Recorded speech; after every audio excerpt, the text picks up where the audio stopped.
Advance is lying to you. Friends and neighbours. Test. Trust that the team will keep you safe. Test.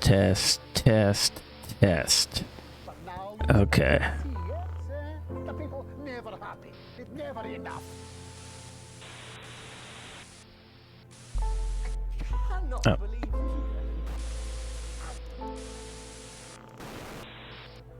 Are you saying that Advance have cured death? Jog off. Okay. We are back with Slaves were just in prettier cages. not for broadcast. I'm trying to fix my levels a bit. I think I'm going to turn myself down a bit, and I think I'm going to turn the game down a bit too.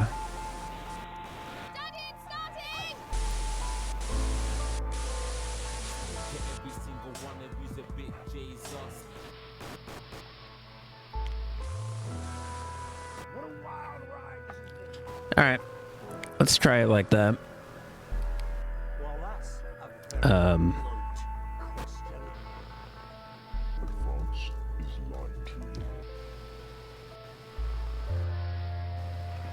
you. yeah. Okay. So last time we ended up with I played slightly into the next episode because I just had to see what happened after the cliffhanger of the previous episode, which Cannot believe you do that. which was that Jeremy Donaldson, the host, the person who seems to be Jog off.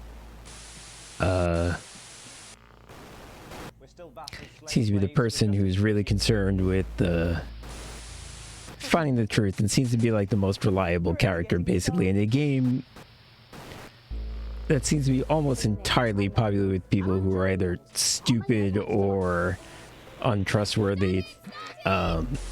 Seemed to be the guy who was the only guy who was neither one of those things, and he lost his mind basically being pushed to the edge by not being able to get that truth out to people because the news is being compromised by not literal government interference. It doesn't seem like not literally the government ordering you what to say, but very unsubtle interference, including manipulating to have a co-anchor who Never happy. is a stooge of theirs, and to just generally have them cover silly subjects instead of the actual news. And so Jeremy lost it, and he... Oh, and another thing that the government did was install a government, basically a policeman in the studio, an armed policeman to watch them as they broadcast. And Jeremy didn't like any of this, and he took the guy's gun. Good evening. I'm Megan Ward. And as I noted last time, probably in Britain it's more shocking that a policeman had a gun. I don't think policemen generally do there. For an American, that's very normal, but I think in this environment, an armed policeman is considered to be a unusual A very blunt thing that would really raise your eyebrows about.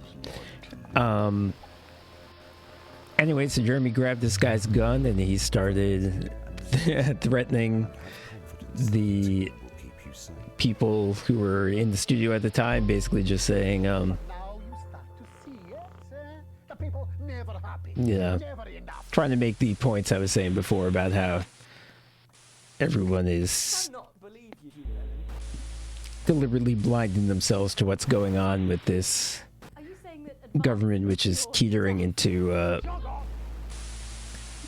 I don't know if fascism is the word, but We're still vassals, totalitarianism, slaves were just in certainly prettier cages. bad stuff.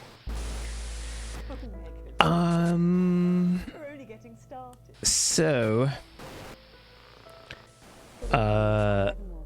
it looked like he was about to shoot. First, he sort of threatened to lies the people in the studio. Then it looked like he was about to shoot himself, at which point I cut away. I cut to the commercial, and it turned out that he didn't. He just got arrested. But I wanted to start the next episode to see whether he survived because I wasn't clear at the end of the previous episode. So I did that. And so this next episode began with an interview with the co-prime minister, where I think the main thing we got out of that interview, since it's Megan hosting the show by herself now, Jeremy is arrested. And she interviewed the prime minister, and it seemed like the main thing that we were supposed to get out of that is that there were two prime ministers, and it seems like the one who's kind of the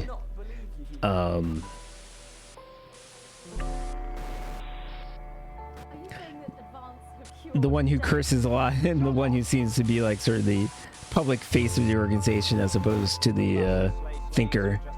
That guy seems to have been cut out of the loop. He's not aware of what his co-prime minister is doing. His co-prime minister is making a big speech tonight, and he hasn't been told about it, so it seems like he's being frozen out. The assistant, Jenny, told me, cut away. Now I assume I had the option not to. But when she said do it, I did it. I was trying to figure out how to cut the power. I did not want to show someone killing themselves on nationwide TV. And then when she said cut to the ads, I was like, oh yes, I could do that. And I didn't even think about it. I just did it. Evidence that the team will keep you safe. Okay, so yeah, so that's where we were in this new episode. Just she interviewed the co-prime minister. Maybe internal tension. And here we go. And I think we also, Megan, although she seems to mostly be a government student, she does seem to respect Jeremy. It may be possible that she might be turning a little bit.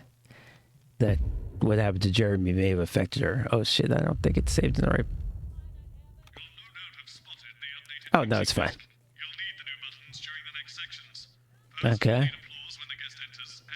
Okay. I've never. Do I have...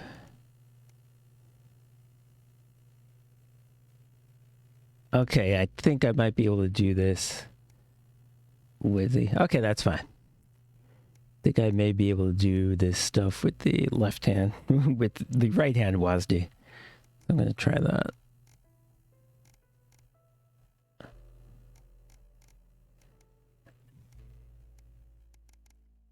Heard of her before. But yeah, these buttons over here, which are applause, Pretty good. thumbs down, laughter, I guess surprise, Hang on, Colin, you've got kids. probably surprise, applause, boo, laugh. So I'm going to have those options now. Thanks for coming back. Later, we have an exciting new feature that we just know you're going to love, so stay tuned for that. But first, I'm really excited for our next guest. She rose to prominence as the delightful Susie May in All My Daughter's Children's Men, before taking the music industry by storm this year with her debut album smashing the chart records at the age of just 20. Let's give it up and welcome Lil C!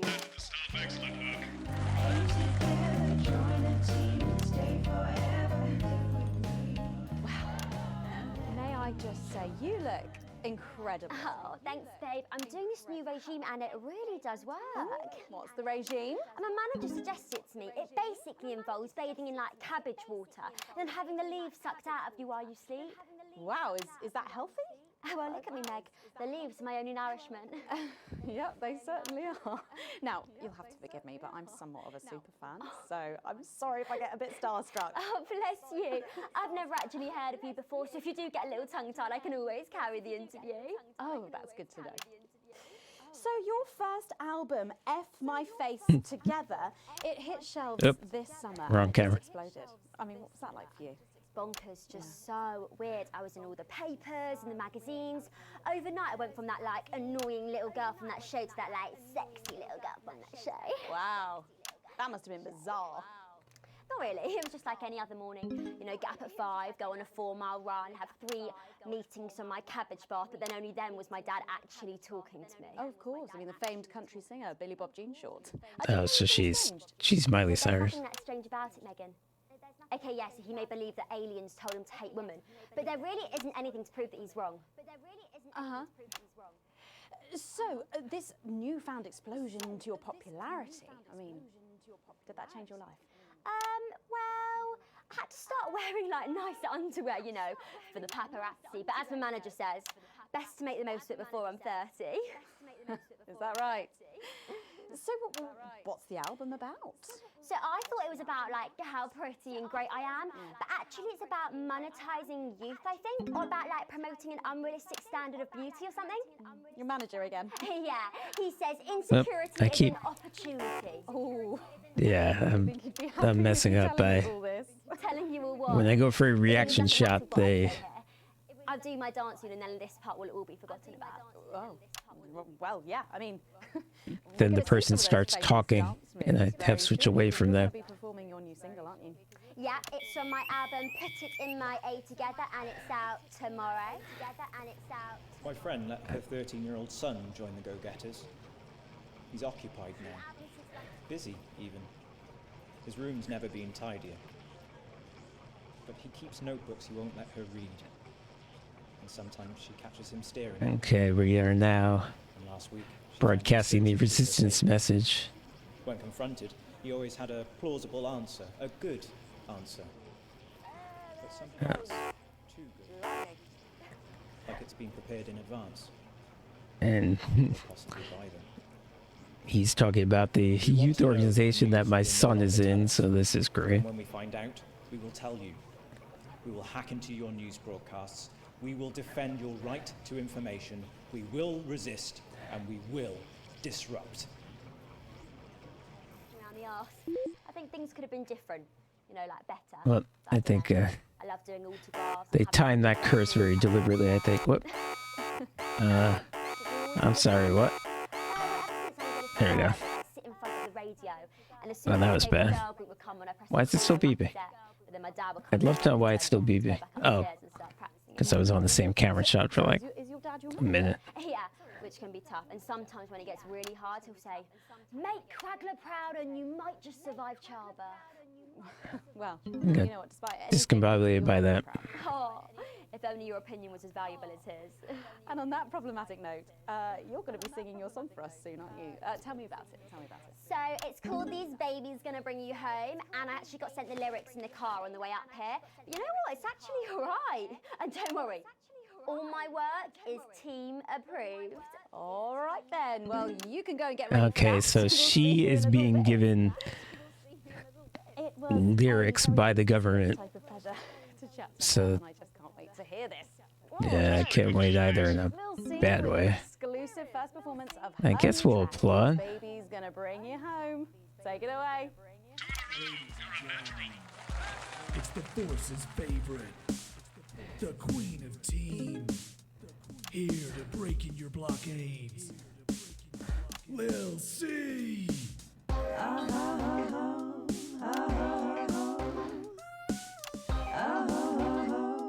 Okay, so she's got Miley Cyrus's background. It sounds like, yeah, Britney Spears type music. I'm hungry.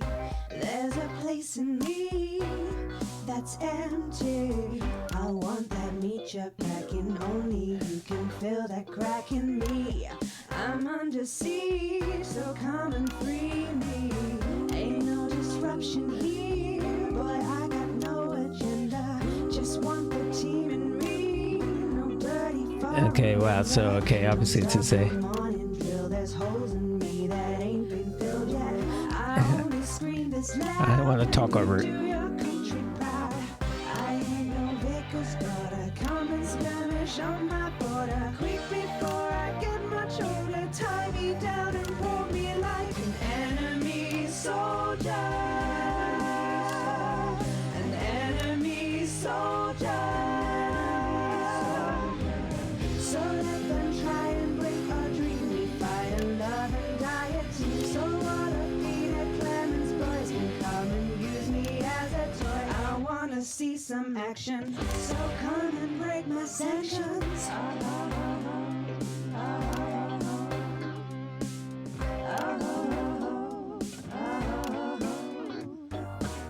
I've been this wild and free since my mom burdened me. She was only 53, but gave to save her family. There's no one judging me if I'm the one that's in your fantasy. Don't die alone, this baby's gonna bring you home. I ain't no vicar's daughter, come and skirmish on my border. Quick before I get much older, tie me down and pull me like an enemy soldier. An enemy soldier. So what if Peter Clemens poison come and use me as a toy and flip me over, grab my hair, rip off my clothes and dump them there? I wanna see some action, so come and break my sanctions.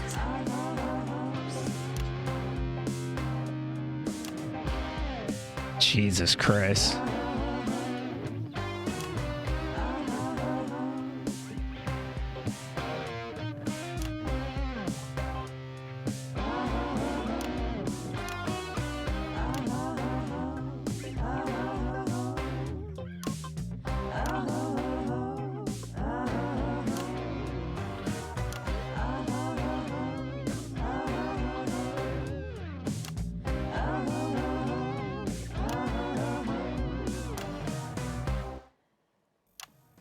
Well, if that doesn't distract you from the world outside, I don't know what will. I'd like to thank Lil C for doing that. Don't go anywhere. After the break, we'll finally be revealing the new segment of our show that we just know you're going to love. We'll be back right after this. And we're out. Wow, that was intensely disturbing. Can I just say? Obviously, well, let's hear what they have to say. It really means a lot to me, you know. Yeah. To be able to promote myself on such a mainstream platform like the news. Well, don't worry about it. And you know what? Good luck for the future. Take care of yourself. This industry can be crazy sometimes. Watch out for that father of yours, won't you? Oh, no. I manage myself. It's just, you know, for the public to have that certain perspective on me. You know what it's like. Oh, right. And Michael? Michael? What about Billy Bob Jeanshaw? Is he? Oh, my dad. He's such a sweetheart. We both had the same agents, you know, like it just made sense. Both of us for our image together. Wow. And Michael, I want to see the revenue share for the clothing line and get me a G&T before my meeting with the lube guys. Okay, so Your pleasure. I'm gonna start needing it. joke number 2 is she's actually not dumb. But wow, yeah. Okay.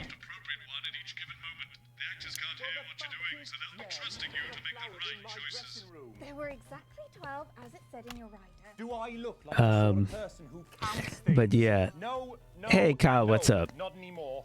I'm better than that now. But yeah, the fact that they are sort of making it, they are mashing together sex and violence and making it seem like violence is sexy, and wow, they are preparing for war in a very 5, 4, 3.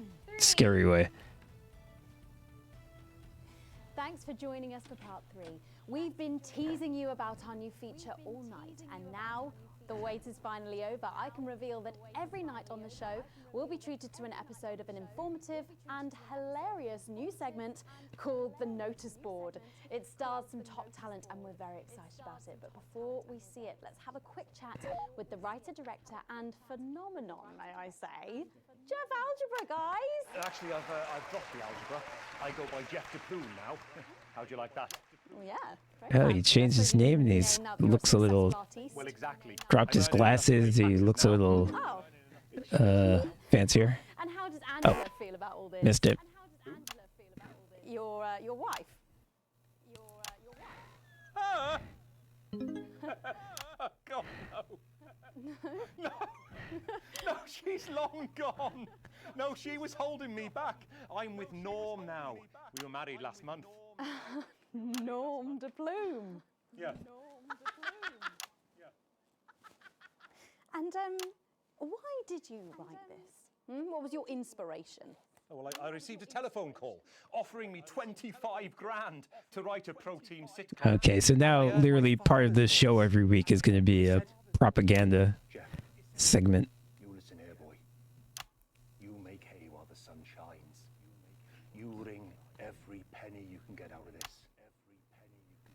So I wheeled him down to the transition centre, got out my typewriter and started clacking. Utter shite. And without further ado, let's give it up for the notice board. You have to play a sound effect, Alex. I do. Yes, now you're getting it to keep going.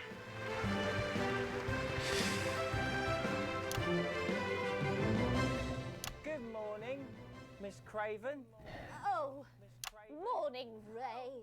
Everything all right, Mrs. Craven?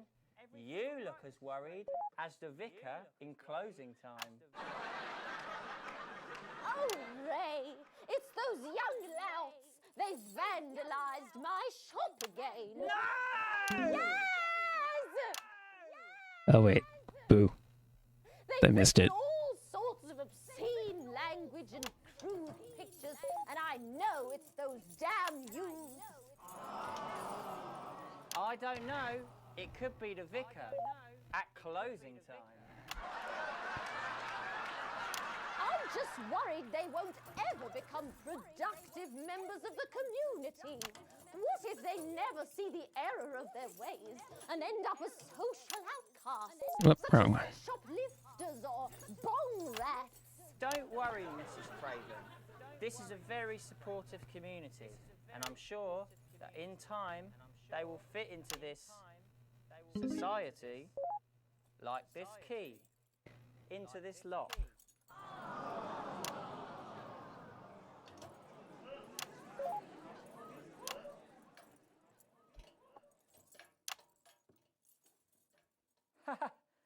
See? Works like a charm. Works like a charm. What a lovely way to put it, Ray. And just like that, we can unlock their future. Yes, yes. Wait, am I not hitting the right buttons? Yeah. Wait, oh no. I'm sorry. This should be K. M. Okay, I don't know why the other ones weren't working, but okay. Wow! Look at all the letters in my collection today. Oh, I think that one's addressed to me. What? This one? Oh, so you're right.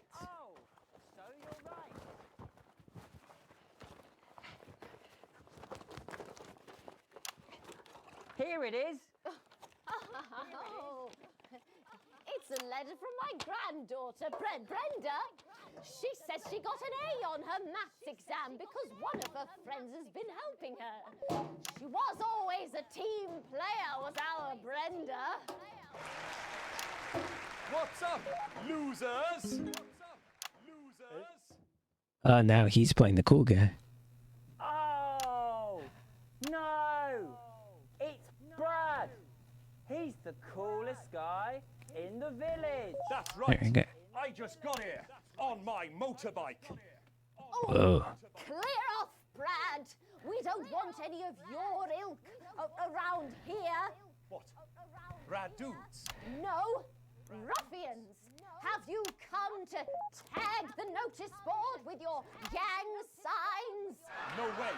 I've actually come to pin my resume on that notice board. I'm looking to do some tutoring after school. What did you say? Tutoring? That's right. Maths is very important. Would you mind, Ray? Well, I don't think I got it. Not at all.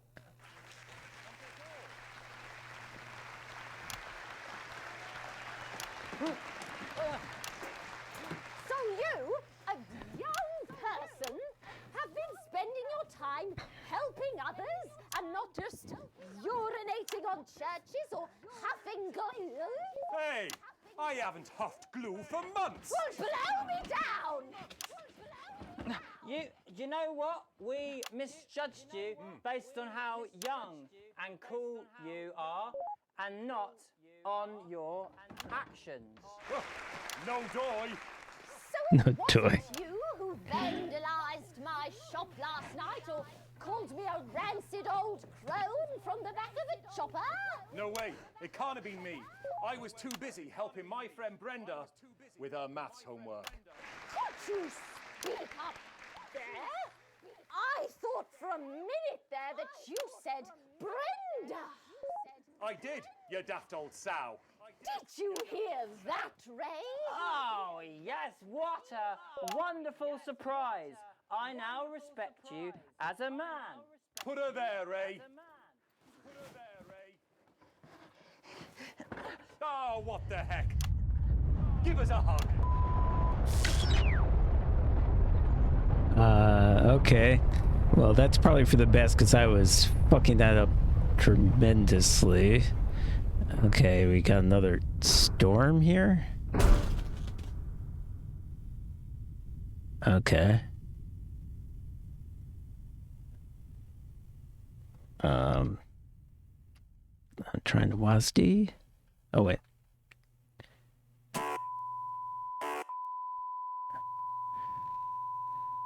Okay, no signal anywhere. Sorry to interrupt the first groundbreaking episode of the notice board, but we're receiving some breaking news. I'm being told we're picking up reports from across the continent of what appear to be nuclear explosions in 4 major foreign cities. Initial estimates put the death toll into the millions. I'm being What told the that fuck is we're happening? experiencing some power fluctuations as a result, so apologies to any interruption to the broadcast for you at home. And now I am told that we are going live to team headquarters for an emergency broadcast from Prime Minister Julia Salisbury at any moment. Yes, let's go to that now. Good evening, citizens and leaders of the world. Minutes ago, operatives working for Advance detonated nuclear explosives simultaneously. Oh shit! Wow, we bombed them. In 58 other urban centers. Oh. We will not hesitate to detonate them. If our Well, conditions are not this met time I in actually full won't and without delay. show the resistance message because I want to hear what she says. No longer tolerate your illegal and genocidal blockade. Holy You are shit. to remove it immediately. We will accept nothing less than your unconditional surrender. Wow, she now became like a crazy supervillain. Taken under our control. We will install replacement governments to ensure that your citizens become part of the new future. Your borders are now our. This is insane. Your people are our people. They will finally be fed and clothed and educated and healed. But for your privileged few, the moment that they feared is now upon them. Allow me to be crystal clear. I mean, I feel like you have been, unfortunately. A single shot at our territory or harm a single one of our citizens, we will not hesitate to detonate further devices. You will not find them, though no doubt you are already searching for them. Our technology is decades ahead of yours. They mentioned that they had been working on Complete acceptance of our terms by secret midnight tonight. programs. Thank you. That was probably this. Well,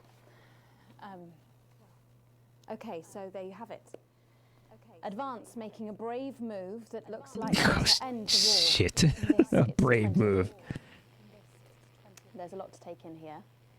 And I know you, like me, will be wondering if this is too much. Yeah. What would the definition of Sick and ill, denied not going too far be? the children with no food on their plates and the body bags returning from the front line. Wow, she's actually justifying this. I ask myself if without some big, bold gesture it would Wow, I thought there was some hope for her, but I guess there isn't. to make this country better for us all, and it was working. But then the rest of the world looked at us and they said this cannot be seen to succeed. And they brought their warships and their tanks and their planes. This is crazy. I'm so disappointed in her. To make sure no one anywhere would ever attempt this. She's making a better speech than the leader of the party did. Have taken the only path available to them. A difficult decision for their hearts to bear, but one that ultimately we can respect because it is designed to keep us safe. And while this is unquestionably a dark night, I hope there's a twist where she's like being forced at gunpoint to say this. My name's Megan Wolf. Let's make tomorrow better. And we're out. Do you ever get the feeling that you're making history?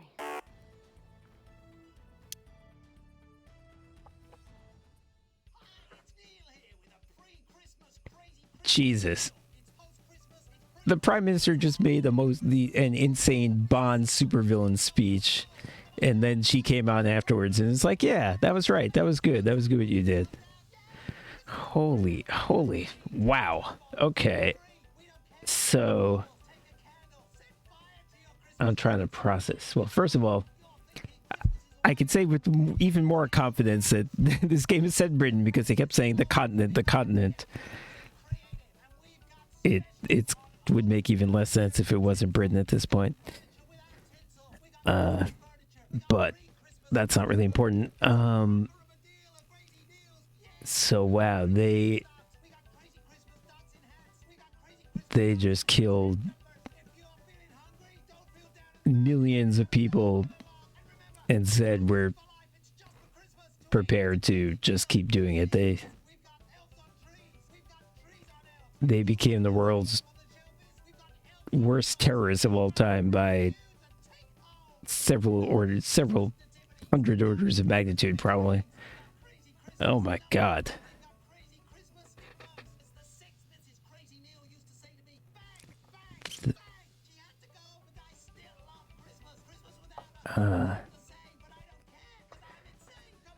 Wow.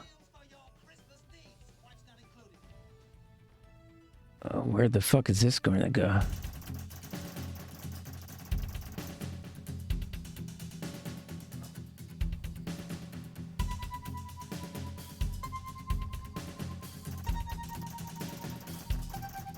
Language unsuitable.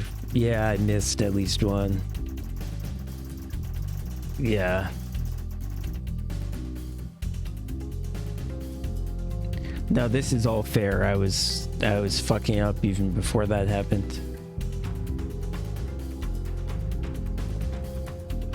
You know, they keep throwing new mechanics at you, and I was trying to get used to the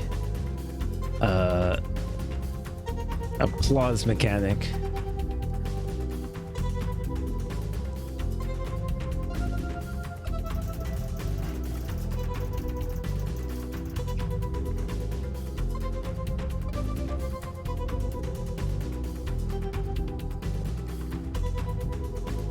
Okay, I didn't get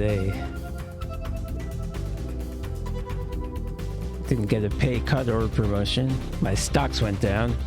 Yeah, stocks would probably go down when nuclear war breaks out. Advance went up and Disrupt went up, which I guess kind of makes sense in a warped way. They asserted their power, but they also made a lot more people angry at them. And my employer likes me. Okay, can I see? Oh, okay. I was wondering if I could see the disruption that I didn't tune into, but logically enough, I can't.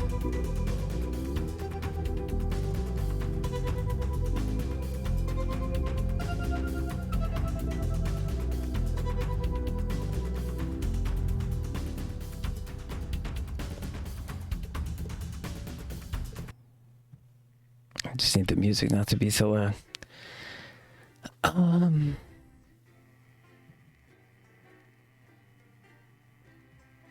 Wow, okay, so they have taken the entire world hostage with a nuclear threat now. Whether it's true that they actually have nuclear bombs spread hiding in every major city. The question is, would anyone ever fuck with them again after they pulled this? Wow. So will this succeed in having the sanctions lifted and such? A proportionate response. Well, that the rest of your shift passes in a blur with the same words going around in your head. Operatives working for advanced detonated nuclear explosives. Initial estimates put the death toll in the millions. Did this really just happen? You pull into the driveway with no memory of the journey home. The light in the front room is on. Clearly someone else is still awake. The door creaks open into the living room and you find Sam sitting on the sofa staring at the TV. The screen is off and they're clearly lost in thought. You take a seat beside them and put a reassuring hand on their shoulder. They start your touch, breaking them out of their stupor. They attempt to smile, but you can see it's strained. Sorry, I didn't hear you come in. I was thinking about... Sam stopped shaking their head.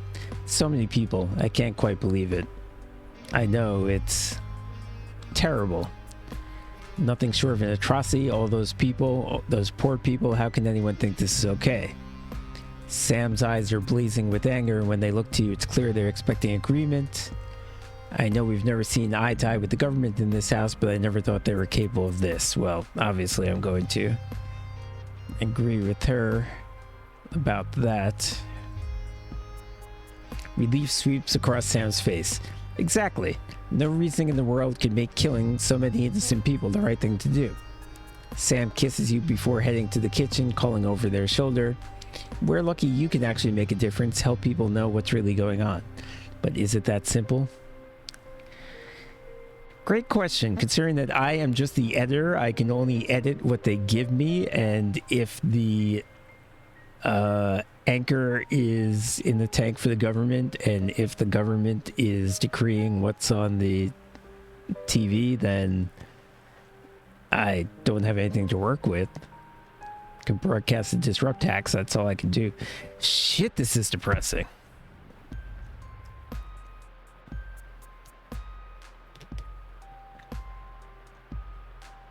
It's all really...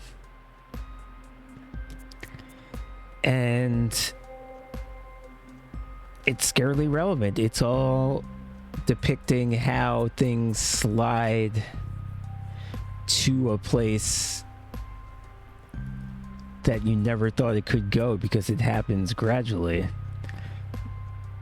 You know, it started off with, you know, we're gonna tax people more, and then it became we're going to have optional, we're going to have government paid nursing homes. Then the government paid nursing homes become, you know, social pressure to go to them. Then the government paid nursing homes become mandatory and they become euthanasia centers, and the ID card is optional. Then it's, well, it's not optional, but if you want to have a job you need to have one. Then it's literally not optional at all. And we just slid not only off the edge of the cliff, we slid like down Mount Everest into the core of the earth. And wow.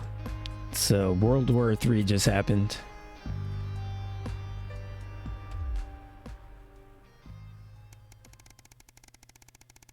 Look, I guess maybe it's about to happen, because that was a terrorist attack.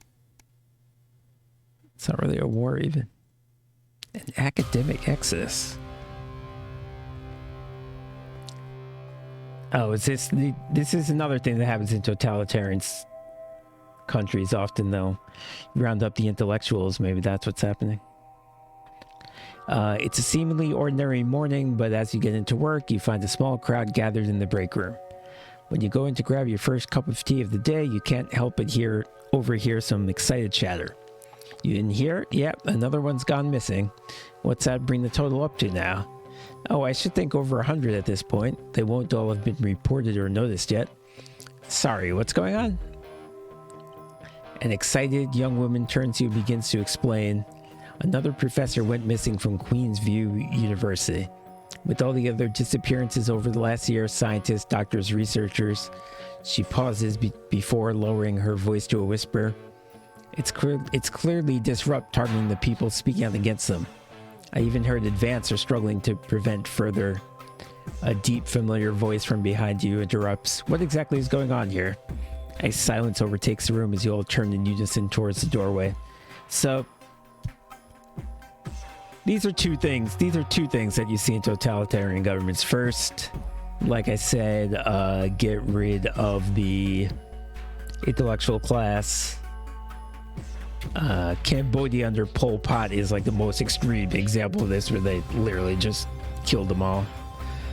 But it is a common thing, and something we've become familiar with in this country lately, which is the big lie tactic, where you accuse other people of the thing that you do. So Advance is doing this, I'm sure. I'd be shocked if I was wrong about this. Advance is doing this, and then they get the story out there that Disrupt is doing it. And that's more effective than just denying it, because you sort of push the ball all the way down the field, you know. Now it's not enough for Disrupt to... Now Disrupt has to prove that it isn't them.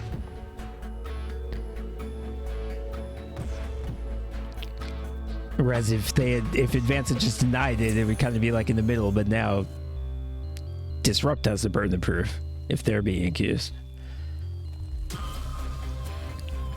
Bozeman clears his voice before continuing. I've told you before, I don't want to hear about these so-called disappearances. Come on now, people. Advance has been very clear that they're nothing to worry about, which means they're not our problem, and unless they start classing cappuccinos as intellectual, they probably will. I don't think anyone here has anything to worry about. Best get back to work. Bozeman holds up a hand to keep you as everyone files out of the room. Okay, I mean, obviously they must have noticed at this point that I continually broadcast Disrupt propaganda. Is he gonna say something? Look, I know you have a habit of doing what you want, but things are different now. Advance runs the show and they've made their feelings clear, so now I'm doing the same. Channel 1's official position is that the government has things well in hand, nothing more, nothing less. I trust I won't be hearing talk about this again. He gives you a curt nod before leaving. It seems that for better or worse, public ownership is now in full swing. That's right. Peter Clement, the co-prime minister, was threatening to take over the station, and now it seems like they may be actually doing it, or at least making the unsubtle pressure even less unsubtle. Wow, I mean, look, it's a video game. It's very difficult to have the courage to do these things in real life, but being that it is a video game, I'm going to try to keep resisting and see what I can do. So yeah, my son's in the Hitler Youth, and there's no way that he's not going to betray me. You drum your fingers on the steering wheel impatiently as you wait for Charlie again. It's great he's enjoying the Cohesion Cadets and is so enthusiastic, but does he really need to stay behind every week to help? It's your Saturday evening too, after all. Finally, you see him exit the hall, a grin on his face. Why I let him do this, I have no idea. Why I let him get involved with this organization, I have no idea, because I knew from the beginning. I knew that this is where this was going. You can't help but smile back, the frustration starting to fade as you see him so genuinely happy. After hugging his friends goodbye, Charlie heads over to the car and gets in, his face flushed with excitement. So how was? You're interrupted as he can't contain it any longer. Guess what? I could say what, or I could just sort of chastise him a little bit. I'll just say what.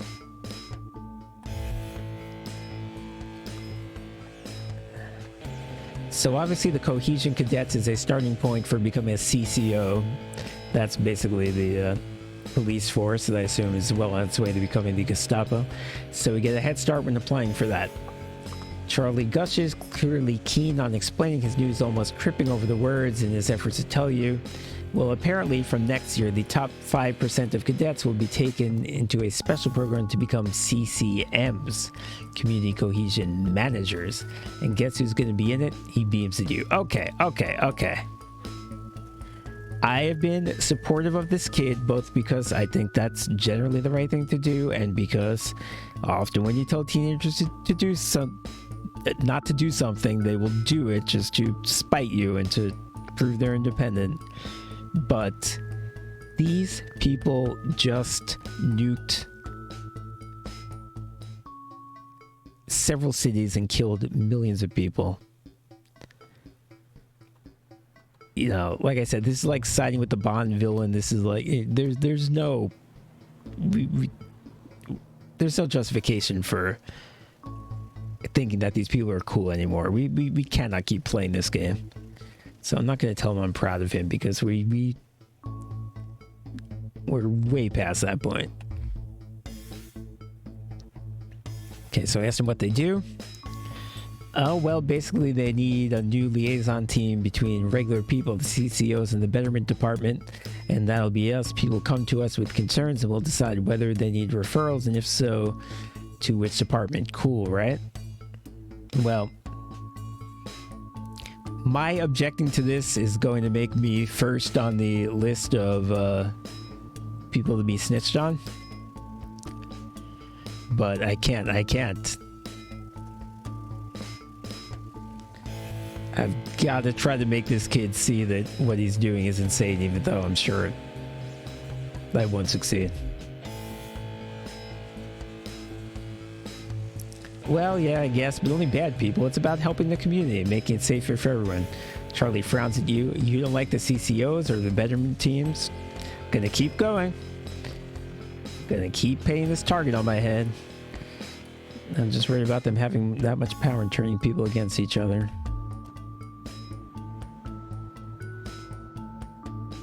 You're starting to sound like the people that Advance are trying to help. Charlie looks at you, a serious expression on his face. Don't worry, I'll make sure that everyone gets the support they need. This is a good thing for the community, and the team will be able to help everyone. He nods to himself and sits back in his seat. The mood in the car is somewhat icy for the rest of the journey home. You hope it's not a sign of where things are going. What a nightmare. Why did that... If it turns out that I could have told him, no, don't join the youth program, and this never would have happened, I'm going to be so mad. After coming downstairs to grab breakfast, the peace and quiet tells you the rest of your family must still be asleep. You decide to eat in the living room and watch some TV while you can before someone else monopolizes it. This is breaking news.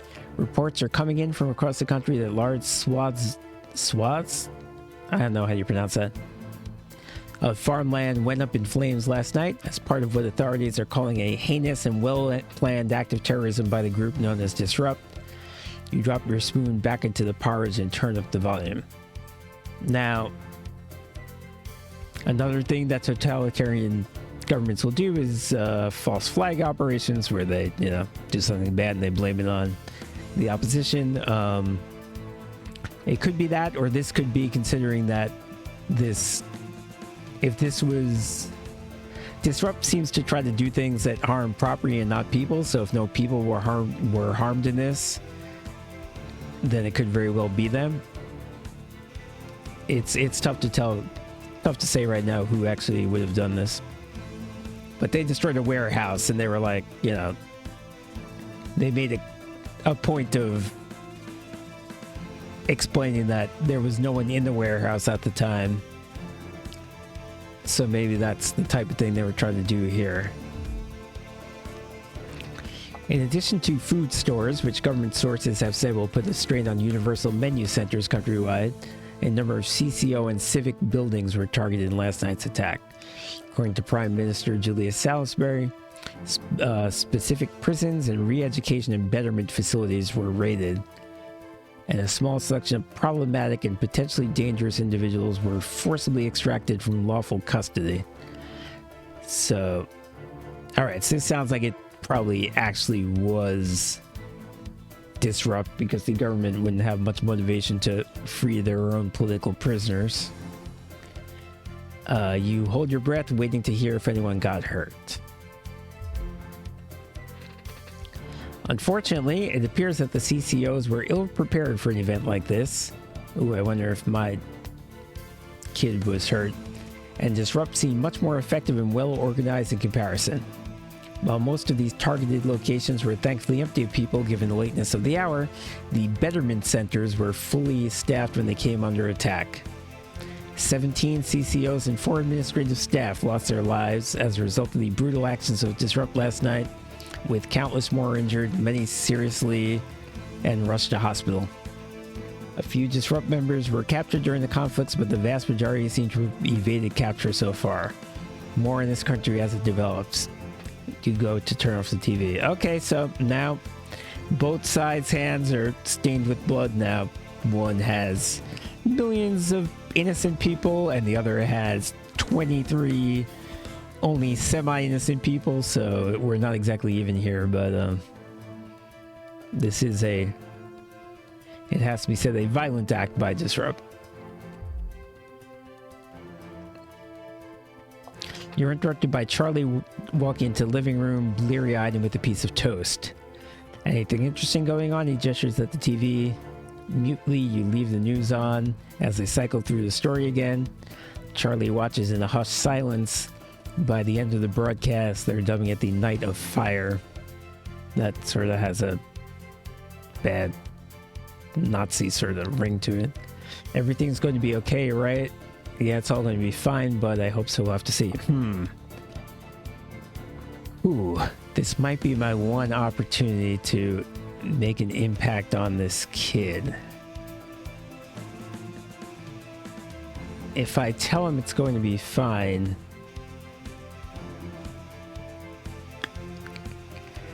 see, he's going to be in charge of...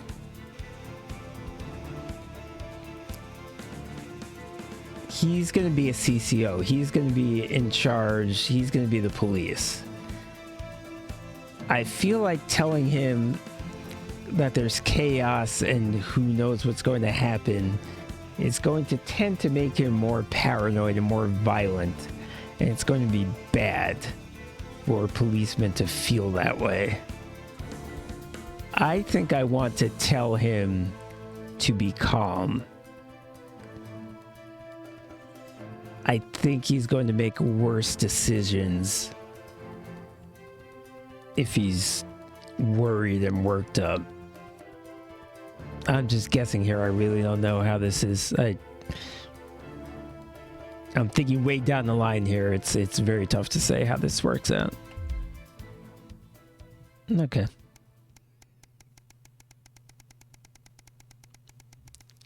So we're like somewhat close to 3 years into the administration here, and we've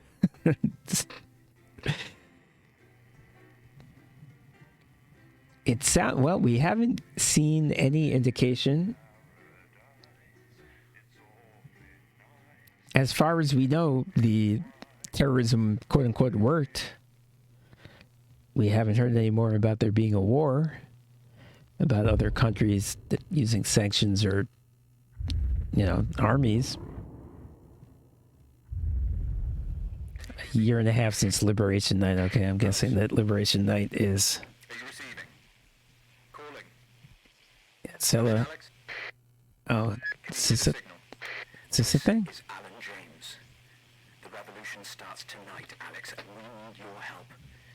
Throughout this broadcast, we're going to ask you to do things that will directly help with this mass protest. I'll be talking to you regularly tonight, and I'll also be hacking in when I can. Please help get our message out. We're on the verge, Alex. You've always been fair and balanced in your approach to us. I'm going to try to favor them, but I'm not going to blindly do whatever they say, because... That's fine. I'm not going to blindly do whatever they say because they can be violent themselves, but if they don't tell me to do anything crazy, I'm going to do it. Grandmother's on the run, Colin. Yeah. Armed robbery, resisting arrest, homicide of the same bloke. She's right lot. Oh, Crazy Neil. He's got this far. Your brother was fine. Going in 10 seconds, everybody. Wonder what they're doing. Annoying him, probably. Not probably, definitely. Going in 5, 4, 3. Good evening. This is the National Nightly News broadcasting across the territories. My name is Megan Wolf. Our top stories tonight. Future legend. It's been 40 days since Disrupt conducted multiple attacks across the territories. During the coordinated action, subsequently dubbed the Night of Fire, emergency services were kept busy at the agricultural... Okay, I want Jeremy to look good for sure. Attacks were carried out freeing political prisoners, including former newsman... Oh, he's free. Okay. Okay, cool. Nothing has been heard from the missing journalist since the violent Disrupt attack on his convoy 6 weeks ago. Donaldson was on his way back to Betterment after his notorious court appearance. All of us here at Channel 1 hope that wherever he is now, he's safe. Food, glorious food. With the last of the menu centres opening in territories 5, 8 and 14 today, Advance confirmed that the programme is now in full operation, providing free food for every citizen of the new future. Okay, make the government food look bad. War has blossomed into a social contract that is the It's strange because there was a period before where the government was censoring the picture options and I wasn't able to pick things that were unfavorable of the government. Now I can. I don't know why they would have backed off on that. The quality of the meals you cook depends on whether you have a touch of Chef Jordan Rankley or the culinary skills of a professional footballer. If I were a rich man, problems in territories 11, 17 and 22 today as striking bosses attempted to undermine their new economies. With seemingly no awareness of irony, the former CEOs and MDs have come together to form the Wealth Creators Union, with demands including a return to 100%. I guess I have to make the rich people look good. Boy, I don't like this idea. They are the resistance. Advance have been quick to respond, saying if they would rather quit their cushy jobs to become nurses or teachers, they'll earn significantly more than they used to pay their own workforce. Thus far, no one has taken up the challenge. Some fun now. Signs of ever more resistance to Advance's radical policies today as popular resistance movement Disrupt extended their reach further across the territories. The organization's And of course, we're going to make Disrupt look good, or at least powerful. I imagine that marking an animal would not be popular. So this, I don't know why they refuse to say that this is Britain when it so obviously is. And a few stories we've been following for a while reach their conclusions tonight. Swing low, sweet chariot. The national outbreak of low-hanging testicular syndrome has been finally traced back to the These look the same. What had at first seemed like a booming success for Sophia Rimington's pet project has ended uncomfortably for men throughout the territories. A slightly tipsy Sophia, who resigned this morning, commented that the men should stop whinging before driving off so quickly that one photographer's foot and both of his nuts were run over in the kerfuffle after falling out of the bottom of his trousers. A painful end to a difficult reign for the youngest female CEO in history. Fun guy. Unexpected news today as two familiar scientists announced These also look the same. Whoop. child. The underground struggle of doctors David Wong and Ingrid Sporsborg and Horgensborg. No, I'm glad they got back. Around the world. And They must have escaped safely. voyage, which took over a year, the couple say they've never been happier. Baby Dante is said to be healthy, if a bit partial to the airing cupboard. Johnstown, seen here extolling the virtues of the nutmeg to his congregation of fanatics. Again, these are, it's weird. The non-government related ones are, I don't have a choice, and the government related ones, I do have a choice. You would think would logically be the opposite.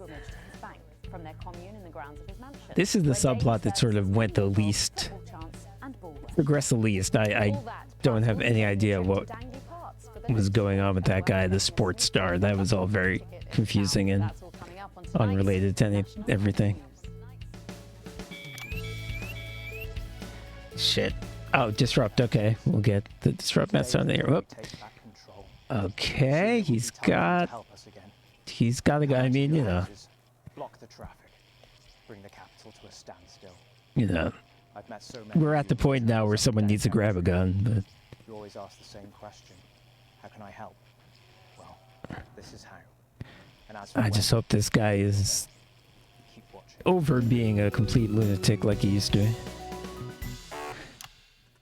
But first, 500 days after the death of a fine leader and a great man, the start of tonight's program is dedicated to remembering and celebrating the life of Peter. Okay, well. Patrick Bannon is live from Parliament Park. Well, the co-prime minister died. Well, that makes sense. He seemed like a tremendous alcoholic. Listening to that old bitch lying through her teeth about missing that poor bastard. Patrick, I don't know what I'm going to do. We're live. Because I'm not being funny. Things were better with Peter, weren't they? Patrick. They were, and I don't I'm mind gonna saying let this guy speak. because he held her back. But now there's no stopping her. Hello, Patrick. We're live. Oh, well. Say that, can I, Francis? No, not with public ownership. Although he's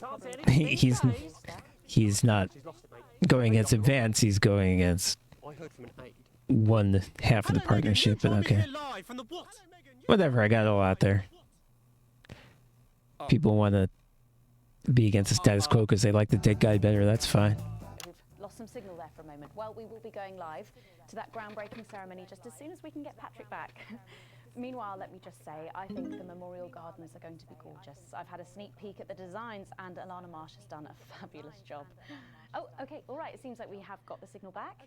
We can now go live to Patrick Bannon in Parliament Park. Patrick. Thank you, Megan.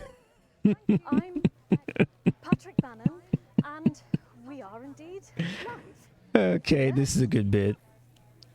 Apologies for the technical difficulties there, but any moment now, Julia Salisbury will step out on stage behind me. Alex, Bozeman here. The boys in editing have just informed me that the eulogy footage isn't fully cut together yet. You're going to have to do it on the fly. For goodness sake, make sure you make it look good. Slowly gathering since this afternoon. This is Alan. You can undermine them here and help us win hearts and minds. Make him look bad, Alex. Really bad. Okay, I wasn't sure how I should play this because they've introduced the notion now that making Peter look good might be bad for Julia, and therefore I should do it. But if Alan is telling me to make him look bad, I will go by him because he's the leader of the resistance, and I suppose I've thrown my lot in with him, as scary as that is, considering that he started off this game as the Alex Jones figure. Just give me 1 sec here. I want to take a bit of a break. I think we may be closing in on the end here. I don't think this is a super long game, and I get the impression. Well, I guess Alan said this is the day that we rise up.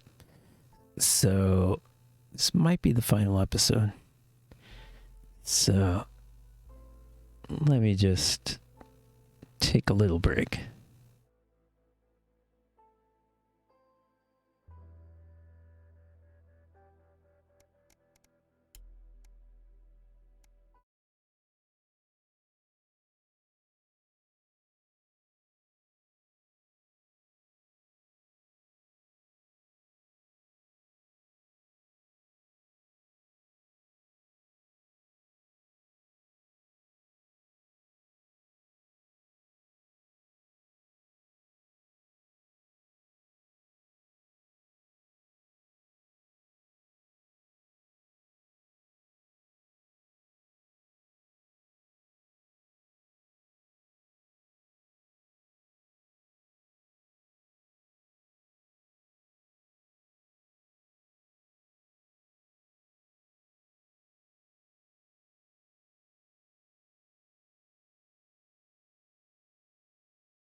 Somebody once told me to live my quiet life. Now to a world, so much pressure in this life of mine. I cry times, I lost times.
the depths of the sea. Back to the block, Snoop Doggy Dogg, funky, yes, the doc went solo on that ass, but it's still the same. Long Beach is the spot where I serve McCain. Follow me, follow me, follow me, follow me, but don't lose your grip. 9 tris ain't the years there for me to fuck up shit.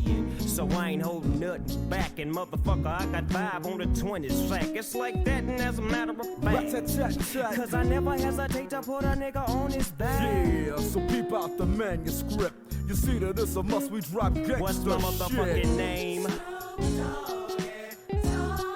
Yeah.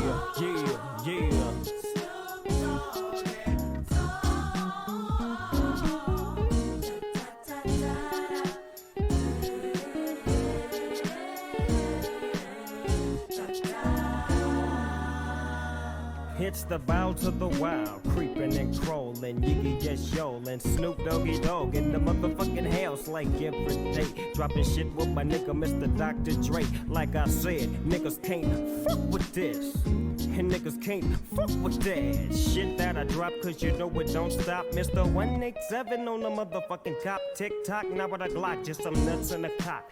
Robbing motherfuckers, then I kill them blood cots. And I step through the fog and I creep through the small, cause I'm Snoop Doggy. Doggy.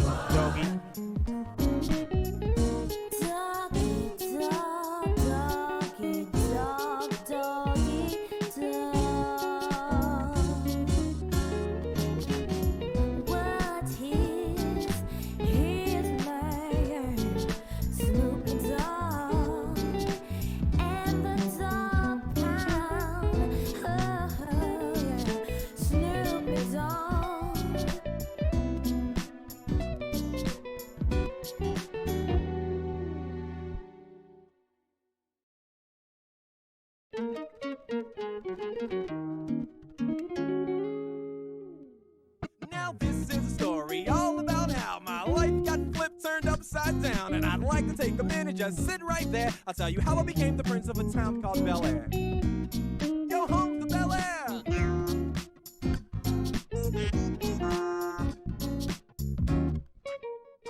In West Philadelphia, born and raised on the playground is where I spend most of my days. Chilling out, maxing, relaxing, all cool and all shooting some b-ball outside of the school. When a couple of guys who were up to no good started making trouble in my neighborhood. I got in one little fight and my mom got scared and said, "You're moving with your auntie and uncle in Bel Air." I begged and pleaded with her day after day, but she packed my suitcase and sent me on my way. She gave me a kiss and then she gave me my ticket. I put my Walkman on and said I might as well kick it.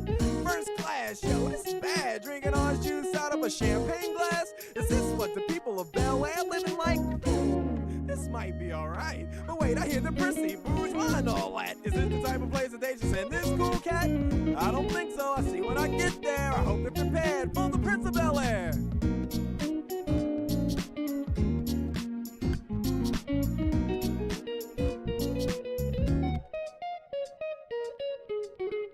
I whistled for a cab, and when it came near, the license plate said fresh and it had dice in the mirror. If anything, I could say that this cab was rare, but I thought, man, forget it. Yo, home to Bel Air.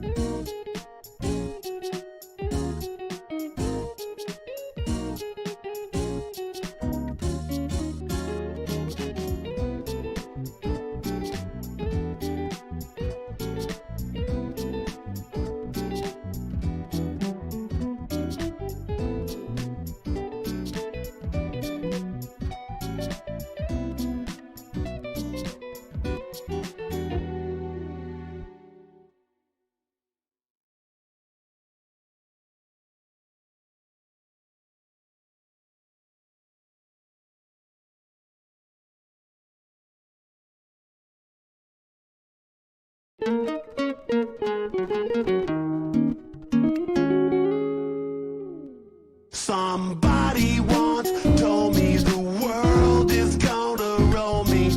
I ain't the sharpest tool in the shed. She was looking kind of dumb with her finger.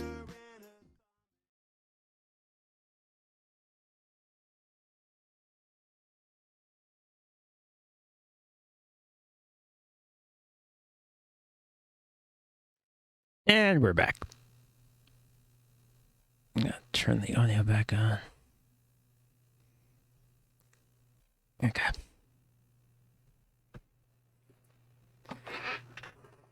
So yes, hilariously, Patrick, who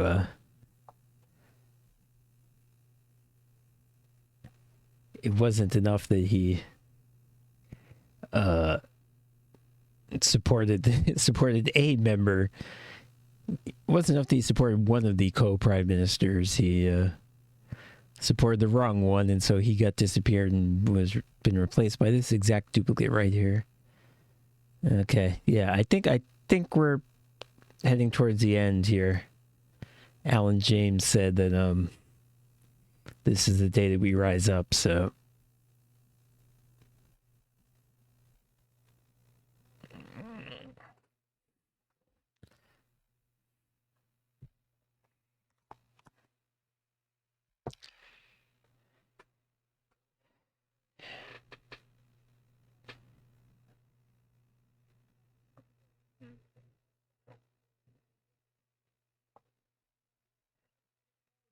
Of Liberation Night, another great loss befell the people of these newly united territories.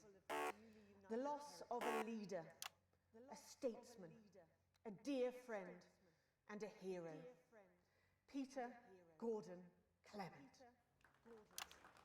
Peter's death at the age of just 62, of course, announced by the team on the 24th of December, just 6 weeks after Liberation Night. Born to a working-class family on a housing estate in Rotherham, Peter first trained as a carpenter before getting his start on television.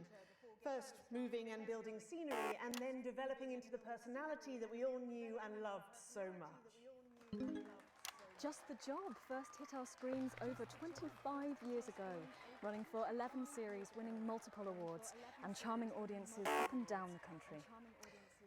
Peter taught us, all of us, not to be content with the way things are, not to accept inequities, no matter how small. But he also taught us what it took to fight them. Courage, integrity, empathy, and hard bloody graft. Across a career spanning 3 decades, Peter Clement was known for shows including Wake Up, It's Saturday, and much later, late-night chat show Petey, which at its peak drew millions of viewers. Peter was by no means a saint. Trust me, he once told me he had more regrets than he'd had stolen dinners. He always did have a knack for a turn of phrase. But it speaks to the strength of his character that he chose to share with us his mistakes alongside his achievements, his faults as well as his talents. Peter had the heart to give it all he had for the people of these united territories. Famous for his potty mouth, it's estimated conservatively that Peter Clement uttered over 1.5 million swear words during his career, though some sources put this figure well in excess of 2 million F-bombs alone. Gripped by illness as he was in the weeks and months leading up to Liberation Night, he wasn't the man we loved. But his eyes still twinkled with that familiar joy for life, that spark of wit and wisdom of a life lived for others.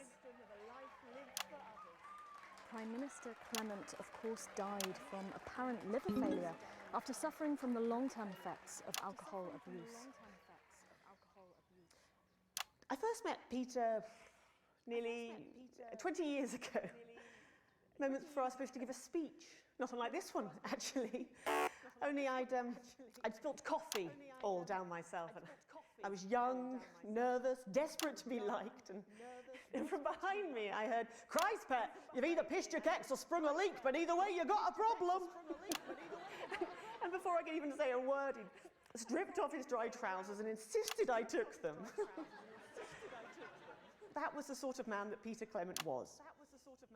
Kind, compassionate, sensitive, a brilliant thinker, a natural leader, but mostly a good man.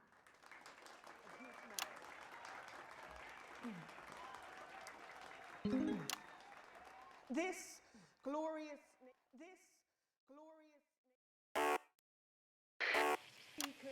Thank you, Alex. There'll be another opportunity to steer public perception soon. It's really starting. You'll know when. Fixed now, I assume. The future he forged, the boundaries he pushed. To me, he'll always be the man in his pants. I have to switch. Ooh, I have to switch. I have to switch. I have to do reaction shots, even though she's really the only one speaking. The Peter Clement Memorial Garden. Shall we see if we can get a countdown going? Everyone with me? 10, 9, 8, 7. Nope. Now, Alex, control the message. Wait. Oh. I'm supposed to.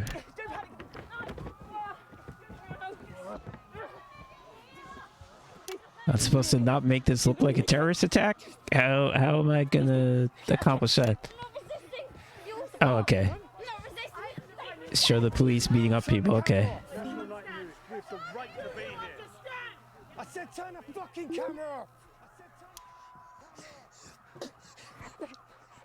Who the fuck are you? Oh, I can't hear you. I can't hear anything. Yes, medics are coming. You sit down. No, I can't hear you. I'm from the National Nightly News. Well, then you can consider this payback. I think I am cutting away from the Prime Minister, like, actually caring for people, which is kind of a cheap prospect. Of the murder of more than 10 million people. Justice demands a response. Haven't you done enough? Look around you.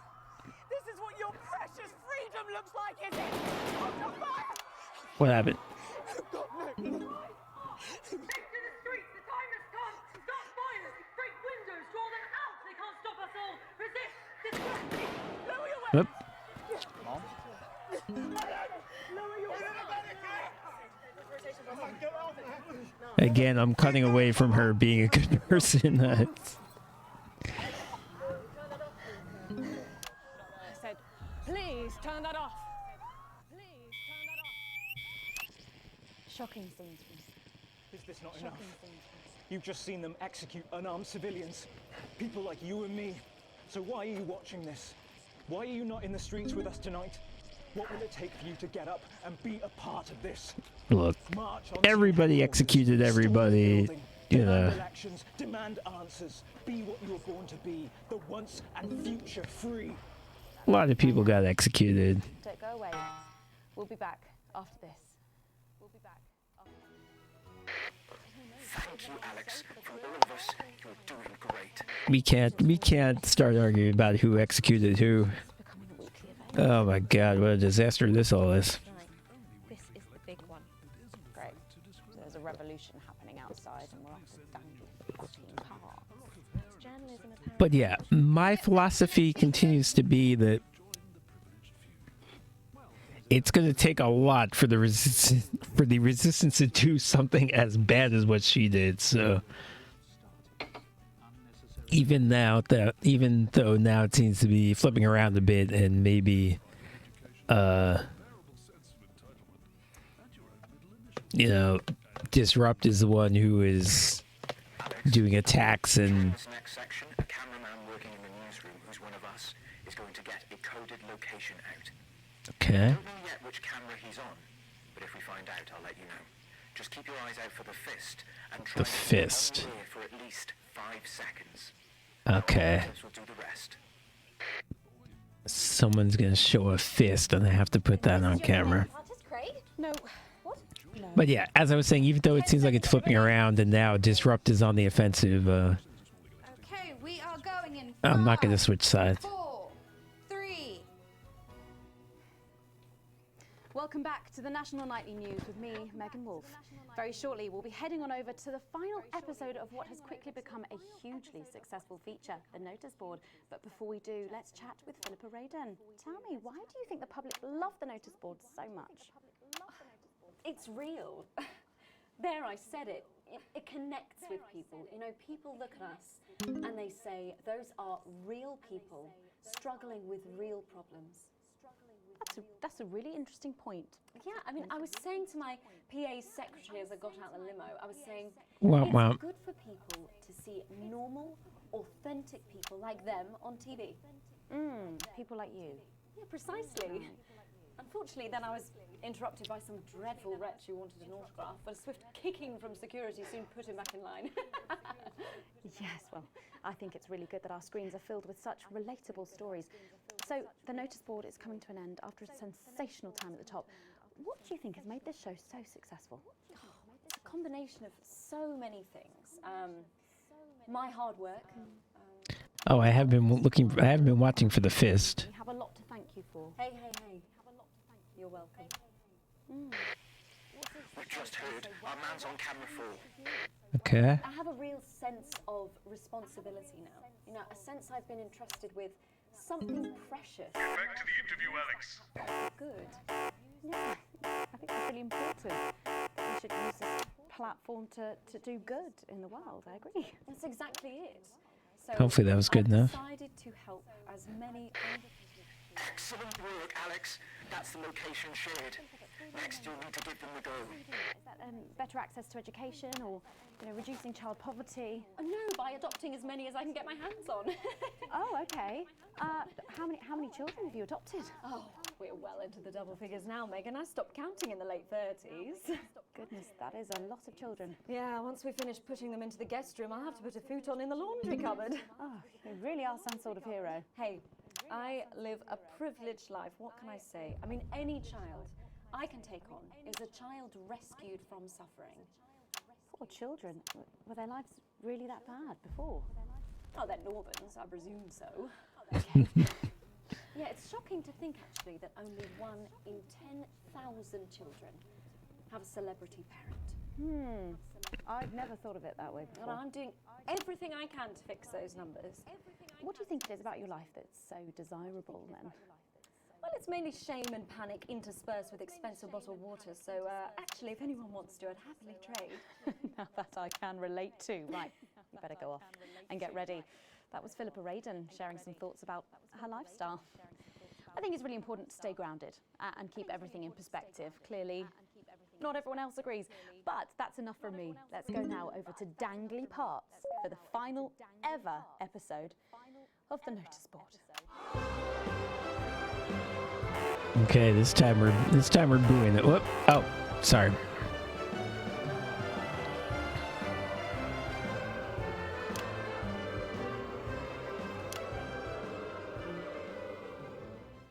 This time we're booing them continually. First a tea morning, and now to post this notice. I don't know how I managed to cope with it all. Oh wait, perhaps I do.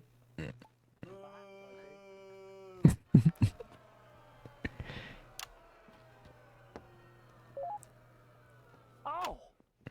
By St. Barnabas, what on earth is all this? Freeze, dirtbag! Oh, Laura, it's you. I thought for a moment you were a knife-wielding mugger or stabber. No, I'm afraid not. It's just me, a community cohesion officer. Oh, definitely booing responsible for this. keeping crime at record lows. Of course. I keep forgetting that thanks to you and your colleagues, violence on our streets is a thing of the past. What's all this, Vicar? I know! It's a disgrace. Vicar. It's time for the go code. Give us 3 boos in a row, Alex. That will start the pencil movement. We might just That is what I'm doing anyway. 3 boos, Alex. Careful, Vicar. It looks heavy. Ha! They don't call me the Right Reverend Ripped for no reason. Yes. Okay, I guess I did it. It's no good. It looks like all those crucifix classes were a waste of time. Perhaps you, a young CCO, would be able to use it. 2 for 2. Fantastic. Oh, I'm still booing.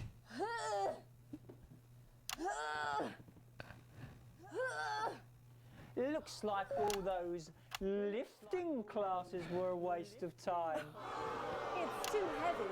even for me, a strong and capable woman. Did it, Alex? We're good to go. Strong enough to lift this. Did someone call for the best firefighter in town? Hi! Well done, Captain Evans. You're so much stronger than us. Especially me, the weak old man. It's the least I could do for my community.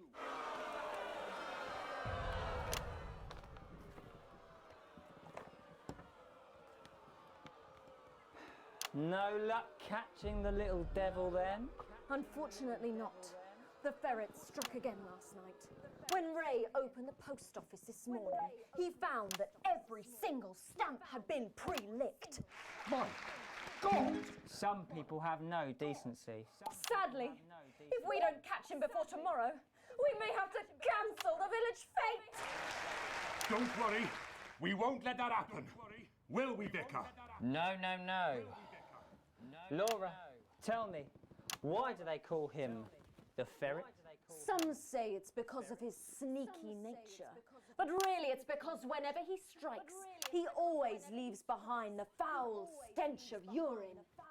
Never fear, officer. We'll catch this pissy nuisance and save the village fete. Or my name's not Captain Danger Evans.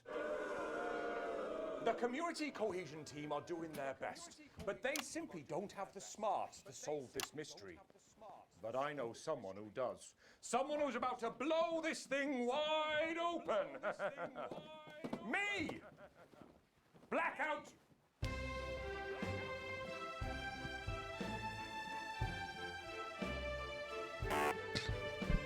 What? Oh, just too long in the same shot? Okay. It's the morning of the village fete, thanks to theatrical convention. I sure hope everything goes to plan. Oh, look! There's Mrs. Craven setting up her cake stall. And look, there's the motorcycle display team setting up for a show that will be far too expensive for live television. I'm going to set up the coconut shy. What are you doing, Vicar? First, I'm running the tombola. Then, I'll be selling forgiveness for money. Aren't you judging the jams? I couldn't possibly. Well, that sounded like Mrs. Craven. Looks like someone sucked all the jam out of her donuts. That damn ferret has struck again. Whatever are we to do? Although I'm very competent, I have no idea how to solve this case. I guess we'll just have to cancel the fete. Hold it right there, ferret. Me? Have you been drinking from the fire extinguishers again? Not you, the vicar. I don't know what you're talking about. Admit it. You wanted the village fete cancelled so you could have the day off, didn't you? I already have to work Sundays. I shouldn't have to work 2 days a week. But how did you know? Well, my first clue was the smell. Yes, I do smell of urine. Next, I noticed that the vicar's tongue was particularly dry, almost as if he'd been licking thousands and thousands of stamps. Or perhaps eating Mrs. Craven's baking. Which brings me on to my third clue. The vicar said that he had no more room for jam. Almost as if he'd had his fill. Precisely. But you managed to figure it all out from that? Well, I also found this at the scene. That proves nothing. No! Get him out of here, officer! I missed a couple of laugh track. You could say you ferreted him out. Hey, come on. Let's go and have a party in my massive garden. I am doing well. Thanks to you, we're all doing well.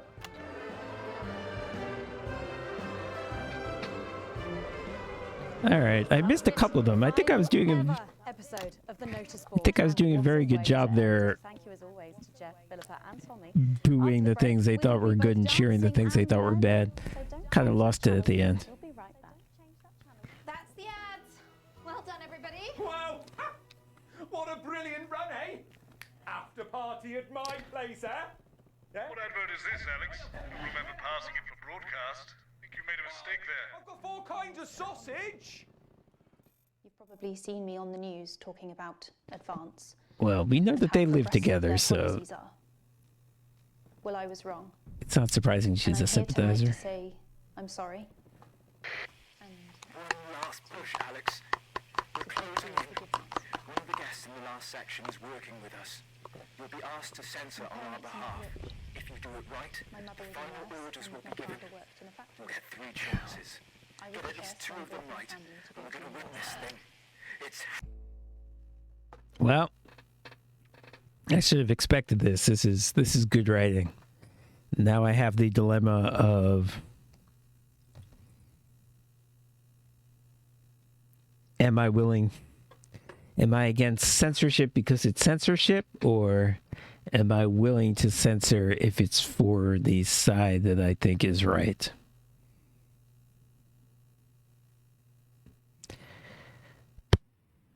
This is some deep shit right now.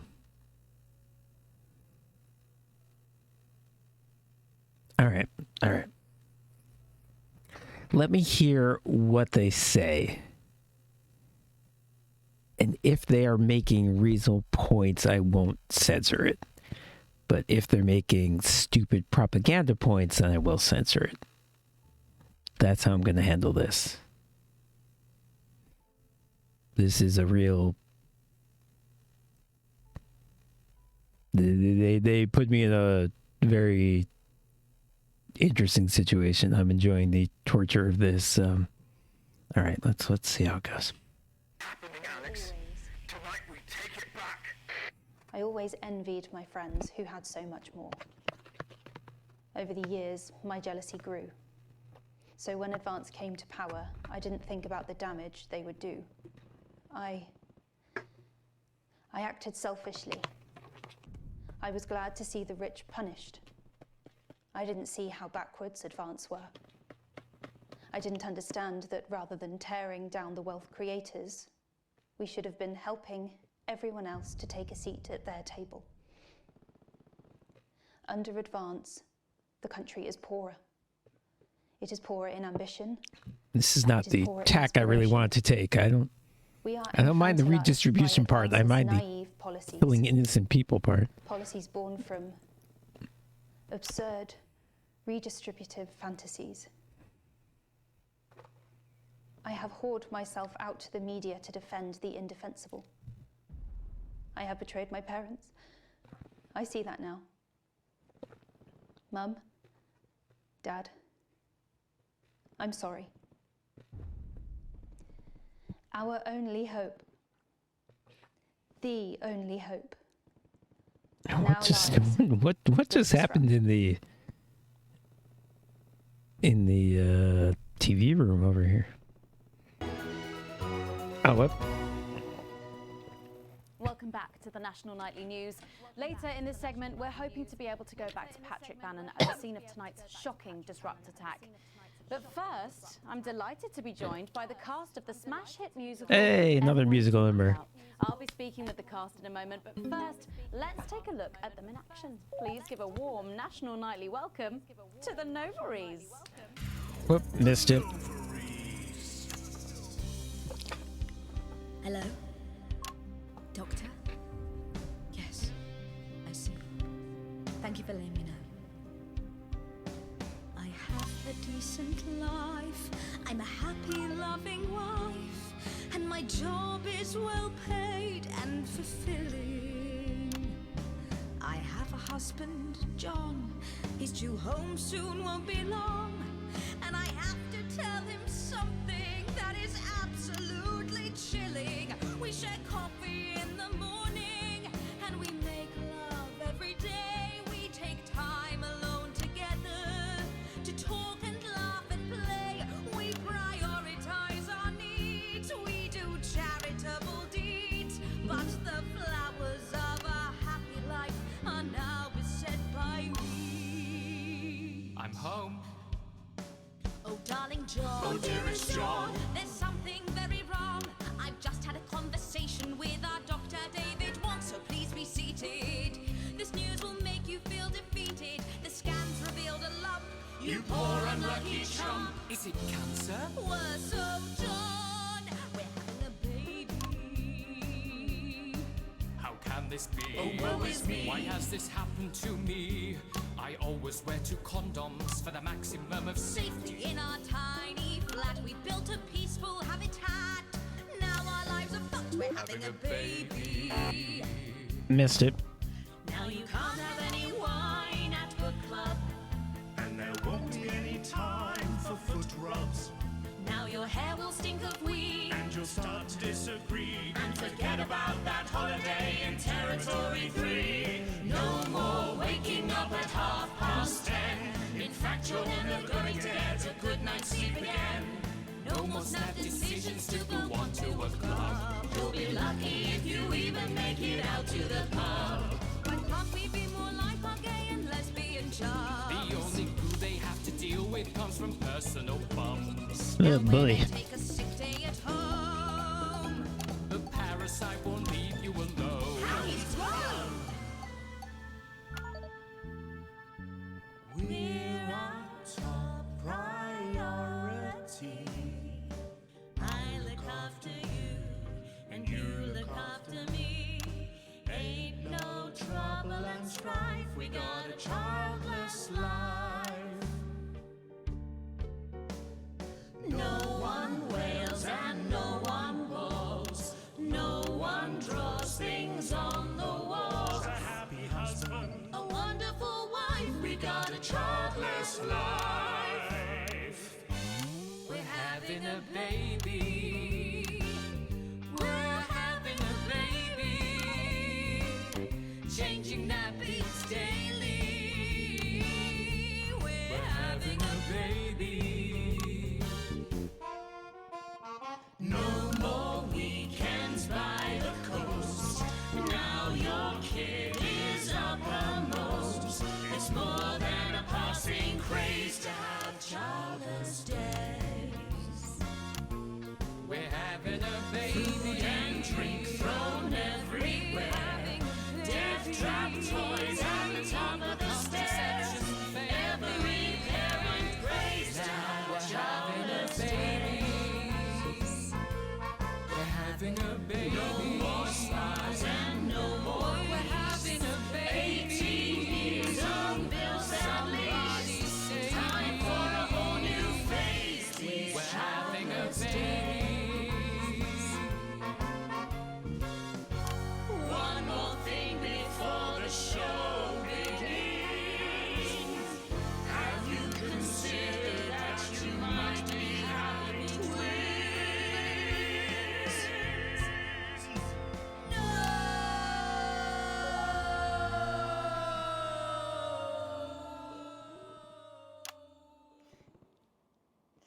Amazing. The Nova is Jesus there. Christ. Okay, so I guess they're Number from Energy overpopulated. for a Childless Life, which is currently the hottest Yeah. hit in the capital theatre district. And will be touring Goddamn. theatres later this year.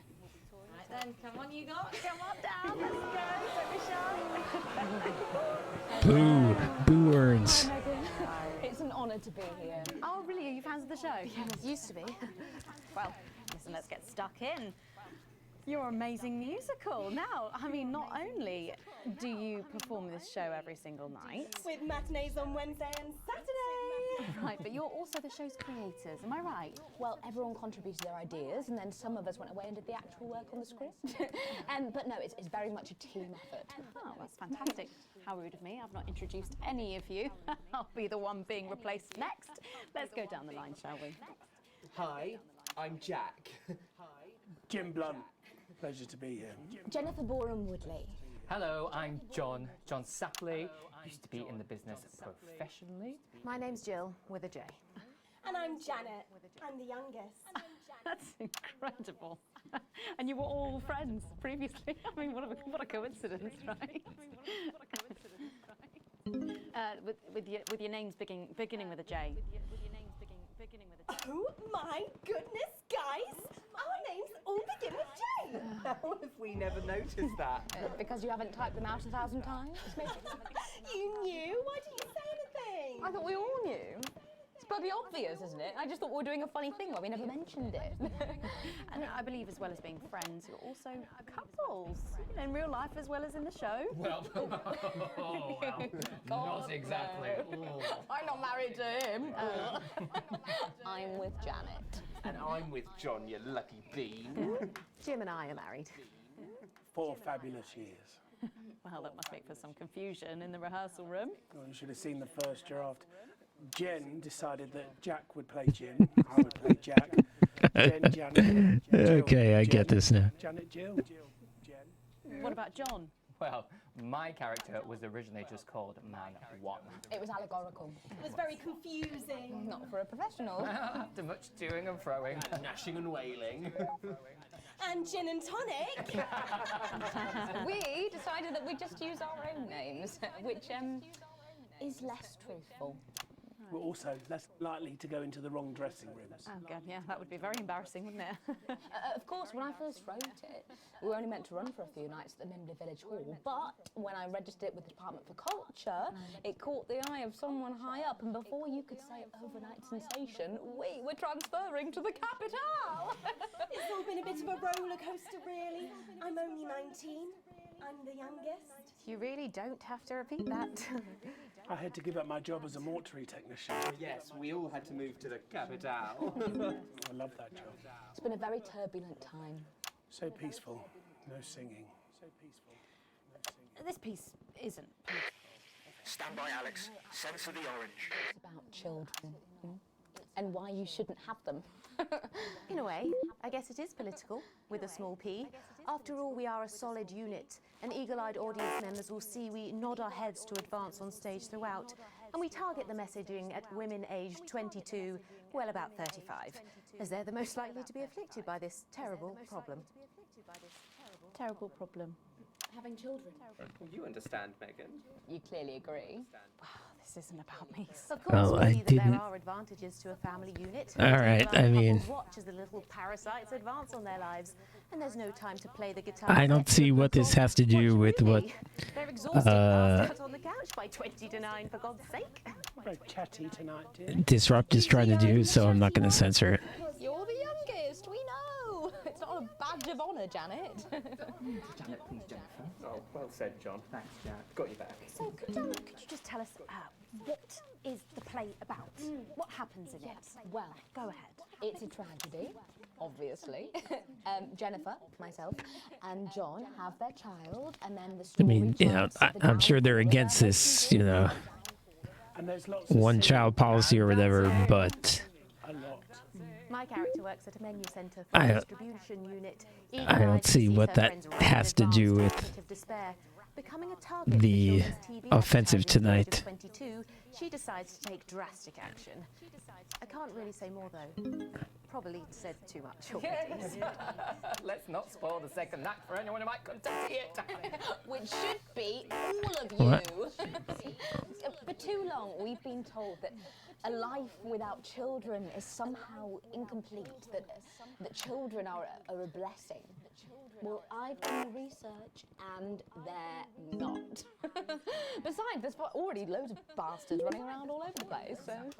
We just want people to have the option of a happy. for some reason, it, okay, I'll stop going to 1. For some reason, it doesn't like 1. When I was 14, before I had come out, I had an experience with a girl called Julia Jacobs. She was an experiment, I guess, you know, a chance to dip my toes into the... Fascinating. Well, thank you all so much for coming in tonight. I really hope you keep them dancing in the aisles for many performances to come. The Nobly Fair. And I am pleased to say we can now go back to Patrick Bannon to get the latest from the scene of tonight's horrific events. Patrick, are you okay? Thank you, Megan. This is Patrick Bannon reporting from the scene of tonight's devastating and symbolic attack tonight this evening. An attack which I myself have been found myself caught up in. I'm still a little dazed and a little deaf, Megan. So I hope you'll forgive me if I seem that it's time to speak with the Prime Minister. Mrs. Salisbury, that's you. You're still here. The Prime Minister. I couldn't leave, not when there were people that needed help. Any team player would have done the same. I don't And deserve again, praise I'll for being- emphasize that it did seem like she actually was helping. and trying to avoid violence. Or lemonade. Right. So, is the situation now? Are we safe? Yes, the security services perform their duties without hesitation, and I would like to assure the public that although there have been some injuries, there were no civilian deaths here this evening. Oh, that's good news about the civil. Mm-hmm. Sorry, did you say no deaths? That's right, no civilian deaths.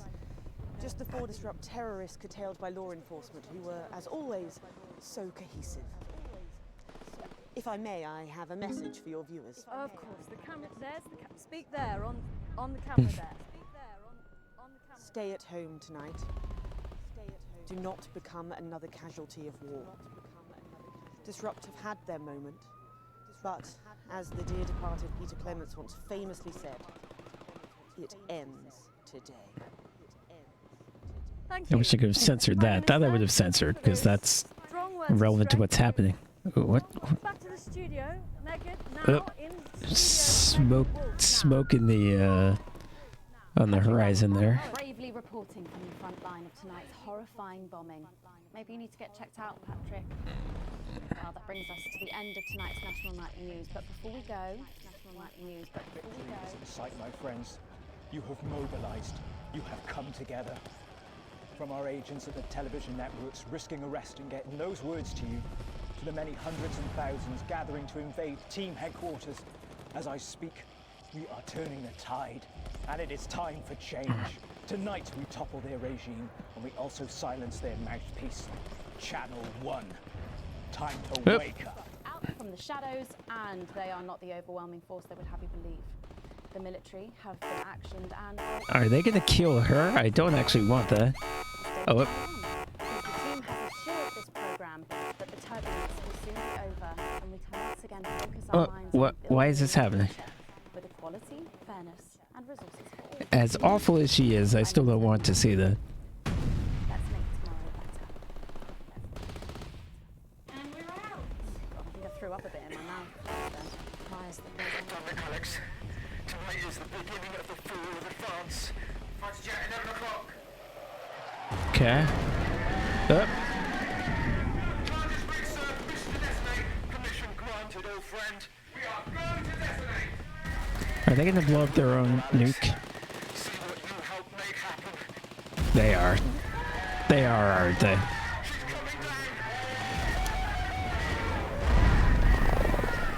They brought down the TV station? It's fine. I don't really care about that.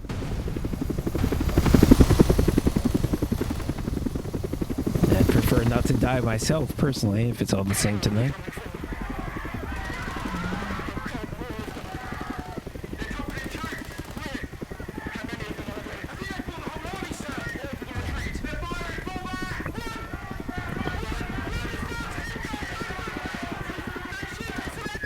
They're defending themselves somehow.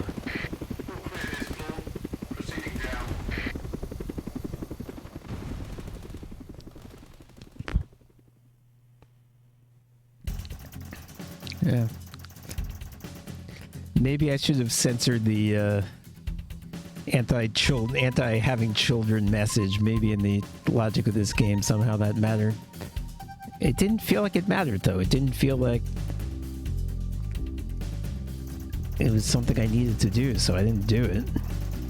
Disrupt destroyed the Channel 1 broadcast tower. Some rude words were broadcast. Yeah, I think I missed one. It may have only missed one.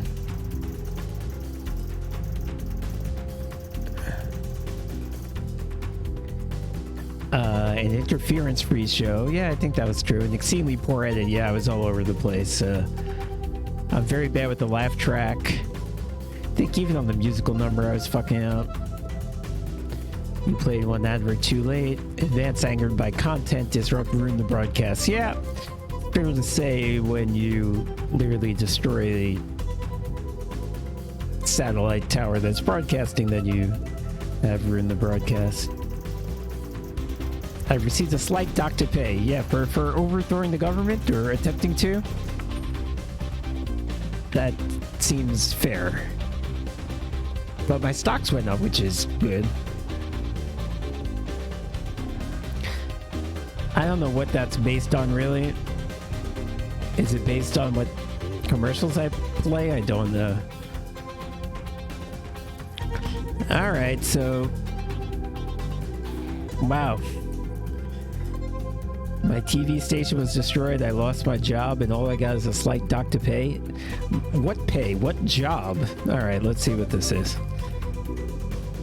Advance went down. Disrupt went up. Does that mean that they won the final battle? It didn't sound like it. It sounded like they retreated. And the station's unhappy with me. Fair enough, but it doesn't matter because there's no station, I would think. This is all quite confusing. Let's just move on here.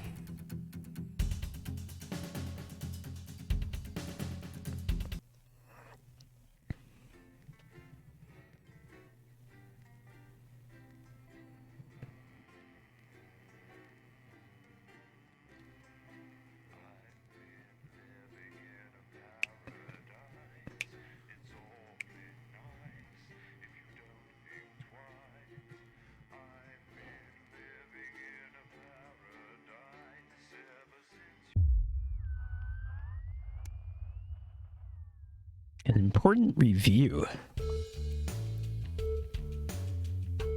You arrive at work a little early. What work? What?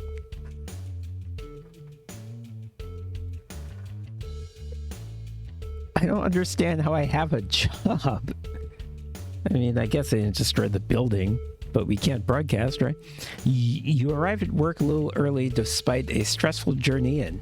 You still aren't quite sure of everything that happened, though if the swarm of CCOs all over the building is anything to go by, this isn't just a Channel 1 matter. This is confirmed when you are informed you need to speak to Bozeman immediately and are escorted to his office. You sit nervously outside waiting for your boss. Well, I guess I could think of a couple of problems he might have with me at this point, such as I fomented the revolution that destroyed his TV station. Yeah, okay. A few minutes later, the boss man arrives, disheveled and with a stern-looking CCO in tow. Ah, yes, Winston Good. This is Specialist Ables. She will be observing this interview. Please come inside and take a seat. So, yes, obviously the cops are involved. The ruddy-faced man bustles into his office and leaves the door open for you to follow. Few times you've been here before, it was immaculate with everything in its proper place. Not so today. It must be serious for Bozeman to be this flustered. So, Alex, do you know why you're here today? Bozeman's eyes are sharp and his gaze is fixed on your face from across the desk. Ables is standing behind you, out of sight, but definitely not out of mind. Okay, so my options are not really no, I wasn't involved with anything that happened yesterday, or I assume to do with what happened with Disrupt last night. I can't imagine that they don't have my number enough to make... I feel like playing dumb is pointless. I'm gonna go with the second option.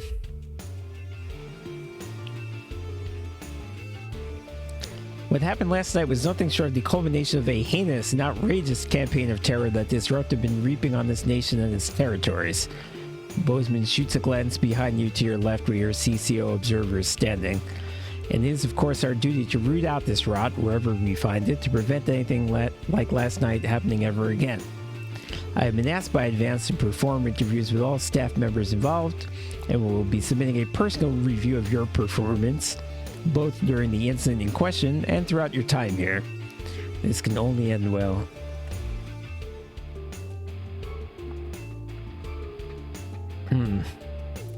His expression remains stern. Just tell the truth, Winston. This will all be over soon. Arranging some papers, Bozeman clears his throat and begins. Obviously, a lot happened last night, and I have a number of interviews to conduct today, so I'd rather not waste any time. Be brief, concise, and clear in your answers. You nod. Okay. So let's start at the beginning of the broadcast and work our way through. After the attack at the memorial, you seem to have portrayed the terrorists in a quite sympathetic light. Why? I could say I showed what was happening, the news, that's our job, right? Or I did what I felt was right in a very stressful situation. That second one is kind of a non-answer, but that might be the way to go here. It's not lying. It's not lying, but it's not as challenging to them. I think that's a good answer. I'm going to say that.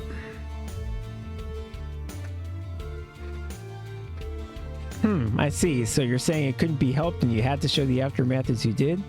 I'll be sure to make a note of that. Funny how unauthorized footage always seems to find its way into your broadcast. Bozeman scribbles some notes down, the noise of his pen scratching into the notepad, punctuated only by the constant tick-tock of his ornate clock. Hopefully this will all be over soon. Reviewing the broadcast, we noticed something a little odd about a particular camera choice. It was while everyone else was talking. Oh, where did I put it? Yes, here we are. Do you recognize this? With the flourish, Bozeman produces the leaflet from the notice board and places it on the desk in front of you. I can say I honestly didn't even notice it was there, or I assumed it was just part of the set. Why else would it have been there and on camera?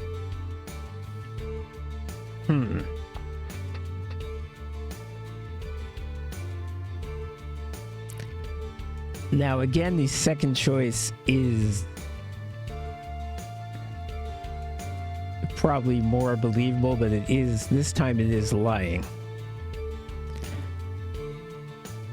Well, both of them are lying, so I guess we're even there.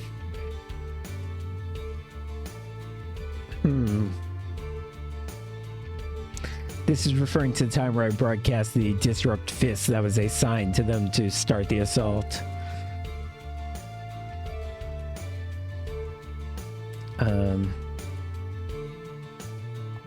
I'm gonna go second one again. So you're saying the blame lies entirely with the crew on set? There's no way you could possibly use your own judgment to have determined it was unsuitable? You hear a disapproving grunt from the CCO behind you.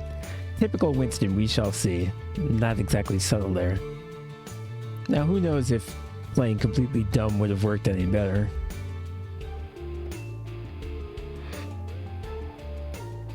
There's one thing we noticed during the finale of the notice board. Bozeman picks up some notes on the other side of his desk. You seem to play an odd choice of sound effects relatively early on. Now the script was expecting laughs, but for all three you chose to play boos. Why did you do that? I'm sorry, I was under the impression that I could pick freely. Did that change? I felt they were the most appropriate choices. Art is subjective after all. Number one seems like a bad answer because everyone knows I can't pick freely. I'm not supposed to even think that I can pick freely. I'm going to pick the second one again. Yes, well, choice is given to those who show they can employ a sufficient degree of good judgment. It may be we need to review this policy, or at least who qualifies for it. You can see Bozeman is frowning as he adds to his notes. It might have been nice to have him on your side. How many other people would he be interviewing today?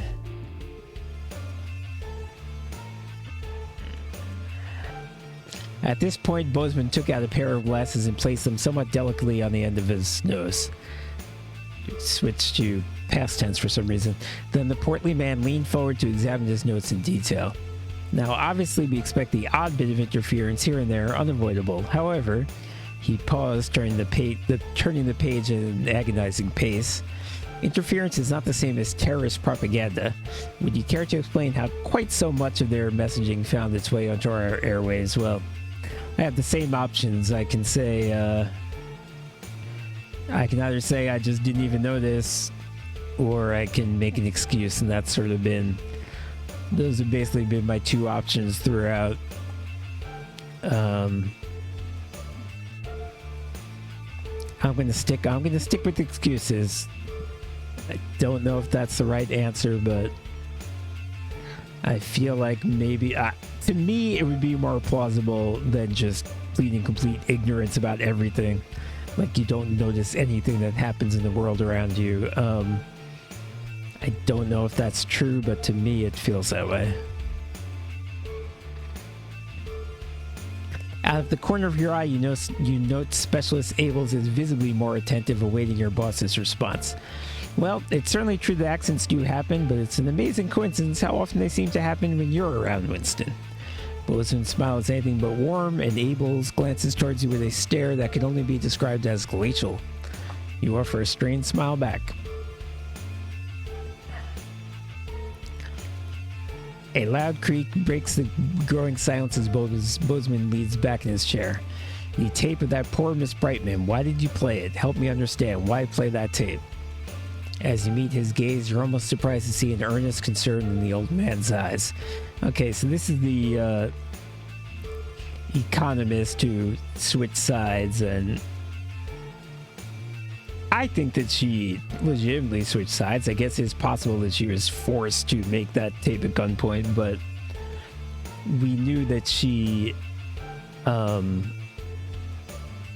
was actually like together with Alan James. So it would only make sense to me that she, it wouldn't really make sense that she would have to be coerced into that. So I don't feel like I played a hostage video. I feel like I played, Disrupt. I was getting Disrupt's message out there, but I don't think they did anything wrong in getting her to make that tape. I was worried what Disrupt might do, or it seemed like the news, isn't that what we do, show the news? Again, I feel like number 2 is not how I'm supposed to be thinking. The government doesn't want me to think that I am objective, balanced. Like, they don't want the news to be that. So I feel like number 2 is the wrong answer. I'm going to say number 1. You watch as Bozeman slowly cleans his glasses before answering. Well, at the end of the day, you chose to do it, Alex. I know what I'd have done in your shoes. After all, you have a habit of playing tapes you shouldn't, don't you? He clears his throat and leans forward again, staring at you for a moment before continuing. That is, however, all I had for you. Thank God it's over. Well, I mean, that went poorly, but I don't know if it would have gone any differently if I had just been like, why'd you play the tape? I don't know. Why'd you boo? I don't know. Why'd you show the Disrupt symbol on camera? I don't know. I find it a little hard to believe that would have been better. I'm in a bad situation because I backed a government coup that failed. That tends to be bad. I think that's all the information we need for now, Winston. Bozeman looks questioningly at the CCO, but by the time you've turned around, the moment has passed. Best you just go home for now. There's no work for you until we get a new satellite tower up, exactly. But of course, don't leave town. I may have more questions for you following the other interviews. As you leave, you see open hostility in Specialist Abel's eyes. Well, you knew there'd be consequences. Well, that's why you have to win. If you come at the king, you best not miss. Okay, so now we're in year 3. Not quite. A banquet for some. It's your anniversary. This year you've got a plan. A week away, it could be just what the doctor ordered for you and Sam, but it won't be cheap. It's more than you normally spend, but sounds worth every penny. Spending that much on a holiday might be a bit frivolous. So, okay, look. At every turn in this game, I have chosen against my wife. I chose not to help her sibling. I chose, I believe, twice to go to work instead of be with her. My wealth is things are looking up, which sounds like I'm not in dire financial straits. I think I need to finally be with my wife and spend some money on her. I think I can do it, and I think I should do it. Sam still hasn't forgotten that missed anniversary, but you've not made that mistake again in the 3 years since. Damn, Bozeman. With the trip booked, you even took today off so you could go all out and cook a nice meal from scratch. Fancy. Sam's going to love it. They should be here any minute. This is where my boss is going to call.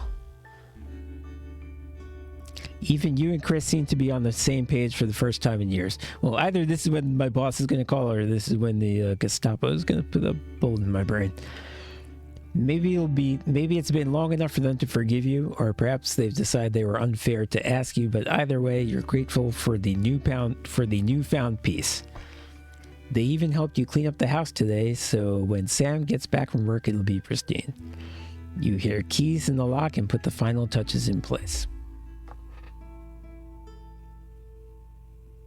As Sam steps in the hallway, you're waiting in the doorway to the kitchen, dressed to the nines and acting as nonchalant as possible. Alex, what's all this? Oh my God, did you clean? And what's that smell? They give you a quick kiss as they step past you into the kitchen, where the banquet is laid out, candles lit, with Chris and the children standing quietly, grinning. Oh my God, Alex, happy anniversary. Okay, I thought we were going on a nice vacation. I didn't think we were having a nice dinner in our own home. I mean, you know, I'm not saying that's bad. That's nice too, but they played this up to be more than I thought it was. And my wealth is now technically not negative, which sounds like this cost a ton of money. Well, I wish this were something more than an admittedly very fancy dinner in my own home. Happy anniversary, comes the chorus from your three cheerleaders as Sam turns to you smiling and with tears in their eyes. Alex, it's perfect. Sam rushes over and kisses you softly, only breaking off when you get a less than subtle cough from Charlie. So I got officially accepted into the Community Cohesion Management Program, Charlie blurts out. That's going to be my literal death. And how do you feel about being grandparents? Susie continues. Wait, what was that? Kidding, I'm kidding. Don't make jokes like that. Though it might be sooner than you think. Susie laughs as Sam grabs the door frame for support. All right, you two are coming with me before you give your parents a heart attack. We'll see you later, tomorrow, as in not tonight. With a wink, they finish ushering Charlie and Susie out of the house. They just showed up to literally say hello and leave. And what about my brother-in-law? Is he still here? You pulled out Sam's chair for them. There have been a couple of instances in this game where, like, family members come and go and it doesn't make sense. I mean, it doesn't really matter, but it's kind of funny. They needed a continuity editor for these written sections. Why, thank you, Sam says, taking a seat and grinning at you. Sounds like the kids are keeping busy. They shake your... Yeah, one of them is keeping busy, like becoming the next big brother. They shake their head as you take your own seat opposite them. Tomorrow, for now. What is tomorrow? I don't know what that means. Tomorrow for now. You really didn't have to do all this, Alex. Tomorrow for now. I don't know what that means. I know, I wanted to. I love you, Sam. I love you too. They breathe, admiring the panoply. Is that how you pronounce that? Panoply? Panoply of food you've prepared for them.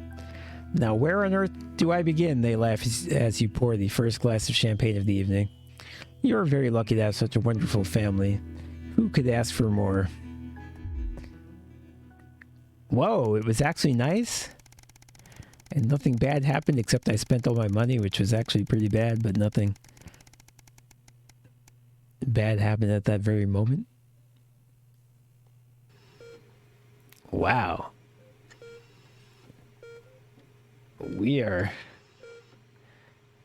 This government is... So we're over 4 years in at this point. And again, we haven't heard anything for a long time about the blockade or the sanctions or the war. So I assume that the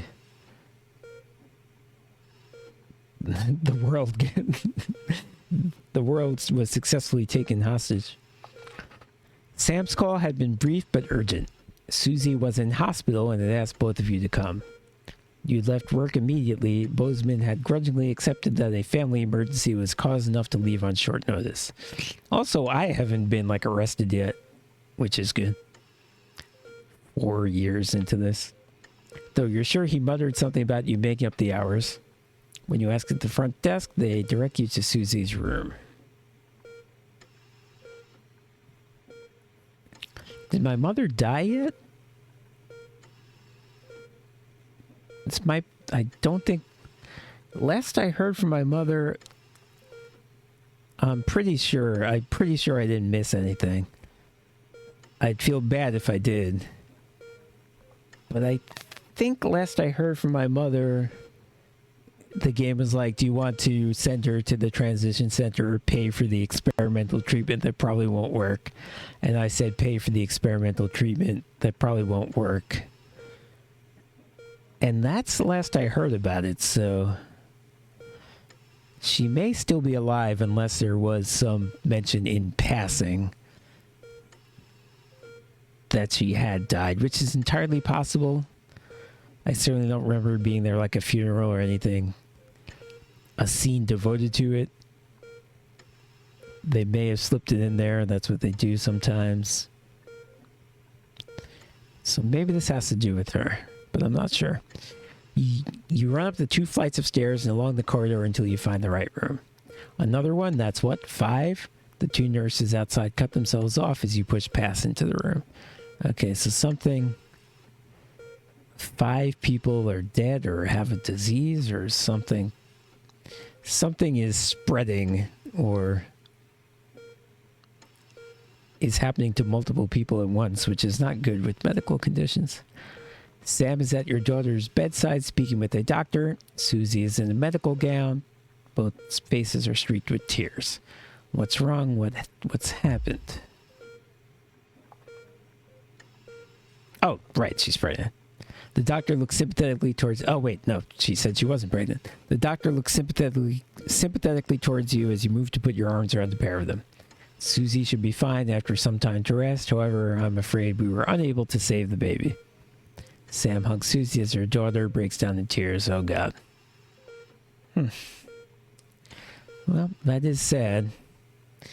We didn't know that she was pregnant. In fact, she said, are we to assume... I didn't count how many days there was between the last scene and this scene.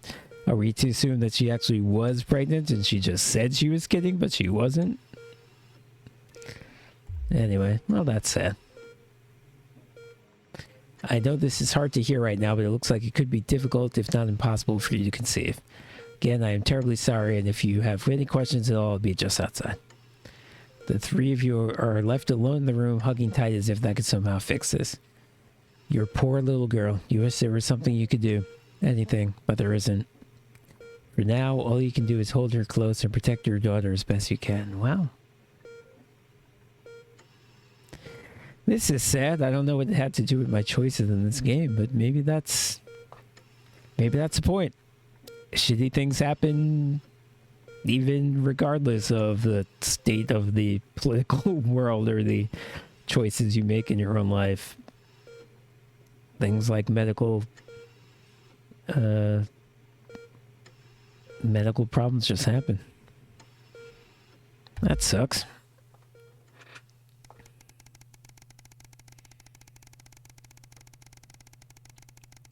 Holy cats, we're 1764. Okay, not quite 5 years. Everything's ready. You and Sam have been trying to watch Bullet Man for years. Holy shit, this is a callback to like one of the first thing that happened in the game.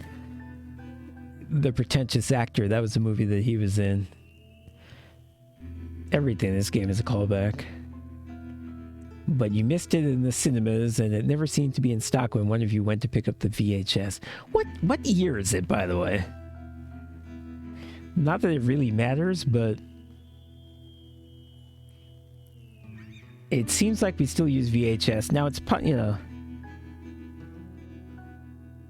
sometimes you sort of use old technology on purpose. I know when I worked in college radio, the ads were on these sort of tapes that you put in. We didn't play music off a tape, but the ads were like that. So we may not be, just because the TV station uses VHS technology for the ads, that may not mean we're in the VHS technology era.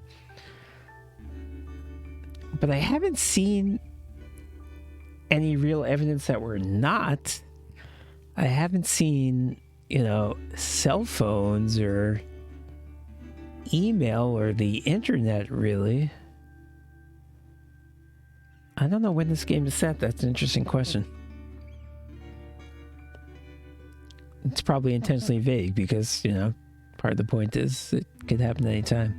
This TV that I'm looking at looks like, an older TV. It obviously doesn't look like a modern TV. Looks pretty much like an 80s TV. Let's see it again. All right, well, I'll keep reading. We'll see it. Right, so you pick up the VHS. Now you're just waiting for them to get home so you can start. You hear the front door open as you put a bowl of popcorn. There's the TV. Yeah, it's like a 80s, maybe even a late 70s TV. You hear the front door open as you put a bowl of popcorn on the coffee table. We're all ready to go. Get your butt in here. Sam comes in with a vacant stare, ignoring both film and snacks as they sit down next to you. You have to actually nudge them to break their stupor. Sam, what is it? I think this is like half a year after our daughter lost a baby.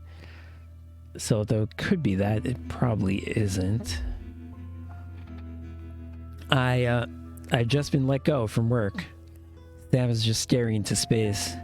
Apparently there just isn't a need for 2 nursery teachers anymore. Not enough children, so they can't justify the expense. So yeah, obviously we saw in the last gameplay section that the government is propagandizing people to not have children. Something obviously China did most famously. I don't know if that's typically a thing that totalitarian governments do, and in fact I think sometimes they encourage people to have a lot of children, because obviously if your goal is to go to war ultimately, then you're going to want to have soldiers. But maybe the sanctions are still going on and they can't afford to feed everybody, and it's just in the background, they haven't mentioned it. But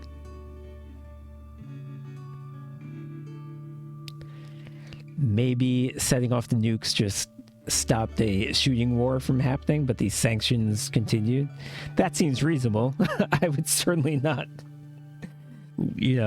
lift sanctions on the biggest war criminal country of all time.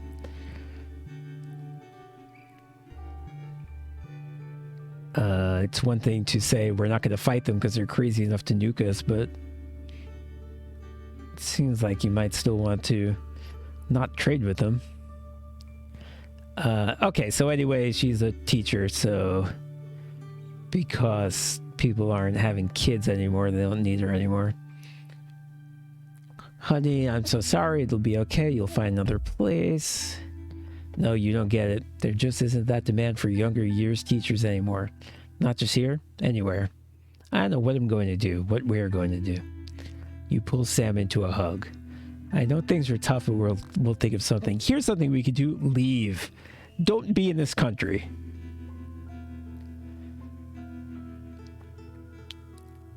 And that's probably something that we should have done like as soon as we realized that they were rounding up the elderly to kill them, which was years ago. Why are we even here at all?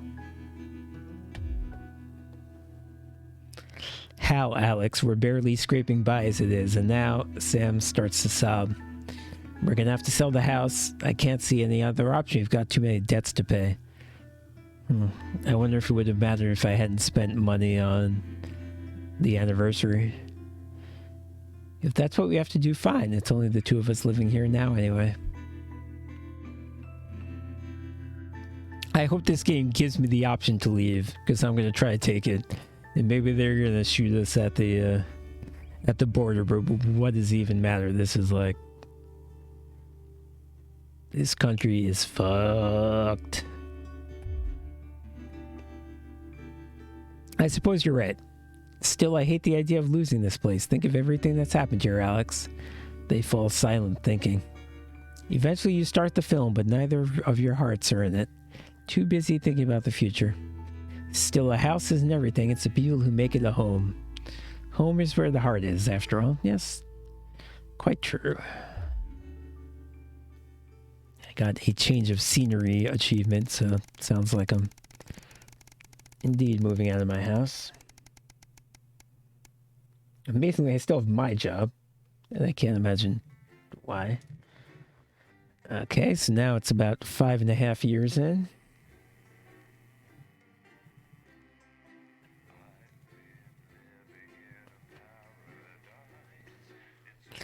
Wow. The only one good thing that's happened is I'm still alive and not in jail. Otherwise, the sterility. Okay, this has to do with my...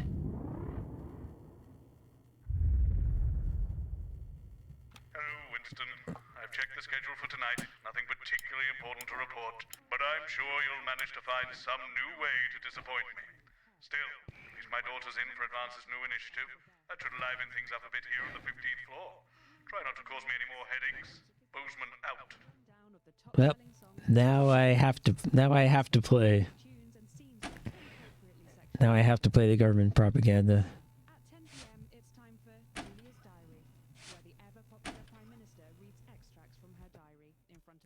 Now I don't have choices.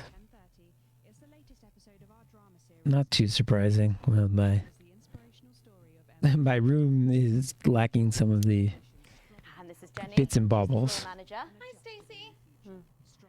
That's Colin. He, do you know what, just don't talk to Colin. Not getting involved and bring your daughter to work, eh, Colin? Nah, we don't believe in it. All right, come and sit next to Mum. Believe in what? Just days. Atta girl. 10 seconds, everybody. Monday's a myth. That explains so much. Okay, we are going in 5, 4, 3. Good evening and welcome to the NNN. I'm Megan Wolf. And who's this, you might be wondering? Well, it's Bring Your Daughter to Work Day here at Channel 1. This is going to be good. Tonight by my foster daughter, Stacey. Say hello, Stacey. Go fuck yourself. All right then, here are the stories that matter to you. First up, with Advance confirming that the nuclear fallout from the 20-week war is to blame for the drop in birth rates across the Oh, territory. everyone's infertile. What keeps you going? I know that I everyone see. was quite deflated when I heard about this, but reading all your submissions has really put the smile back on my face. This is from Drew in Humberset. To take our minds off things, me and my partner have been building. Oh, okay, the nuclear fallout. That's kind of distract us from thinking about the 85%. kind of strange that So next week we're building. you bomb the continent and the people in England, which I continue to insist this is. I guess Fallout can spread a long way. Do write in and tell us about it.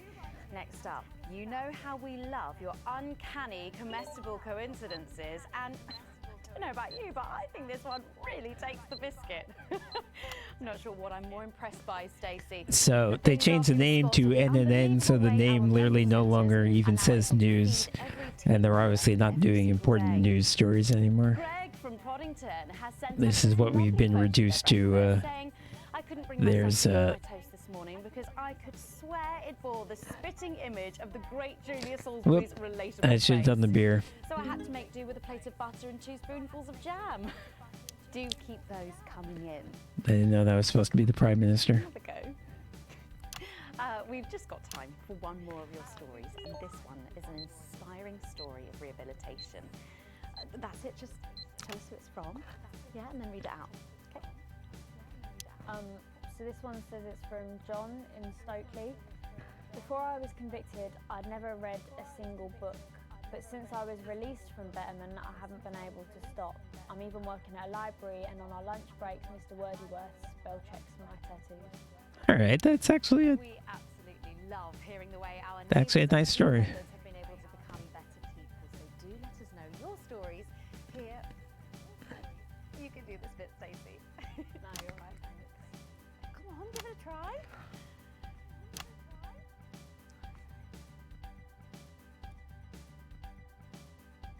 Let us know your stories here at the NNN.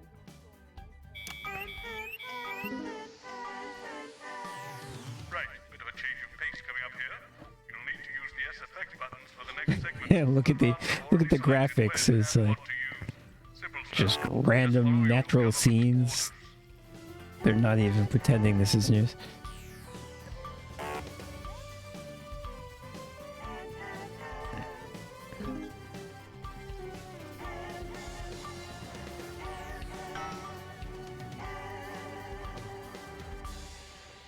First up tonight on the NNN, it's time to celebrate this week's Team Lottery winners live from the Shakespeare Theatre right here in the capital. We're going to hand over to Julia Salisbury. I suppose you don't think much of her either, eh, Stacey? She's got a lot more going for her than you wankers. Okay, surprising vote of approval there from Stacey. Let's go live to that right now. Good evening, everybody, and welcome to this week's Team Awards. Oh, I gotta boo her. Of all the many duties I have as team leader, this is by far the most pleasant. Oh, I don't have the option anymore. I cannot choose whatever I want. The uneven cast is now Wait, what's happening? firmly behind us. Yeah, I can only choose the... This is the new future. And I say to you, it's better. I can only choose the option they want me to choose. You know what? Then I'm not gonna choose anything. Delighted to be joined here tonight by one of the oldest people in Territory 1. He was Why should I do that? 7 years ago. Please give a warm team welcome to Alfie Tatchbadger. So, Alfie, you must have seen so much in your Does that make the lifetime. ratings go down when I do it though? Alfie? Is he alright? I want to laugh at him. His hearing aid isn't turned on. Oh, did you turn it on? We can do that. He says it drains the battery. Well, will you tell him that we'll buy him a brand new battery after the presentation? Nope, we're not cheering you for anything. Yeah, he says that's fine then.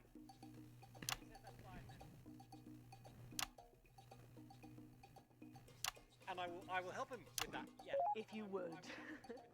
Sorry, can't get the Okay, we don't need to laugh at the old guy. We got it. So, Alfie. What? You're 107 years old. Oh, don't bloody remind me. Would you like to tell the audience what that's like? Where is everybody? Out there, in the dark. Oh, bless him, it's not just the ears. Okay, and again, I don't want to laugh at his senility. 2 sugars, please. I'm Julia Salisbury, the Prime Minister. Nope, not cheering her. Lovely story. Who are you really? No, I really am the Prime Minister. Oh, so you're a woman. A woman. One of Women can do anything men can do these days, Alfie. And that's true, but I'm not cheering it because she said it. I can't say I've ever tried. No, I didn't think so. 2 sugars, please, and not too much milk. Shall we get to the awards, Alfie? I'm going to ask What? you about my life. Well, I'm not sure we have enough time left now for that. Yep, I fucked up. I wanted a pet, so I asked me Mam and Pap. There was no television then, back then, you know. We made our own entertainment out of coal and roadkill. Well, that's fascinating. So they got me a pet, see? But it weren't a dog. They told me it were a dog, but it were a stone. A stone? Yes. So I called it Patch, which was a popular name for a dog back then on account of the king having a patchy face. And I decided to introduce him to pretty little Gertie Thimble, who lived up the road. Oh, how romantic. She threw my dog in the river. Alright, we'll boo dogs being thrown in the river. I think that's safe. And that's the secret to your long life? Oh no, I've been married 7 times, divorced 8. There was a mix-up with number 3, see? Yes, I'm just lucky. Are we going back to the home soon? Soon, Alfie. First, let's turn to the reason we're all here. The weekly Territory 1 Team Awards. First up tonight is a lady who really knows how to put in the extra hours. She works at a transition centre in Hamble-Bamblebury, and she has single-handedly allowed more families to unburden each other. Jesus, okay, so this is the angel of death. Yeah, that's not funny at all. Tonight, she is being honoured as a We are definitely not cheering this nightmare person. Danny Snister.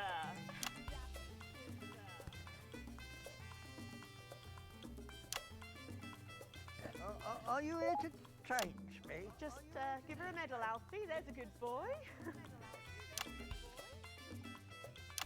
Right, got you. I mean, 2 sugars, please. And don't let it steep too long. I think you're supposed to give me one of those. Well, There he goes. Look. I can't get the arms up any higher than that. You'll have to go down, love. Thank God those fractious times are behind us, and now the territories are thriving. Are we in? As the actors said to the bishop. Yes, thank you. I've got it from here. Well done. Daphne Snister, everybody. Now, open your envelope and find out what you've won. Crikey, don't hold back there. She's stuffing one of Peter's homemade Eccles cakes. Got it. I've won a holiday for 2 in Territory 15. It used to be called San Palmerino, didn't it? I believe it did, yes. Why couldn't we have stuck with that then? It's easier to remember. We're all one nation now. Hang on a minute. Isn't it still on fire? Daphne Snister, everyone. Oh, what about my change? I've been in these wide fronts for 3 days now. We'll get to that, Alfie. Oh, right you are, love. Okay, there was some government censorship there, which I didn't do. Who, after a rocky start losing their family's ill-gotten gains to the Assets and Wealth Act, have really embraced the new future, setting up a community farm and petting zoo in their local area for all the local children to play. Please welcome Otho and Lobelia, Jackson Randiganis. Okay, so these are class traders. These are rich people who came around. Medal, Alfie. Bothers me to have to root for the rich people. When I was in the trenches, I had a pal called Scotty Wilson. He was from way up north, so I didn't understand a bloody word he said. But he were my best mate. Should we just grab them for ourselves? Probably for the best. And his best mate was Smudger Ace. There was them two. Fiddly Eric, Unstable Terry, and of course, Leggy Sydney. She were a girl, but she had a boy's name, so they shipped her to the front anyway. First girl any of us has ever seen, close up. She's dead now. They all are. Smudger and Scotty never made it home. Fiddly got shanked in Frankworth prison in an argument over an olive. And Terry, he exploded quietly at home. Sidney got a fatal skin condition. Scratched herself to death. It makes you think. Thanks, Alfie. Great contribution. So, Otho and Lobelia, a petting zoo. After we lost all our wealth, we discovered there were actually people who had never even owned a pony. I used to have 3. So we decided to do something about it. That's the type of people we are, you see. Advantage of a private education, probably. Well, I'm sure we could debate that all night, but there's no time. So, let's see what you've won. Yes, but before we do, there's something I wanted to say to you. Oh, they're gonna do it. Okay, Future has my ear. do something. When advance came to power, you took all of our wealth. You took the shirts off. Come on, put the knife in. In my case, I used to collect shirts. You might as well have the rest of it too.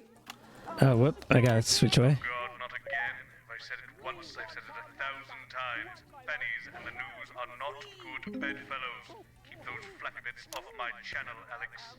Much better. And you are? Oh, no. Jacob! It isn't right and it isn't fair. You tell him, girl. That's my wife, you know. Oh, no, you don't. You can't mix pearls with swine. It isn't right. We used to have 3 horses sent into Thistlewood Hungwell. And now what have we got? 2 mangy goats, 1 mongrel dog called Kenneth, and a rooster that won't bloody shut up! Can we get this over quickly with, please? As the actress said to the bishop.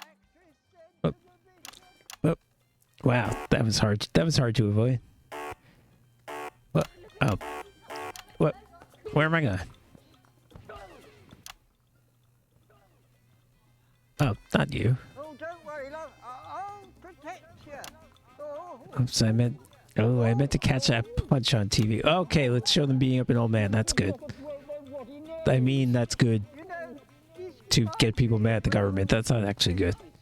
And we go to the promenade at Shining on Sea and watch all the pretty girls on the beach. Everything was black and white then. Of course, we'd visit the Penny Arcade and try to win a block of lard to take home for the family. You couldn't buy lard in those days. I'm allowed to just stay on this guy? It's not going to complain that I'm not changing the shot? Back then. Boys were boys, girls were girls. Everyone else was recruited. Oh, these are...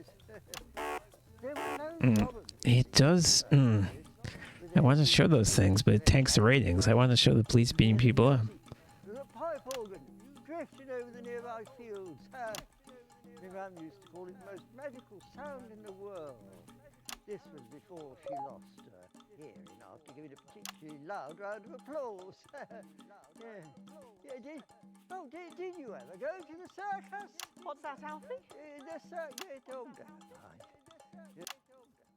Oh, not you. Well, that was an unexpected dose of naked nostalgia. Some people simply can't let go of the past. That's why I look in joy and fervent admiration at the younger generation. So cohesive, such a team. And with fertility falling throughout the territories, we should value our fabulous new generation now more than ever. Our final winner tonight is a go-getter who really went and got him, helping to root out more than 170 disrupt collaborators in his own neighborhood. Really wish I could boo. Since then, he's gone to be a senior cohesion cadet. It's gonna be my son. It's gonna be my son. Last year's camp cooperation. Our final winner tonight, Edwin Neverlay. No, it's not. Oh, Alfie Treasure. You should be in a transition centre, you old nonk. Prime Minister. It's an absolute pleasure to finally meet you. We're very similar, in my opinion. Well, I've never been much of a role model. Nonsense. Prime Minister, you have saved this country. You have fought enemies, foreign and domestic, with an iron fist. As with my own tiny fists have I. Well, let's open the envelope and find out what you've won. Maybe it'll be a fist enlargement.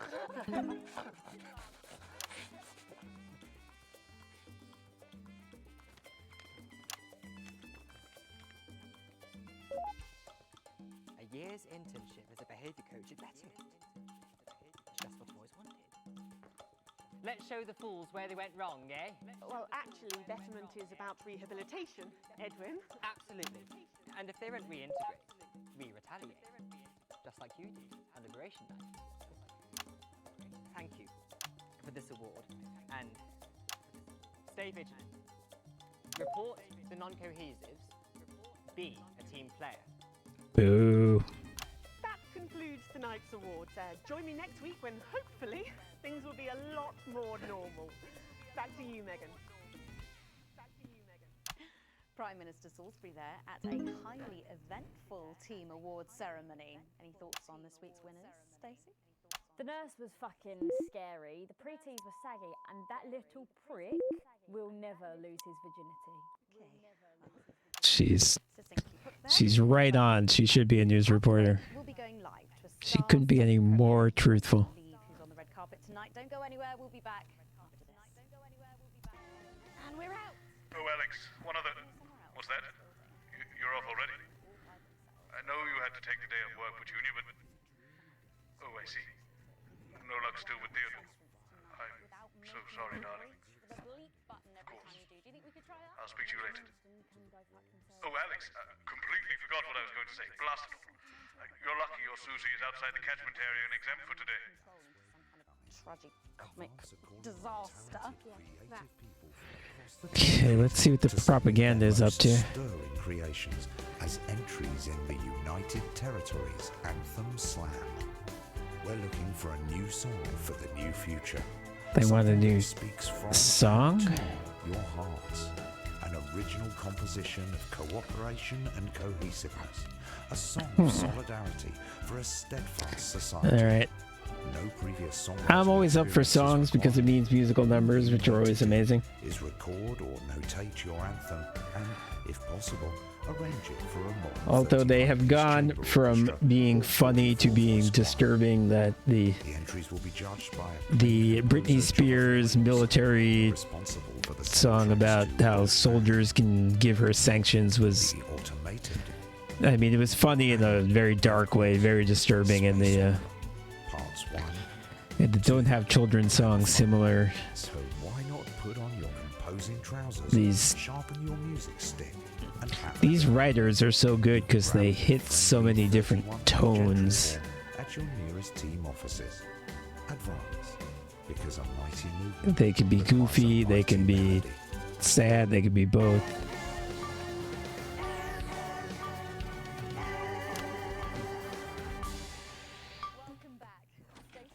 Welcome back. Stacey's still here. Wishing she wasn't.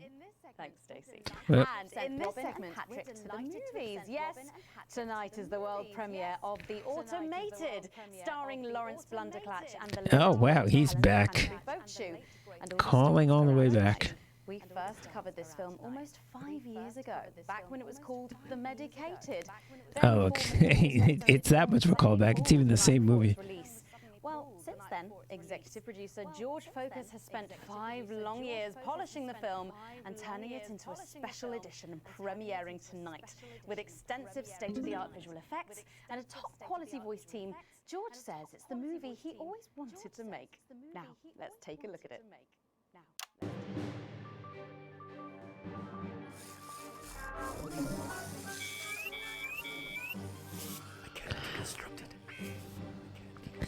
Okay, so I guess we're sort of making fun of the Star Wars special editions here, where it's basically the same except there's weird beep boop noises and things flying around for no reason.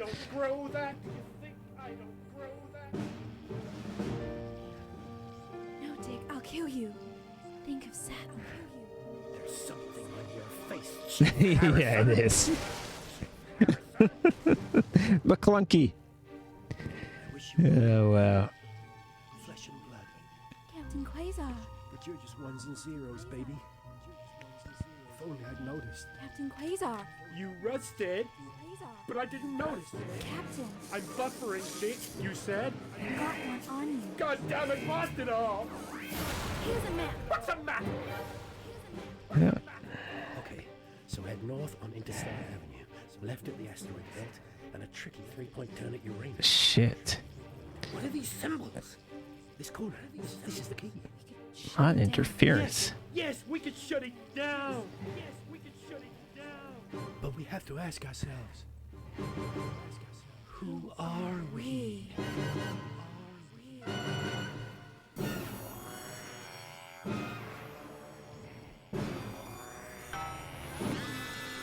Whoa. Gosh, thrilling stuff. That did What look did you think, great. Stacey? Thrilling stuff. What did you think, Stacey? The robots were alright. I guess. They certainly were. Let's go over to Robin Short now in Western Square, who I believe has got the star of the show. Robin. Right, you, shall we? Yes, we are live from Western Square. So they have not done anything so far that even vaguely resembles news. How has your evening been so far? Magical. Absolutely magical. My most dear friends all gathered here to celebrate my work. One really couldn't ask for much more. Oh, well, on that note, with award season just around the corner, are you hoping to add to your collection for a third time? Well, I really couldn't say. But if the association deign to honour me for a fourth time, so be it. It's really not for me to say. But let's just say that I know of 3 little gold men who are getting rather lonely. Absolutely. Because I've won 3. 3 little men. And each more deserved than the last. Well, it's safe to say that your career has gone supersonic in the last couple of years. How's that been? Well, as I was saying to Stephen only yesterday, that's Stephen Spellman. The Stephen Spellman. Lovely chap. I mean, unbelievable mind. I said, Stephen, you know, this really has been quite the ride. But you know what he said? He agreed with me. Wow. And what do you attribute your success to? Well, if we're talking actual numbers, I'd have to say 60% talent, 30% looks, and 10% passion, brackets general. Not to mention the incredible coverage on election night. That really was the start of it all. That and my own range of sick bags. Lawrence's Chundercatch. Wow, who could forget? Well, it's been a delight talking to you, as always. Thank you so much. Well, Wow, Patrick Bannon really got permanently disappeared, huh? that doesn't involve vomit. Patrick! You, Robin. Fingers crossed. I'm joined here by pop icon. It's Lil C. And her father, country singer and alien worshipper, Billy Bob Jean Short. Howdy. So, Lil C, what's with the bag? She knows what she's done. Well, we love this look. Is it one of yours? No, you know it's not. We don't do that anymore. Yes, of course. Your clothing label went bankrupt, didn't it? Yes, because a certain TV show failed to fulfill their contractual obligations. Well, you look great. Well, that's probably due to her new cosmetics and wellness brand. Well, I'm not sure what it is. What are we making fun of here? Is it when Shia LaBeouf was like doing shit like this? I don't really know what that has to do with Miley Cyrus. Wow, that was a surprise. And this next one, this is our new lipstick. We call this shade Lips. Oh, wow. Why is it so salty? It's organic. And this, our next one, this body spray, this is a body mist which rebalances your hormones and actually smells like fertility. Oh, right, yeah. Wow. You feel that? Yeah. That burns. Oh. All this is part of Lil C's new range, straight from my veins. Oh, good lord. Breeze Craglar! So, you're retiring from the music industry. That must be hard. Well, she's way past her prime, Patrick. It was very hard for her to accept it first, but the industry's very, very sure about these things. Well, you sure we can't convince you to release just one last album? We do actually have another album ready, but that's for the label to release in case she dies over the next 10 years or so. Oh, really? Well, given the way she's going, you might get it by Christmas. Well, we better let you get back. Now remember, we need I'm messing up. So she's also available for parties, weddings, funerals, and bar mitzvahs. Thank you, Lil C. That's Lil C there. Oh, and it looks like Robin has got hold of Jesus. Is it obvious I'm sweating, Robin? I like camera cutting a lot more than interference. Interference is not that fun, and I'm not good at it either. You know, I like to walk amongst the peoples every now and then. It makes them feel close to me. Right, yes. You know, when I'm camera cutting, I feel like I'm doing something creative. And to be human is to be apart. Oh, that was good. Write that down. Hey, Rachel, write that one down. It's good to see you've done so well for yourself. Thank you, my child. You know, I have you to thank for that. If it was never for your show supporting me and my music, I never would have transcended. Now, there are rumours going around that you might be running for office. Is there any truth to that? Yeah, that's absolutely true, yeah. but you're aware that elections have been suspended in the territories. Oh, now there are no elections. Okay. Not running to be no prime minister. Oh, you're not? No. I'm gonna be king of the moon. And I think they've also been referring to the prime minister as the Great. It's been more explicitly hero worship of the prime minister. No, not running. It's my birthright. And does this have anything to do with promoting your upcoming hip opera, Jason Space? Hush now. Cynicism is so unmoon. Okay. And how long will this last? Will it go the way of last year's Living as a Mouse fiasco? Or maybe your foray into ventriloquist beats? I don't make the moon rules. That's a good quote. I don't make the moon rules. How are you looking forward to seeing the automated? You know, I don't believe in film. Thou shalt keep thine image still unholy. Oh, I wonder, he was doing a Kanye thing with the ballerinas. I wonder if now this is a satire, religious Kanye. New life in space. And with you, my child. Oh, and / running for president Kanye. It probably is, because he kind of did both those Well, Megan, that's things. what success looks like. I'm going to see if we can grab someone else to have a chat. Back to you. In an absurdist way, of course. Well, that's my holiday to the moon down the toilet. 3 big names there, Stacey. Yeah, big names. Any thoughts about them, maybe from your generation's perspective? You won't like my opinion. Go on, try me. Well, Bumbanonk is so old he's like 1 week away from a transition centre, so who cares? And Lil C was cool when I was like 12 or something, but now she's just another fucking loony. And Jesus is a disrupt-loving wanker who should have died with the rest of them 3 years ago. You're right. You agree with me? No, you're right, I don't like your opinion. But thankfully, See. we can go back to Patrick now, who has another familiar face to catch up with. Patrick, So, what's the atmosphere like there? she referred to the fact Disrupt was defeated 3 years ago. Is that what we're saying? Little Birdie's told us that any moment now we should get a glimpse of someone incredibly popular with our viewers. A favourite destination for many of the fans. Yes, the Mayor of Bumley will be arriving literally any second now. Damn it. No sign of him yet. I mean, they have to have you do something Atmosphere here really is while, something else. as beyond just watch people talk.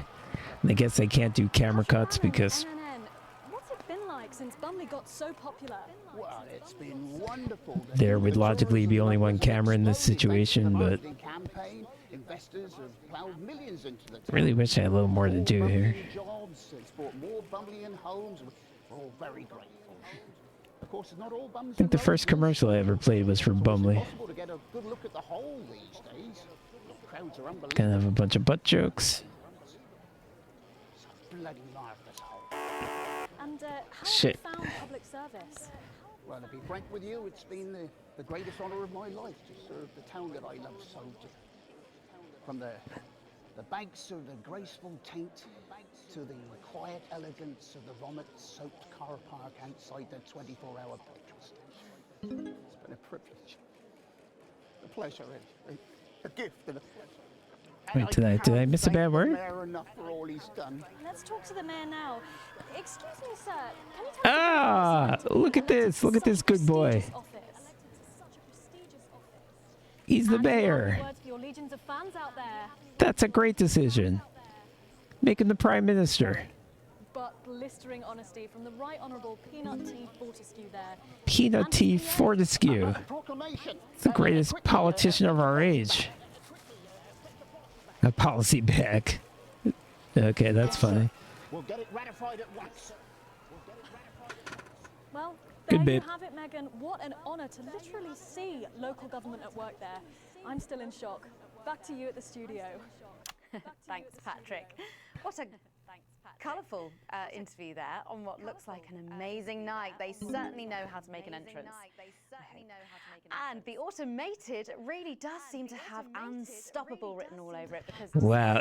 If the point of this is to impress upon me the futility of living in a world where there is no news and there's only bread and circuses designed to distract you, then it's succeeding, because I am fucking sick of this. And it's set to run for months and months, but let's go back to those lucky few seeing it tonight. Oh, I'm so jealous. Robin, you seen any jealous?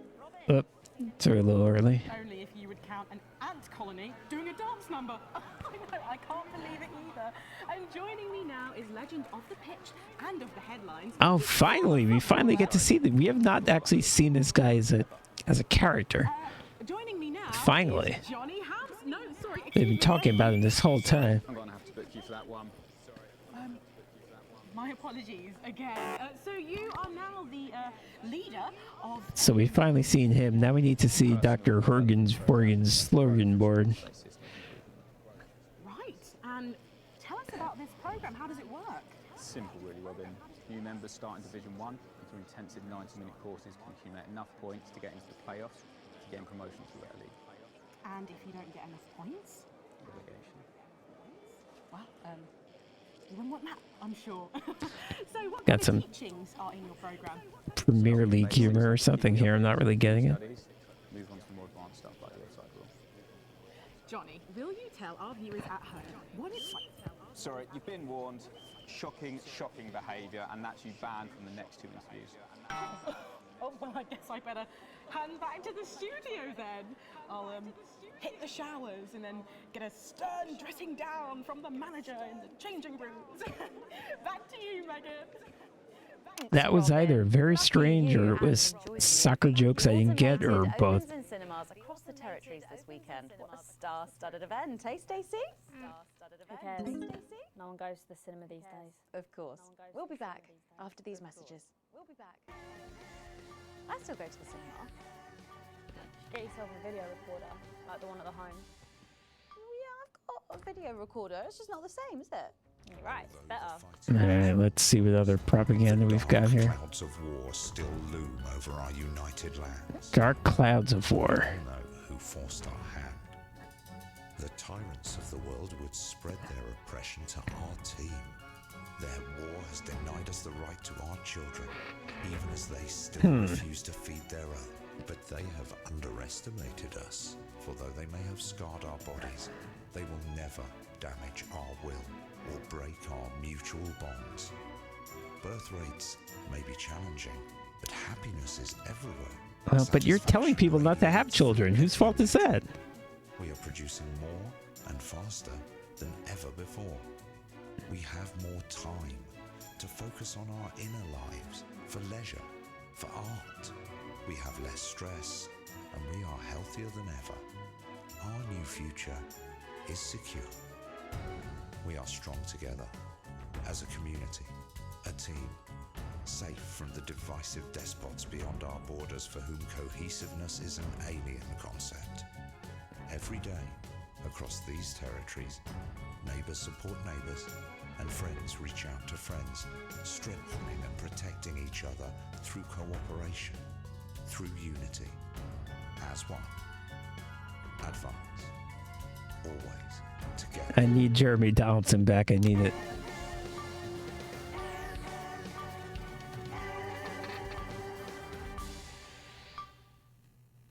Welcome back. For our final segment tonight, Stacey and I by Heat Rash. No, applaud them. I don't know what they're Their new about. album Girls and Why We Love Them All comes out this weekend. So let me see if I can get this right. It's Nolan, I write the songs. Ronnie. That's what it says on my tattoo. Oh, you've got a tattoo of your name on yourself. Okay. In case he forgets it. This raconteur, you must be Chinny. Why do they call you Chinny? It's because of this ugly old thing. I don't know what you mean. God, you're so fucking embarrassing. Dale. Crikey, Dale, you do not look old enough to be in a band. I get that a lot. I'm actually 23, the oldest one. I'm actually 23, I have a the growth oldest disorder. one. I have God, a I'm growth so sorry. I didn't know that. It's so complicated. It's only messing with you. He's actually 58. Okay, right, I see. You're going to be a handful, aren't you, boys? You must be TP. What does TP stand for? Tiny prick. It stands for... Well, you can't say prick. You could say penis. I guess that's a medical term. No co, Ronnie. Yeah, no co, Ronnie. No co, Ronnie. Sorry, what does no co mean? Sorry, It's what the does opposite no-co of mean? Soko. It's the opposite of Soko. Fuck's sake.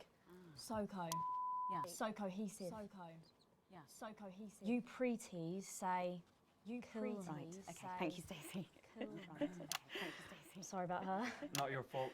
She's Sorry uneven. about her. So you guys met through a popular show on one of our rival channels, didn't you? Yeah, Team Players with a Z. Team Players with a So Z. how did that work then? Well, actually, Dell and I knew each other from school. We were actually classmates. And Fuck's sake, Nolan, mate. Give someone else a chance. Whoop, We all went on missed Team it. Players. We all auditioned. The judges put us into bands. And yeah, we went to their houses and they just put us into bands. Yeah. I don't know why I'm using the mouse. Some of our parts when we're working hard. And occasionally singing it. So every week on the show, they get I need to change. given a song that the producer just found probably under the bin somewhere. Actually, I write the under song. the bin somewhere. And the public would phone in and decide which song they like best. Right, and then the losers would be eliminated. Right, and then the losers would be eliminated. Yeah. Mum. No co. Pretty. So no co. The band who get the most approval gets to play their song again. Who get the most approval gets Sure. to play their song again. So what happens to the losers then? Mum. So what happens to the losers? What do I keep doing? We don't use the L word anymore. We don't use the L word anymore. Would you please stop saying that? Would you please stop saying That that? word is a pejorative. It's a word designed to diminish.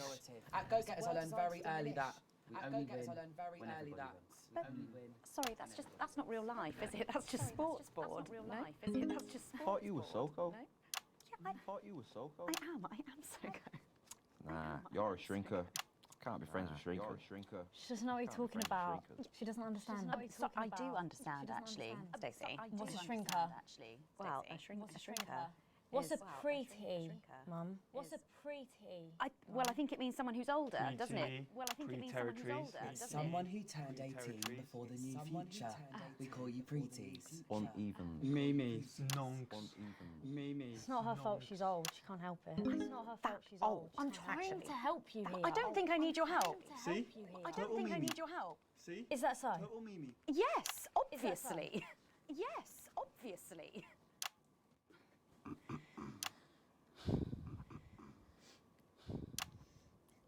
You know what the real problem with you lot is? You know what the real problem You just can't get over the fact that your beloved Disrupt are gone and you just don't fit in anymore. But the truth is, Disrupt were violent, no-co, bricks, being led by a fucking psycho. I'm glad they lost, and you should be too. Listen, not everyone over 30 supported Disrupt. Not everyone, no, but one fuck off lot of you did. But one lot of you did. Soko, Stacey. Soko, Stacey. Soko.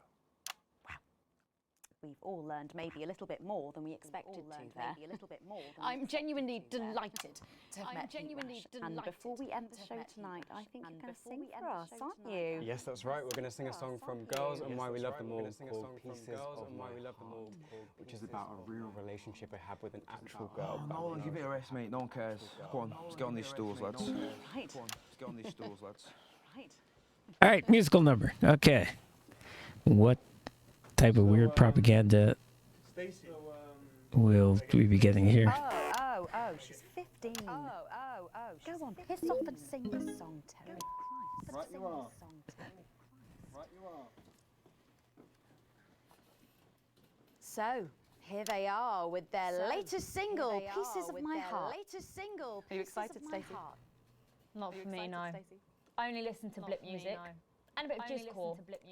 Pop music. Ah, yes, I know I meant to mention this earlier. Apparently, these newfangled boy bands change singer all the bloody time. Try and follow along, eh? Keep the shot on whoever is currently singing the lead vocal.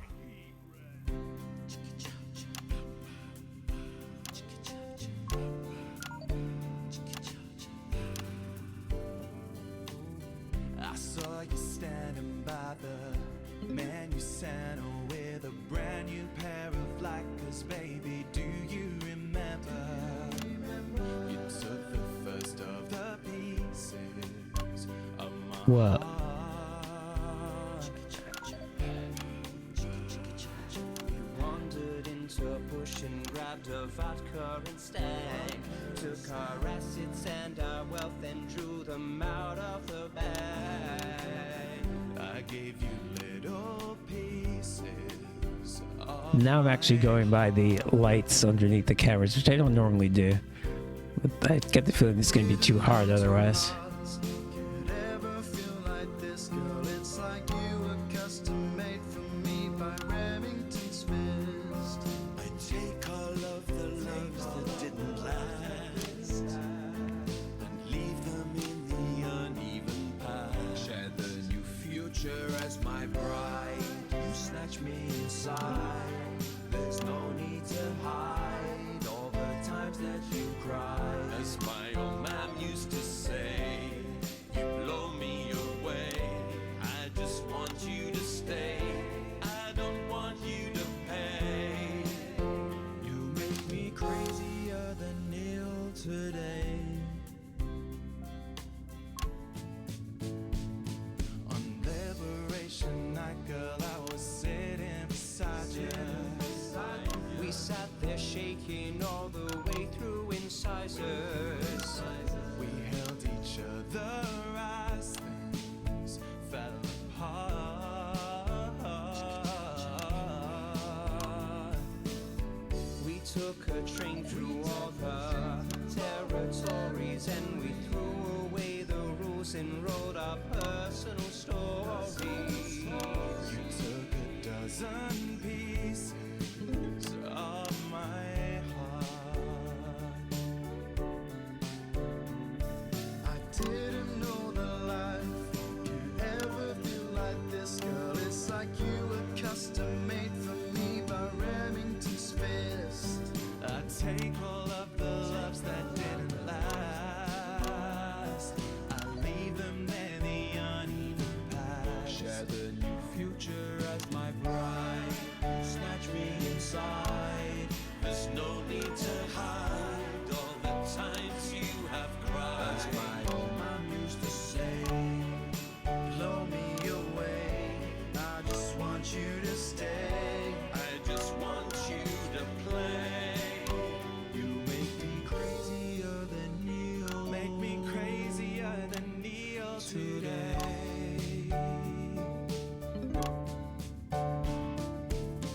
And now I'm staring. Who is Neil? membership card. There's your picture beaming brighter than a handful of flowers. Ooh, Flart.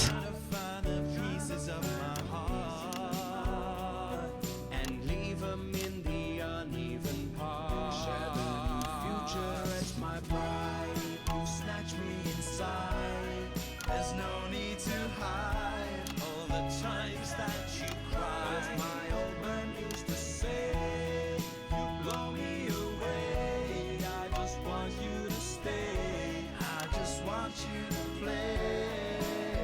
You make me crazier than Neil. Crazier than Neil.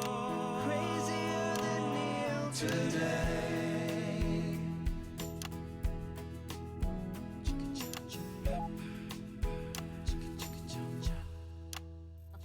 Wow. Well, fantastic. Thank you, Heat Rash. That was fantastic. Thank you. That was actually really good. Best of luck. Thank you for coming in. Best of luck. Thank you for coming in. Now it's almost time for final thoughts tonight. And I've actually asked Stacey to write a few, and they're just being programmed onto the auto cue now. Now I have no idea what she's going to say. So fingers on that bleep button in the broadcast room, just in case. Yep. Button in the broadcast room, just in case. Take it away, Stacey. Take it away, Stacey. My name is Stacey. My name. I guess you know that by now. Oh. Put that in there. Anyway, put that in there. It's going to be hard to believe I'm doing this. There's no need. You hear all I need to switch. I need to switch angles. Oh, I wasn't on her. Fair enough. Motherfuckers. Anyway, Jesus. I'm going to talk about what's important to me. When Advance were first elected, 6 years ago, I was 9. 6 years ago, and in a home. I was 9. Not a family home like you call a home. This was a state children's home. It was state children's home. It was fucking awful, actually. It was like a Charles Dickens book. The roof leaked and the walls were damp some mornings. Food was bad. Drugs and alcohol were everywhere. No one cared. You had to watch your back all the time because there weren't enough staff to manage us. And yes, as you'd imagine, there was a lot of some bad stuff went down there with some of the staff. Not all of them, but the others knew. And they didn't stop it. And then Advance won the election. And like a miracle, things started to change. They got better. We had nicer food. The home was not just repaired, but redecorated and kitted out with books and sports stuff and musical instruments and video games. Most of the staff were fired, and the new ones, which there were more of, spent time talking and working with the bullies. And you know what? A second miracle. It worked. The bullying stopped. My life got better. Because finally, there was enough money to do the good things, and Advance had the guts to do it. I joined Go Getters, and on Liberation Night, that gave me a group of friends that I could talk with when the bombs went off and the power went out. Another miracle. I wasn't alone anymore. And that was the night I finally understood the importance of being in a team. So here's my final thought. I know the people who were doing better under the old system long to go back. You say, we were freer. But what you mean is, we were richer. But for every one of you, there is 100 of me. And even now, after all you've had taken away, you are still doing better than I am, than I likely ever will. You still have homes of your own and families of your own who love you. And I'll never have that. So maybe you should stop looking for the worst interpretation of everything this amazing government does and realise it's not for you. It's for the millions like me. And you can cry and bleat all you want, but you're never going to get your money back because it's already been spent on miracles. Wow, thank you, Stacey, for that. This is wild. Okay, I can get a disrupt message. I thought we killed them. And we're out. Did I fuck that up? All right. Yes, that's more than all right. Did I fuck that up at the end? Did I not get the disrupt message? I tried to. I was thinking we could go out somewhere and have a mini talk About our options, if that's okay. Of course, Miss Wolf. Security will be standing by. Thank you. So they're always there then? There was a thing a few years ago now. Oh, with that Jeremy bloke? I heard about that, everyone did. Were you here back then? Doesn't look old enough. She's growing on me. Yeah, she does that.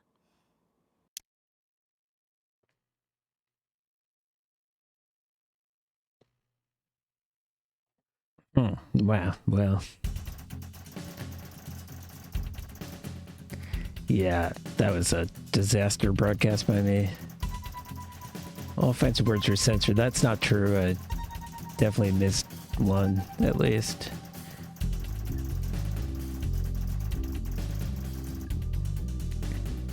What the fuck? I tried, but I didn't. I wish these notes were correct instead of wrong, which is what they are. This is fucking frustrating, honestly. Alright, I did a crappy job with the actual show on top of that. A significant reduction to pay. Great.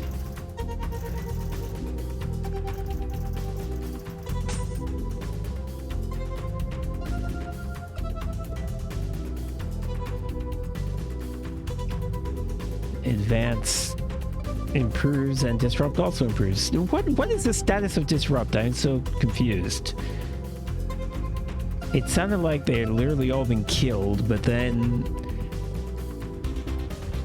And the teenagers seem to basically talk about them like they're a relic of the past, but then I... at the last second get what looked like a transmission from them that I didn't pick up.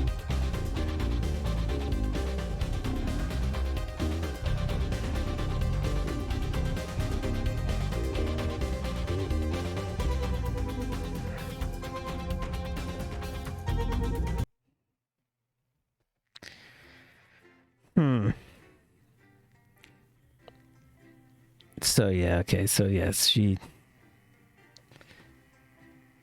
Megan's daughter, I forgot her name now, gave by far the most eloquent defense that could be given of Advance. Now it's not going to change my mind. They still killed what the redistribution has nothing to do with the killing innocent people part. I have never objected to the redistribution, although I mean it's extreme, but that is not what's that is, no pun intended, 1% of what's motivating me. 99% is the killing the elderly and the innocent people in other countries. You once again find yourself sitting inside Bozeman's office. Everything is pristine and orderly, just how the fastidious man likes it, though it's rare for him to be late. The door opens behind you just as you start to imagine the reasons why. Winston, you're already here. Good. Well, I'll keep this brief. We both know your dedication to this role is somewhat lacking. You've been here almost 6 years, and in that time, he checks some notes on his desk. This doesn't seem like a great start.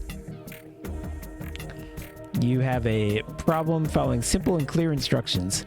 A prime example of this is that you played that Disrupt propaganda tape a few years back. We're still feeling the consequences of that today. He frowns and shakes his head. Well, you knew that one would probably keep coming back to bite you. Well, if this game ends with you're fired and the game is over, that would be pretty anticlimactic. Let's see. Your involvement, whether or not it could be proved in the Disrupt attack, has not been overlooked. That night cost Channel 1 significantly, financially and to our reputation. You'd better believe if I had a shred of evidence, well, we'd certainly not be talking now. You gulp. Look, Winston, I'm going to be blunt. I don't like you. If I had my way, you'd have been out the door long ago. But now we're under public ownership. It's much harder to get rid of you without an official grievance. Hey, I'm kind of protected by the union. I guess that's the one thing I have going for me. In the communist, fascist government. And so far you managed to skate just under the line. But I want you to know I'm watching for you to slip up. Now get back to work. Well, at least you know how he really feels. I wonder if that's more a response to the fact that I just did an incredibly bad job than anything else. Because I'm doing a bad enough job, like he said, to be legitimately fired. I can't get E grades. It's late. It's been snowing all day, and unlike everybody else, you've stayed inside as much as possible, keeping warm. Why would everyone be outside when it's snowing? Normally you enjoy the snow, but today it's been nothing more than an irritant. Still, tomorrow you've got the day off and might actually be able to enjoy it. We are over 6 years in at this point. Sam always gets excited when they see the snow. When they were younger, they'd always wrap the kids up and take them out to play in it. It's been a while since that happened, though. The new place still doesn't feel quite as cozy, especially as you can't afford to put the heating on.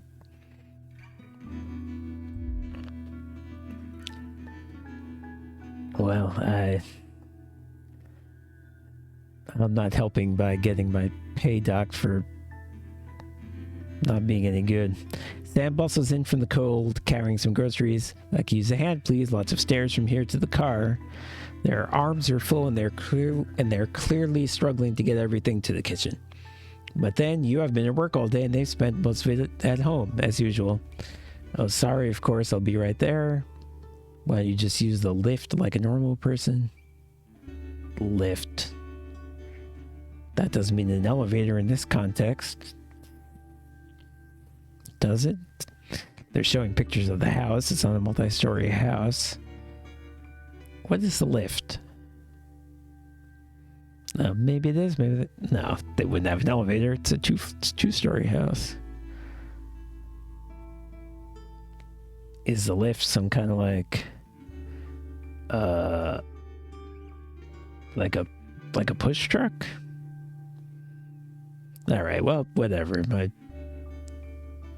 My wife is having trouble carrying groceries. I will help her rather than berate her.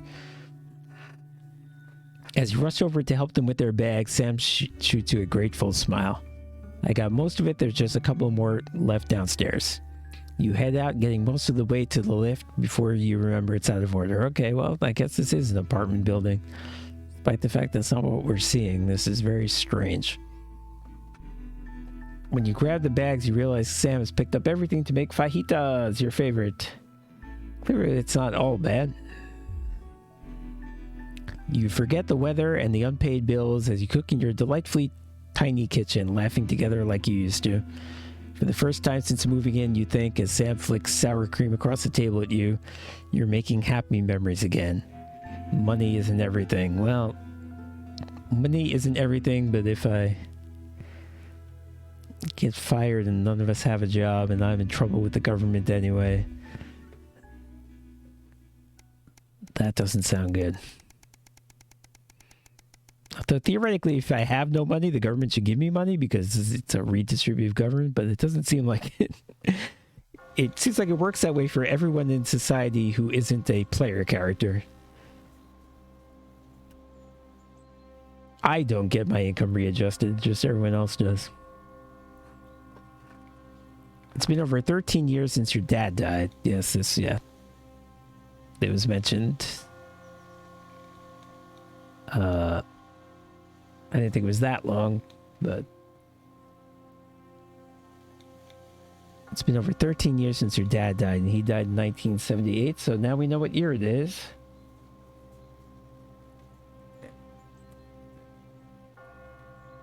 It is 1991. Interesting. Okay. So it's 1991 now. And we are in year 6.5, so we started in 1985. I wonder if it was actually 1984. Maybe it was like December 31st, 1984 or something. You can't start your game about the evils of totalitarian government in 1985. Well, maybe you can. Maybe they were like, oh, this is the sequel to 1984. It's 1985. All right. It's not that important, but we have an answer. The new government took over in 1985, I would say, and now it's 1991.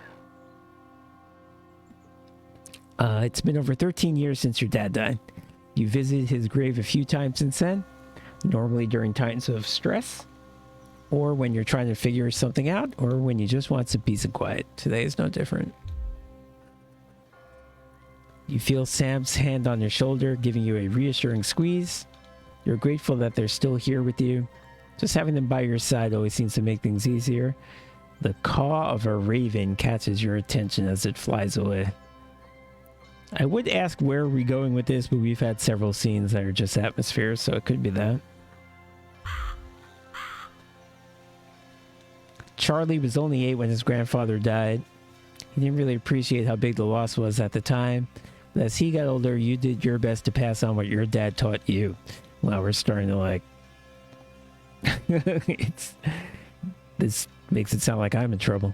But now he's all grown up, he's actually starting to teach you, which is strange, but in the nicest way. You're proud of the man he's now become. Well, except he's in the Gestapo, but other than that, he's cool. Susie, despite everything she's been through, is still a rock for the rest of you. She'll be a great mother to the twins. They couldn't have found a more loving home. I'm guessing she adopted? There have been a lot of arguments over the years, but you wouldn't change a thing. You're still amazed at how far your daughter has come. She's one of the best things in your life. I don't like how foreboding this is. I'm in a graveyard thinking about how everything is going great. Your relationship with Chris has always been a bit up and down, but of late you seem to actually be getting along. It makes a nice change and has certainly made life easier with Sam. But that's family, you've got to take the good with the bad. She may be in the... Oh, wow, my mother's still alive. Like I said, I knew that was possible, but I kind of was leaning towards that she died and that either I missed it or they hadn't said it yet. She's still alive. She may be in an albeit expensive care home now, but it's still comforting to know your mother is around. Even if she barely recognizes you anymore, her presence is always reassuring. You could do with that now. Yeah, let's go see her, even though it'll be depressing when she doesn't recognize me, but let's try it. You turn away and wander in the direction of the car. You can't control life, what happens, who lives and who dies. All you can do is keep going and see what gets thrown at you next. What is life if not a series of little decisions that define us? And we'll never know which ones would take us one way and which would bring us here. Okay, so that's kind of a meta commentary. Obviously talking about actual life, but also talking about video games where I probably could have done things that would have killed me. I don't feel like I'm doing a good job, but I guess I am indeed still alive in the video game. I unlocked the achievement Family Orientated. And now, damn, so another year or so passed.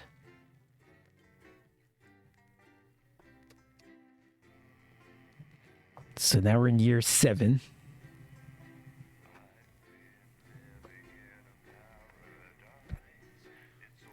I don't know where we're going with this. If there's no... I mean, they did the finale. 7 years since the election. Winston, good evening. Back here again, it would seem. I'd tell you what's coming up later, but we both know you wouldn't bloody listen, so I shan't waste my breath. But you should know, we're still having a few problems with your machinery. Locked buttons, screens flickering on and off, sparks and the like. I'm sure you'll manage without issue. Oh, and don't forget, you've got free reign of the SFX buttons now. Perhaps you should try not to undermine the talent, though, eh? Cheers! Okay, well, I've been explicitly told this is the finale. I thought the finale was quite a while ago. When Disrupt made their move, but instead they just lost and the game continued. I assume they'll be back here because otherwise I don't know what this game is about. But I'm not going to do it tonight. Instead, there is one more thing here that... Yes, the telethon, an entire bonus broadcast. This is not in the main timeline, so I can play it anytime. And rather than playing it after the finale, which would be rather anticlimactic, I'm going to play it now. And we'll start with the finale in the next session. So I'm going to take a little break and we'll do that. Well, that's a very blunt question.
Okay, I actually didn't know what that was going to be when I played it. That was fun.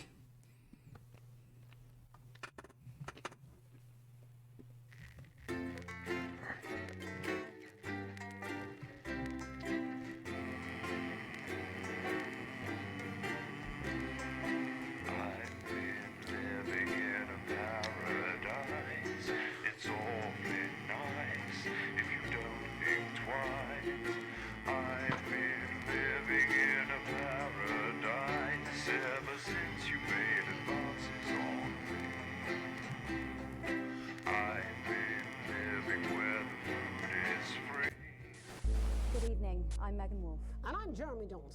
Our main headlines tonight. Yeah, it gives me this error message every time, so I'm not worried about that. Boy, I miss Jeremy. I hope he comes back. But yes, let's do this. Well, that's a very blunt. How do I get there? Extras? Yes, okay.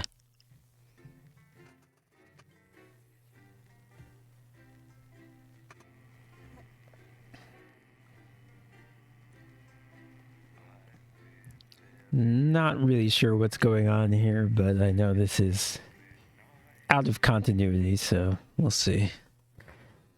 What does it all mean?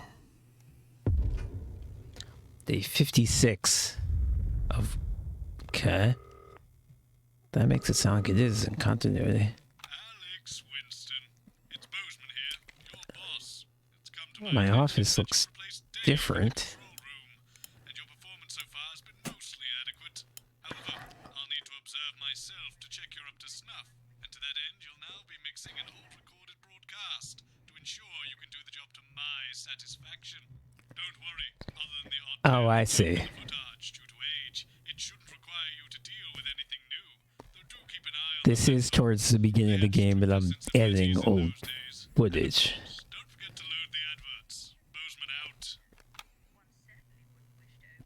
Oh, that's funny. I'm gonna have to censor. I'm gonna have to censor more aggressively because I bet I won't be able to say bloody. There will probably be some very funny moments where I have to censor words that nowadays are not considered offensive. I don't know. Let's have a cigarette ad. Well, you'll have to think of something and go live in 10 seconds. All right, I'll keep looking for someone. I guess we'll just have to wing it until then. Can you count us in? Oh, sure. Going live in 5, 4, Starting this. 3, 2, 1.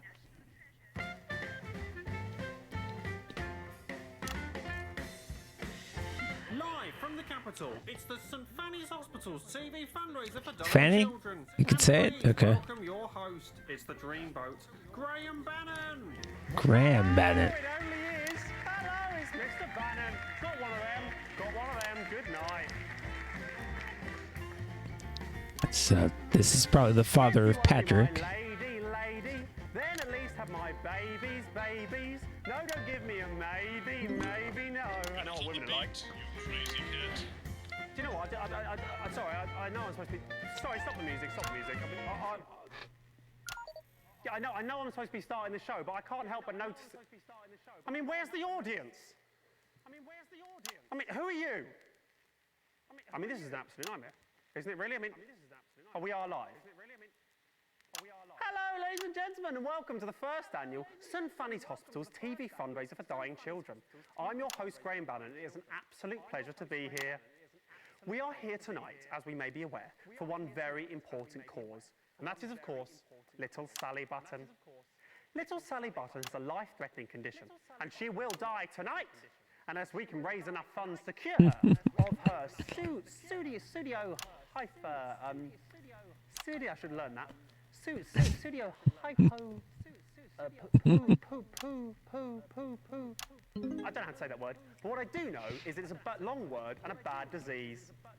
Ladies and gentlemen, we need to raise 20 grand tonight, and we can't do it without your help. And how can I help? You're screaming at home. Well, don't scream, and I'll tell you.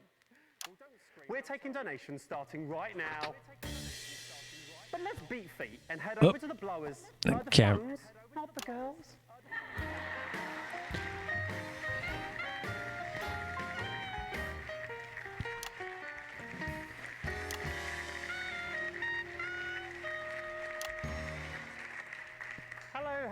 ladies. Good evening, Graham. Tell you something, ladies. Those are some classy chassis, if you don't mind me saying so. All right. So girls, would one of you kitty cats please let the viewers at home know exactly why you're here this evening? Yes, us kitty cats will be taking calls from across the country to raise money for this little girl. If you would like to donate, no matter how large or small, please ring now. I'll tell you, I'll be giving you a ring later. An engagement ring if you play your cards right. Now that was a zinger. If I do a zinger, play the sound. Yeah, that's it. I'll check in with you later. It's time to have a look at how much money we're starting off with tonight. Using state-of-the-art technology that we can track up to the second exactly how much money has been raised from your donations. Without further ado, ladies and gentlemen, let's have a look at how much we're starting off with tonight.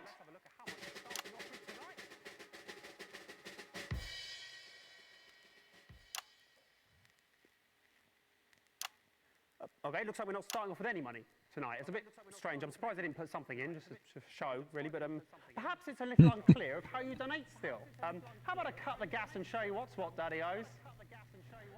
Give me the thing. Okay, so I'll pretend to be you at home. This is role play. You really can do this in real life from your sofa or couch.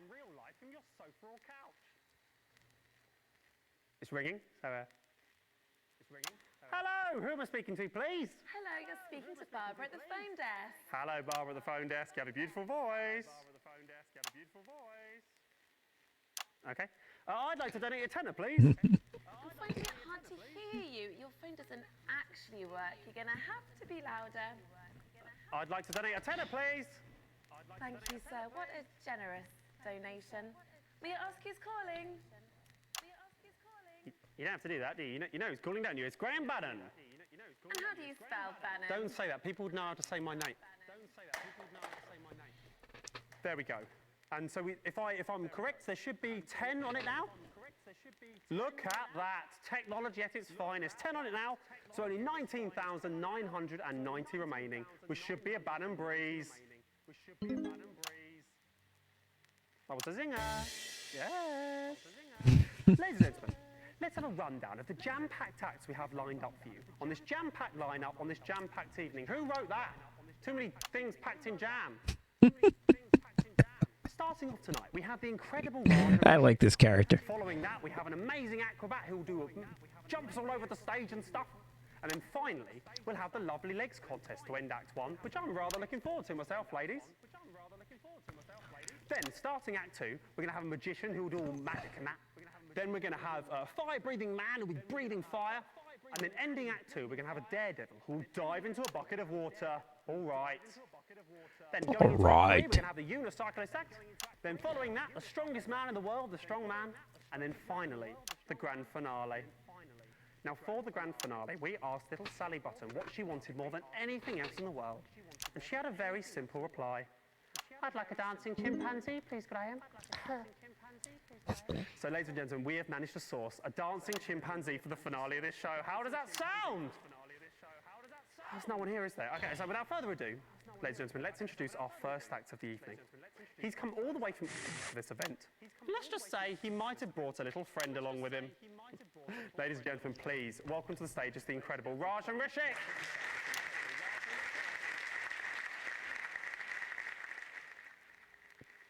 As I said, it is Rajan Rishik. To the stage.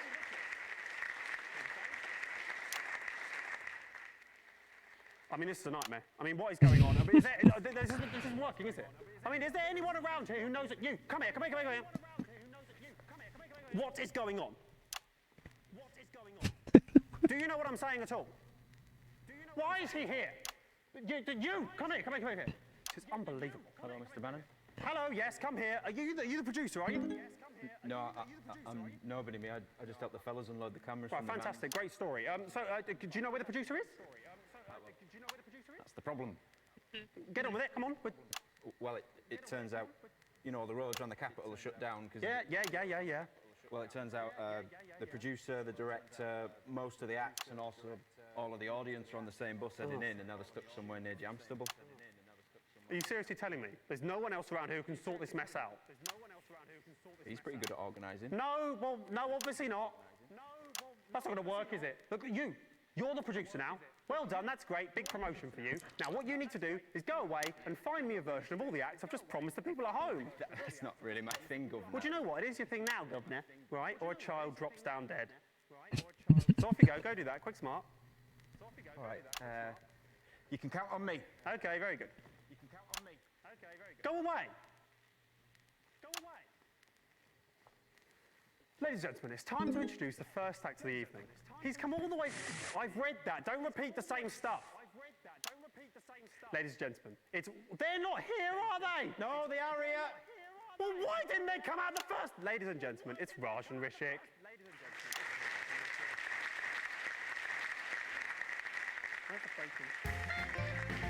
Okay, that's a guy who was in the audience. I guess that makes sense. Hello everyone, my name is Raj and you might be asking where is Rishik? So here he is. Ooh, okay. What's your name? Rishik? And what do you do? I am working in banking. That's interesting. No, it isn't. Okay, you have anything else to say? No? Thank you for your honesty. Have you finished? Am I finished? Yes, yes, I'm finished. Okay, ladies and gentlemen, Raj and Rishik, play the sound for applause. We don't have anyone here. Okay. Well, fantastic, I think. So well done, Raj. Great, brilliant. I couldn't even get him. Couldn't even get him and the puppet in the same show, which is just as well considering his talent level. Oh right. Oh yeah. Now they laugh. Yeah. Now they laugh. Great joke. Great joke. So is he a good cyclist? Is he Rishik? Why are you asking me? You can ask him. I'll ask him. Okay, that's setting something up. Okay, Rishik, are you a good cyclist, mate? Why are you talking to him? He's only puppet. Oh yeah. Okay. If Okay. you're not going to follow it through, that ruins it, doesn't it? You farted. Graham farted. I didn't fart. I didn't fart. What? He made the Oh. sound out of his mouth. Oh, fart. Oh, that's funny. Oh, I have to censor fart. Okay. Okay. That's hilarious. Yes, you should be disappointed. Get off the stage. Yes, you should be disappointed. Get off the stage. It's probably gonna be a new word every time, and I'll miss it every time. Crap. Got it. We've had two. I didn't fart. Acrobat's not here. Great. But I've got an alternative. Okay. His name's James. Sounds good. He's not an acrobat. Sounds good to me. Bring him on. Ladies and gentlemen, I don't know what's going to happen now, but please welcome to the stage, it's the incredible. It is James.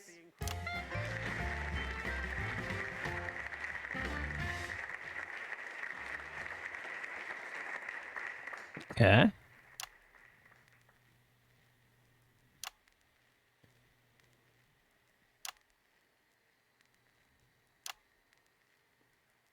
Hello. Hello. Oh. I was just walking past the theatre when that guy came up to me and said, "Hello, we've got the perfect job for you. All you have to do is sit Oh, down wow. on stage, we'll pay you." It's something This like is that. even more awkward than I thought it was, which was quite a bit. Right. Damn. Yes, damn indeed. Tell me, James, can you do acrobatics by any chance? Missed one. No, I can't. No, I haven't since school. That'll be fine. You remember a lot from school. Ladies and gentlemen, for your They- viewing pleasure, this acrobat James will now They just saw this guy and were like, "You should be on TV." do some cartwheels. I'm not going to do any cartwheels. But here's a job for you instead. That's not good at all. The corpse of a dead girl. Oh, Jesus. Start the music, please. Start the music, please. Come on.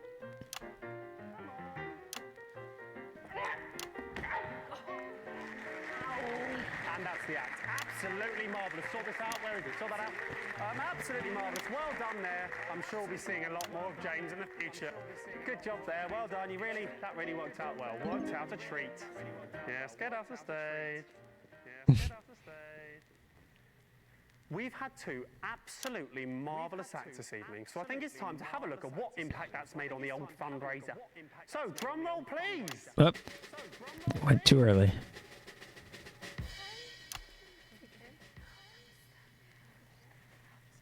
Okay, looks like we still haven't made Any money at all? That's a bit surprising. Perhaps I'll check in with the bombshells to find out exactly what's going. What are you doing there?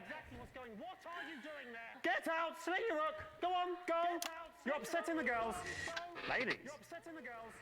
I was expecting a little money in the old pot by now, ladies. Have the callers not been particularly generous so far? We haven't had any callers so far. Are you serious? Are you serious? How dare you? Oh, bad camera. How dare you?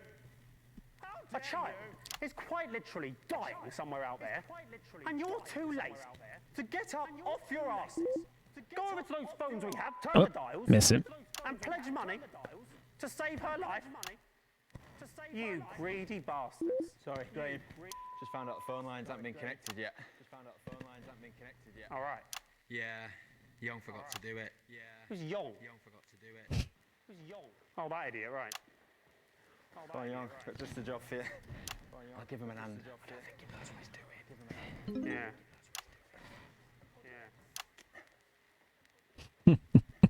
This is, I can offer only this is some good cringe comedy right there. My outburst just now was directed at you, when it should, of course, have been directed at Young. Please accept those apologies. Now it's time for the Lovely Legs contest. What better way to end tonight's programme, the first part of tonight's programme, than with a display of beauty and talent? Just picking on poor Young, and I think we know why. To be modelling the latest in fashionable swimwear. Not now, love. I'm speaking to camera. Graham, Donna's not here. So what? Well, we need 4 of us for the routine, so let's... We'll do the routine with 3 of you. Do it with 3. Well... Does anyone else around here know it? Oh, he was watching us rehearse earlier. Yeah, yes, yes. Little pervert. Tell you what, slap a costume on and stick him at the back. That'll teach him. Yes. Yes, I love this. Ladies and gentlemen, when I was told, great, sit down and take calls. I love this, and the crowd is gonna love this. That I'd be judging the best legs out of a group of young, attractive women, I said, where do I sign?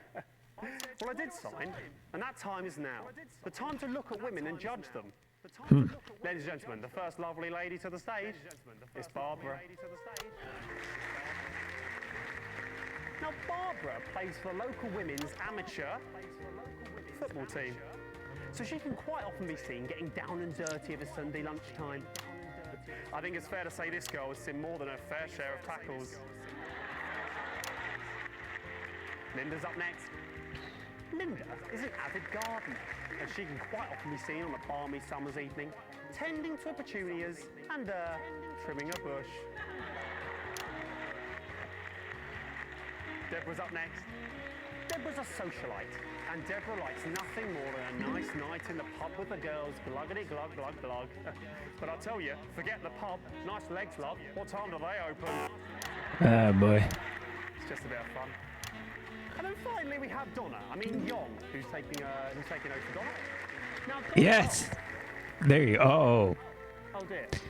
that's sexy AF. Yeah, that's really unpleasant, that, isn't it? I wish I'd suggested. He's working it. I mean, he knows the routine, but he doesn't look very good, does it? Oh, but it's confidence. It's not about how you look. It's about the confidence. Look, Can we do this? look at the charisma. Stop the music, actually. I don't think I can let this go on, to be honest. It's quite unpleasant. Why is he still doing that? Stop him dancing! Why is he still doing that? Stop him dancing! I'm angry now. He's made all of you look bad, hasn't he? Look at him. He's pleased with himself, it looks like to me. He makes all of you look bad when he's standing there looking like that, doesn't he? Absolutely pointless. I'll tell you what else. It's pointless anyway, because obviously Deborah's got the best legs. Knew that going in. Do you know what? Just take him off the stage. I'm angry. I'll tell you, if there was an audience, they'd be a-booing you, Young. They'd be a-booing.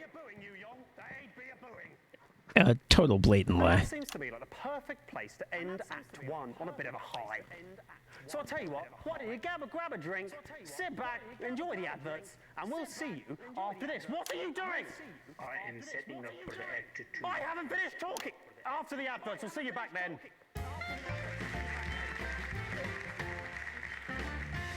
Okay, 1 minute back.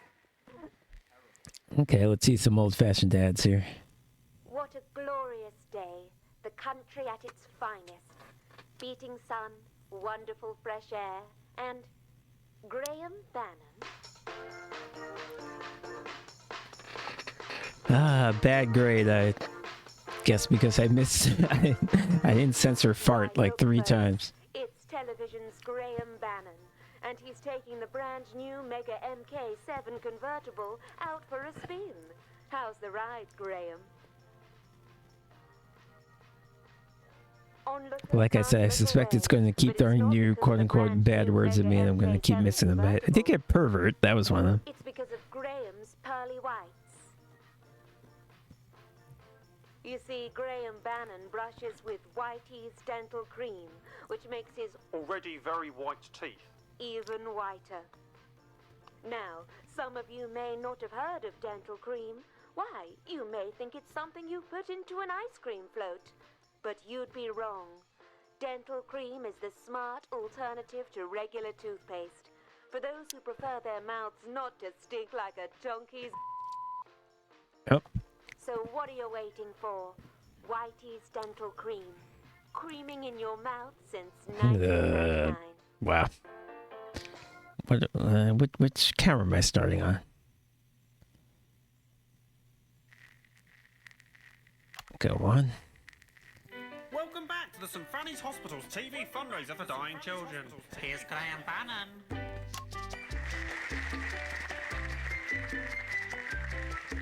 Oh, he's got some sort of talent.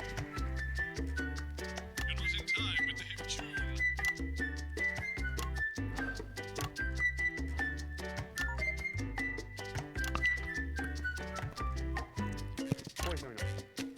What is going on? I told him to clear these boxes up. It looks a mess, isn't it? We all end up looking like idiots, don't we? Now you've got it, Daddy-o.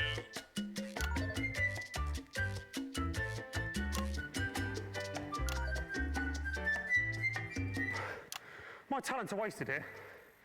Ladies and gentlemen, welcome back to the St Fanny's Hospital's annual TV fundraiser for dying children. It's nice to be back.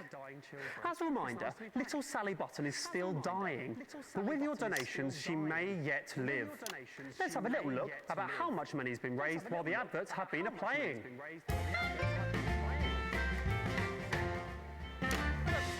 That's brilliant. We've made 100 girls. That's amazing. Yes. That was probably a lot back then. For these donations. One very Is it young? Fantastic. Oh. Well, tell me their names so I can thank them live on national television. I don't actually know his name. It's annoying. Thought we told you to take the names when you answer the phones. It wasn't over the phone. It was him. Yeah, the guy, yeah. the new producer. He gave them money. Oh, the producer. Okay. So we haven't had any calls. The phones still aren't working. No, the phones are working. And we have had a few calls, but none of them wanted to donate. It was mainly complaints against you. What do you mean complaints against me? Well, I think people think that you're a bit rude. Fudge off! Got Sorry it. for that swear. Will you censor that if you want? Sorry for that swear. Will you? A bit rude?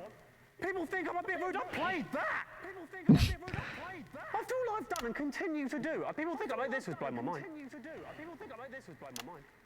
Okay, ladies and gentlemen, magic has always been rude. I'll give them rude. Here's the magic act. Nightmare.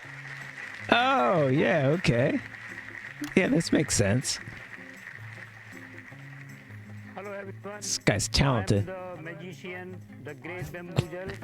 For the third magic trick, I will need two beautiful ladies assistants. And I will also need a volunteer from the audience. Oh, no one is here. I know it's stupid. I know it's stupid. You know it's stupid. I know it's stupid. Just go and do it. Okay. In this trick, you will be sent to the another word, beautiful word. And for this magic trick to work, you need to go behind the sheet. Do I have to do this? Just pull the sheet up. Okay. Now I'm going to say the magic word. Alakazam, Alakazum. And Now you can drop the sheet for big reveal. He's not here. Wow. Very good. You can take the sheet. Ladies and gentlemen, I am not happy. I'm not happy at all. I don't know if There it's you clear go. what happened there. I think it is. That's Raj. I'm not Rose, I'm the great. Right, well that's not true, is it? Lots of surprises, lots of. Get off the stage, get off the stage right now. Don't play that sound! And then finally, what I and dying child Sally Button have been waiting for, it's the chimp dancing finale. Sorry, Graham, sorry. I don't think we should say there's going to be a chimpanzee. It's stuck on another bus. Yeah, I'll tell you what. I'm only going to say this once, mate. If you don't manage to source a dancing chimpanzee, and it has to be a chimp, not an orangutan, for the end of this show, I am certain that the shock, disappointment and fear on that little girl's face will cause her to just die, like sometimes children do. And that'll be entirely your blimmin' fault. Graham, Blimming. of course I care about Susie Button, who you've been calling Sally Button. He's been getting her name wrong. I'm not a producer. I don't know the first thing about booking dancing chimpanzees. I can try my best. That's it. That is as good as I will get a dancing chimpanzee, Graham. Now you're here, what can we expect next? I assume it'll be the fire-breathing man or something incredibly similar. No, he's on the bus. But we've got something better. What's that? It's a group of teenagers from the Scritchford Dance Club. Right, that doesn't sound better to me than a fire-breathing man, but I suppose it's the best we've got. Ladies and gentlemen, please welcome to stage. It's the dance. It's this. It's this. Hurry up. Okay. Musical number. Here we go.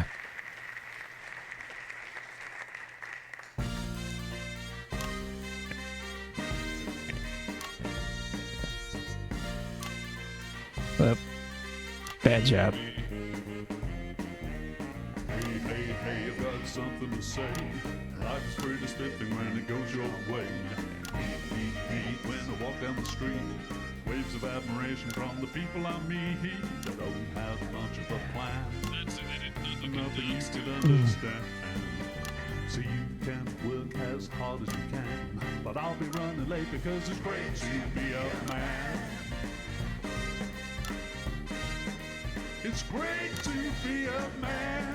That's a rhythmic cut.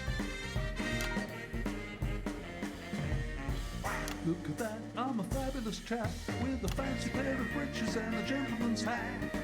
So fine, it's a fabulous time. You can even use the checkbook if a counter's sign. Don't know you're the angel I own. Bartered with your father, now I'm taking you home. Thanks once more for all your help in the war. Why is there a blemish on the kitchen floor? I don't have much of a plan. Really nothing that a pretty head could understand. You can scream just as loud as you can, but I'll be doing well because it's swell to be a man. Swell to be a man. Not bad at all. Fantastic, absolutely fantastic. All right, they were good. They were not as good as Raj or Wong, but they were talented. Well, not a curse, okay? There's a curse. Get out of here! I won't get Ben. I won't get Ben for anyone. Bastards! Drum roll, please. What? That carries on. Look at that. It's still going, but $5 grand. There's at least What? $5 grand. Wow. This is incredible. That is so much money back then. Made that amount yet. That 5's supposed to be a 2. I think you made a mistake. What do you mean he's made a mistake? Who's he's made a mistake? What do you mean who's moving that machine? Who's moving that machine? Yeah, of course. It's you! It's you! This is... I am so angry. I thought that this still moving. I thought that this was a brilliant, state-of-the-art machine. But it is. It's just Young sitting behind this, moving those boxes. You should be ashamed of yourself, Young. You should be ashamed of yourself, young. Good news though, we've now raised £2,000 for little Sally Button, so we're a tenth of the way to our target. Absolutely fantastic. So now we're heading towards the end of the second act. Stop talking. The end of the second act. I'm pretty sure James, the acrobat from earlier, will dive into that bucket of water now. No, I won't fudging dive into that bucket of water. A swear word there. Apologies for that. Hopefully they'll sort that out. Sorry. No, fudge that. I just went to get my money. Forgot fudge is a swear word. You said I shouldn't get any money. Where's my money, Graham? Well, what's happened there is that he's lying. He's not lying. That guy is the only one who gives a crap what is going to happen to that girl. You, Graham, are a drip to that girl. How dare you? I'm trying to save a kid's life here. Ladies and gentlemen, I've just learned backstage that half of the 20 grand being raised here tonight is going directly to Graham Bannon as a performance fee. What do you think of that, people at home? It's a fudging disgrace. I think, ladies and gentlemen, right now, live on stage, Graham should agree to donate his entire fee to Susie Button's family. How about it, Graham? How much you actually care about Susie's life? Ah, that's a difficult one. Now, of course, I care about the life of the child, but I'm also pretty sure that the viewers at home want the talent to get paid fairly for their work. Actually, I have someone on the phone right now that says they don't want you to make any money. Yes, me too. I'm hearing Graham's a dog, Graham's selfish, Graham's cruising for a bruising. Yes, basically all my callers are saying Graham's a twat.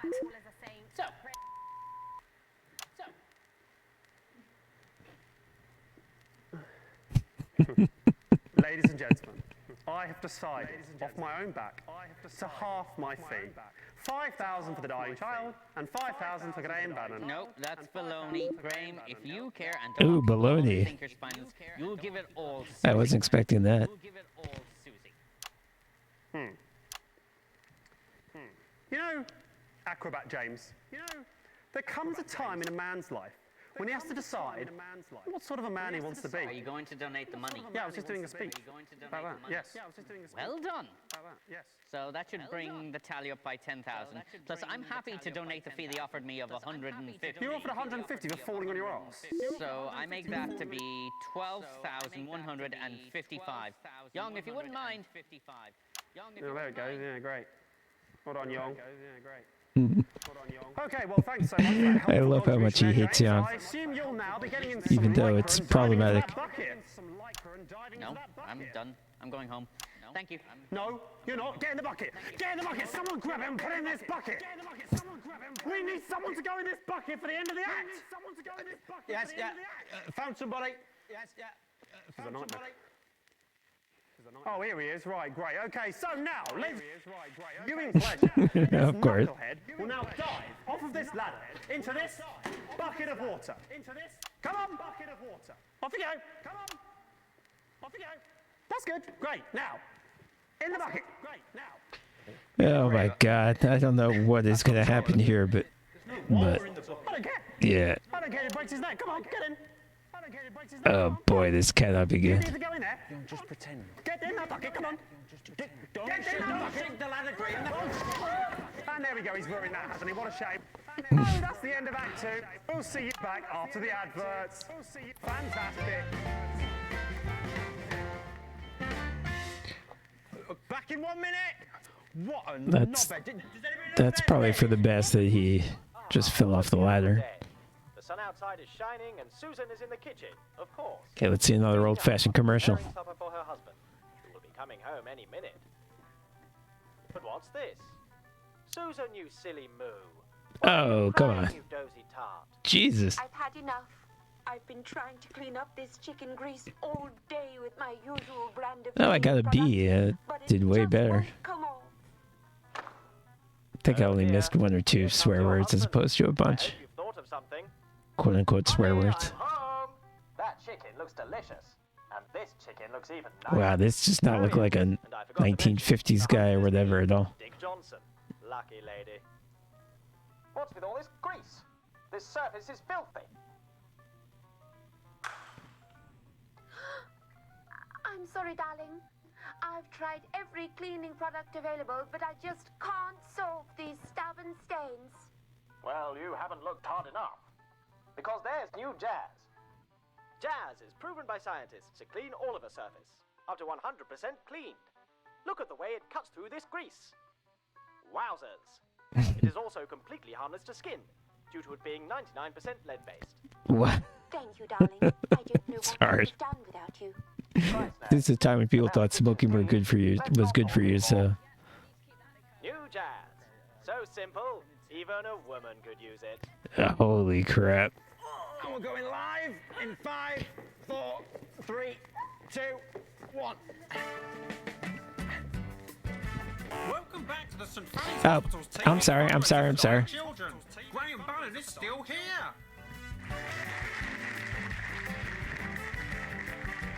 Cut the music. If there's no audience, Graham Bannon doesn't dance. Hello and welcome to the third part of the St. Fanny's Hospital's annual... Well, it's not annual. They're not going to do another one, are they? TV fundraiser for dying children. And dying national television, it seems. And you know, speaking of dying, is the child still dying? I'm pretty sure it is. And looking at that, no more money has been raised while the advert's been playing. So it looks like to me you continue to do F all at home. There's 2 reasons for that. Hello. One, We don't have anybody on the phones. We're all backstage looking after Young. who you pushed off the ladder. Pretty sure he fell. And secondly, we don't have the guy who changes the counter anymore. You pushed him off the ladder. Tell you what, do I have to do everything? You go back there, grab Young, bring him back in, put him over there, grab the girls, put them on the table. Then they can all do their stuff. Young can sit there twiddling his boxes. Great. He's only just woken up and his neck might be broken. Doesn't have to move his neck. Look, my neck stays perfectly still. Go and get him. God. I mean, that is unless you don't care about Sally Button. I mean, I assume you'll be donating your fee too. Yeah, I was the first to do it, Graham, about 20 minutes ago. Get off and get them. I think he's still getting her name, bro. Bloody Northerners. Ladies and Oh, gentlemen, I think I did have to censor bloody. still live, taking your donations if you can be bothered. If you want a girl to live, up to you. Oh, look, the girls are back. What a sight for sore eyes. In fact, talking of sore eyes, went to my opticians the other day, and guess who I bumped into there? Absolutely everybody, because I couldn't see. They got a laugh, haven't you, girls? You're a pig. All right, so let's have another act. Any more acts? Anyone who's not stuck on a fudging bus or something? Fudging. Oh, look, strippers arrived. Oh, God. Keep him over there. Okay, right, we need something else His now. neck is bro. Oh my god. This is. Any callers we can put Oh, he's in a brace. Someone on the phone right now you might like to speak to. Oh lord. Oh, this is just cruel. On top of that, he's been rather horrible to that little boy. She sounds about 100. Hello there and welcome. Welcome to the show. What's your name, please? Who's that? What's your name, please? It's Graham Bannon. You're horrible. Why is she been put through? Don't put one through to think I'm horrible, obviously. Don't put one through to think I'm horrible. This is so crazy that everything I've done for all these people, they still... Why is she still there? Cut her off! Why is she still there? We're not putting any more through. We're having another act. Who is that? Stop putting people through! I'd like to donate a tenner, please. Aha! We have a serious gentleman on now. Hello, sir. Did you say you'd like to donate a tenner? That's right. I'd like to donate a tenner. A tenner to the fund to stop Graham Bannon being on TV. No, don't play the laugh sound. It wasn't funny. It was funny. Oh, so you think you can do better, do you? Yes, right. So you think you can do better, do you? Yes, right. The stage is yours. Go on. Tell a joke. Tell a wee joke. Alright, I'll do the joke. Tell a wee joke. How many Graham Bannon does it take to screw in the light bulb? I'm not going to like this. That depends on the fee. No! The joke was horrible. The joke was horrible. No! We're not having horrible jokes. We're not doing any more of that. We're not having any That more was callers. bad. I think they're stupid and also they seem drunk to me. Right, what's next? We need another act. Where's the next act? We have sorted the monkey problem. This is brilliant. This is brilliant news, Raj. Bring it on. This is brilliant news, He's Raj. very shy. That's fine. That's fine. We can be. We're dead fine. Bring it on. It wants everyone to close the eyes for big reveal. Okay, right. Everyone, close your eyes for the big reveal. Don't ruin this, girls. The monkey wants us, but where is this guy? We are ready. It's very big. Okay. It's very big. Okay. You can open your eyes now. Okay. It's very strong. So it's carrying me on its back. And it has banana is offering banana to you.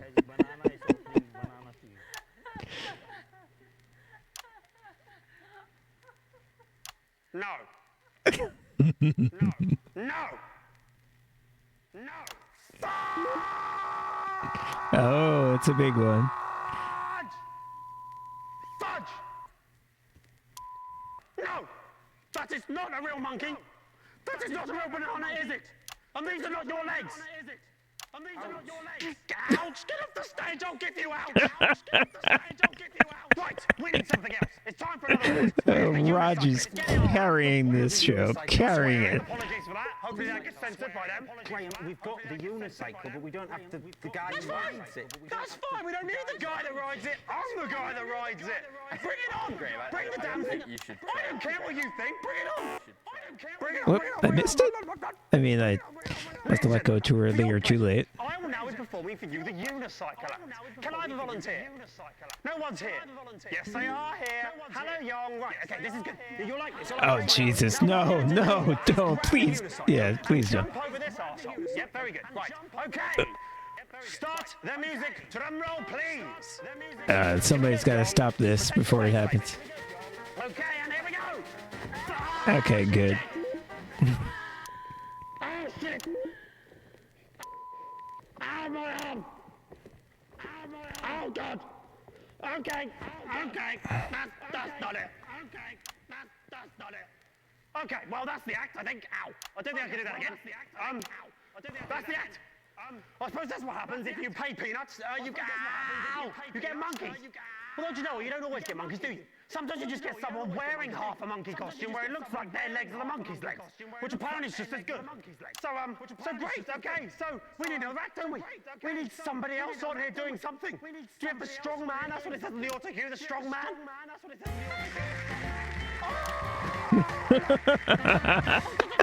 Sorry, I don't get the way of this. It's Marge, isn't it, again? And he's doing that. Is that good? Is that entertaining? Yes. Yes and yes, respectively. And yes. Doing that laughing. Is this going to save a child's life? If there's any justice in the world, yes. Oh, we're doing that? Has any more money been raised? How much more money's been raised? It's actually gone down a bit. People are asking for the money back, and I think you're scaring them. That's fine. That's absolutely fine. Come on, do what you're getting paid to update the score. Come on, put it down. Great. So the money pops down and still less money. So People are asking for refunds. 5 minutes. Brilliant. Right, what we need is to do a get-rich-quick scheme. Who's got some ideas? Oh, I've got an idea. Just had it. Looking at these ladies. Lovely. I know what. Let's set up a little kissing booth. Nice little table, nice little cloth, little bit of lipstick. Sounds good to me. £10 a pop. Right? I'm sure these lads would like it. They've been ogling them all evening, the perverts. That sounds good to me. Right. So, how much for a kiss, ladies? No, Graham, you're bleeding. Don't be such a tease. Go on, Linda, pucker up, darling. Go on, Linda, pucker up, darling. There you go.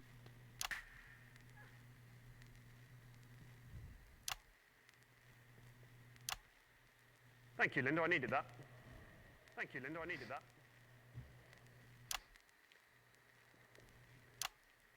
Okay, well, that has gone wrong. Okay, well, that has gone awry. That has gone awry. I'm sorry if that's my fault in any way. I don't know if it is. That's my fault in any way. I think I know whose fault that might be. But there we go. But there we go. What a shame. What a shame. What a shame.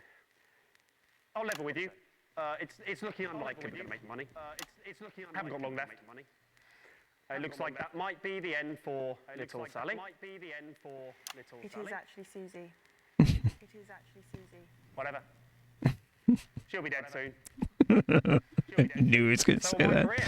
But it was still funny. So will my career. So 2 deaths in the same evening. And if you ask me, it'd be hard to weigh them. They're both equally sad deaths. Oh, well, that's the end of that. I suppose that's the end of the show then. Thank you very much. Graham. Great news. The monkey's turned up. Yeah, it's not the monkey, is it? It's just Raj or something pissing around. It is a real monkey. No, I haven't got time for this. It's obviously not a real monkey. Don't get my hopes up. Oh, right. Pissing. I missed pissing. Okay, it's definitely a monkey. That is a real monkey. It's definitely a real monkey. Yes! There it is! Get away from it! There it is! There it is! It's a real monkey! Now we can do the dance and save the show! Save my career! The girl! Save my career! The girl! Come on! Just do the dance! Come on! Just do the dance. Don't scratch your head, do the dance. Don't scratch your head, do the dance. Come on, do the dance. Come on, do the dance. Come on, do the dance. Don't snort at me. Do the dance there. Do the dance there. Do I have to spell everything out? Put your arm in. Oh, crap. No. Somebody shoot it. Somebody shoot it. Ah, kill it. Enough. I've had enough. I'm the producer. I'm in charge. I want everyone to stop and listen to me. We've forgotten what's important here. A little girl's life's on the line. We're all acting like children. Listen up. Do as you're told. Linda, Deborah, Barbara and Raj, get on the phones. We've still got enough time to get some donations, but we need all hands on deck. Young, I know you don't understand what I'm saying, but we will get you to a hospital as soon as the show is finished. Just hang in a little bit longer, okay? Yeah, that's fine. Oh, he speaks. Oh, of course. How did I not see that coming? And you, of course, he speaks English. Mr. Bannon, people used to look up to you as the face of national television. Look at you now, eh? You're full of crap. You better pull yourself together, son. Because chimps don't dance for bastards. We're all here working together as a team to try and save somebody's life. Apologise to him. And ask him nicely to finish the show. Chimpanzee, please, will you? Please do your little dance. Will you? Do your little dance. To save the life of young Susie. There we go. That wasn't so hard, was it? Now, the little girl's life is on the line, and I've got just the job for you. Please donate to this worthwhile cause. We really can do some good here. It's like my old man used to say. Oh shit. People will call you a stingy cunt. Ladies and gentlemen, I'm Peter Clement, television producer. Wow. Oh, I like that. If we work together as a team, I like this. This is his origin story. Oh, too long in the same shot. Is a Peter Clement promise. Thank you and good night. Take it away. That was fun. Oh, more dancing. Okay. Oh, the ship is gonna dance. Oh shit. Oh. He's got. Okay, I got it. I'm not doing it in time. I'm just too chimp focused.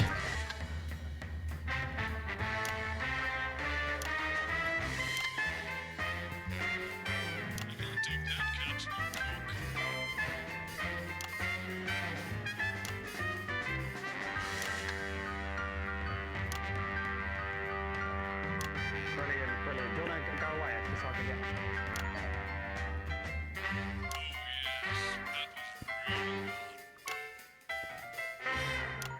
Okay, that's the end. Absolutely fantastic. That's the end, ladies and gentlemen. Thank you very much. Good night. Right. Down the pub. Pints on Peter, eh? How about that? Oh, we got a cigarette commercial here, I believe. I wouldn't date you if you're the last man on earth. Oh dear, Johnny. How did that make you feel? I feel like a chicken head. I ain't never gonna get a broad like that. Say, what are you smoking there, Johnny? What, this? It's just my regular brand of cigarette. Ain't nothing special. You're telling me you don't smoke Lion cigarettes? Well, how could I got a never D. heard of Lion cigarettes. How did I try one? Well, why bother? I may have The taste missed a of couple Lion of curse cigarettes can't be words. that different from my regular brand. You're talking... I didn't think I did that bad. Shit. Proven by medical science too. There you go. See, it's like I was saying. Cigarettes are healthy. Attractive to women or homosexual men, and finally make you fitter and healthier. You might have heard that cigarettes give you cancer. Well, not Lion cigarettes. In fact, they'll decrease your chances by 100%. Oh, Give it a God. try, guy.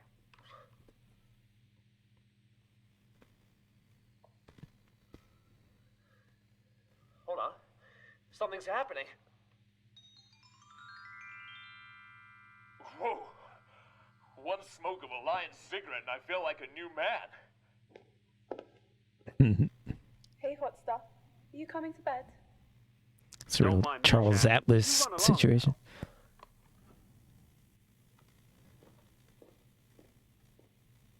Lion cigarettes. They'll make you sexually attractive. Even if you're not. There you go.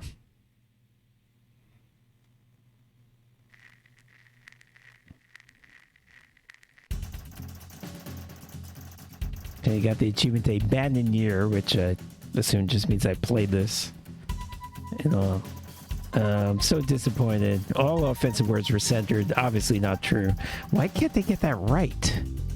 An interference-free show, that was an issue. An exceedingly poor edit. Well, that may be the case, honestly. And I don't know what these numbers mean, considering that this A had nothing to do with Advance or Disrupt, and B is like 7 years earlier in the timeline than what I was up to. This probably doesn't mean anything.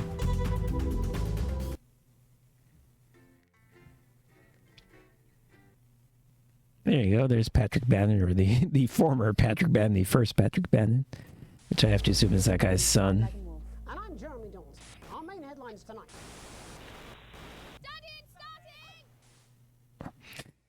All right. So, like I said, there's just so much. The writing in this game, there's just so much variety to it. We've had humorous, we've had parody, we've had. And I'm just talking about. Well, it runs the whole gamut. We've had just absurdist, weird stuff. We've had satire. We've had sad stuff. We've had scary stuff. Just now we had cringe comedy. It was like, you know, The British Office.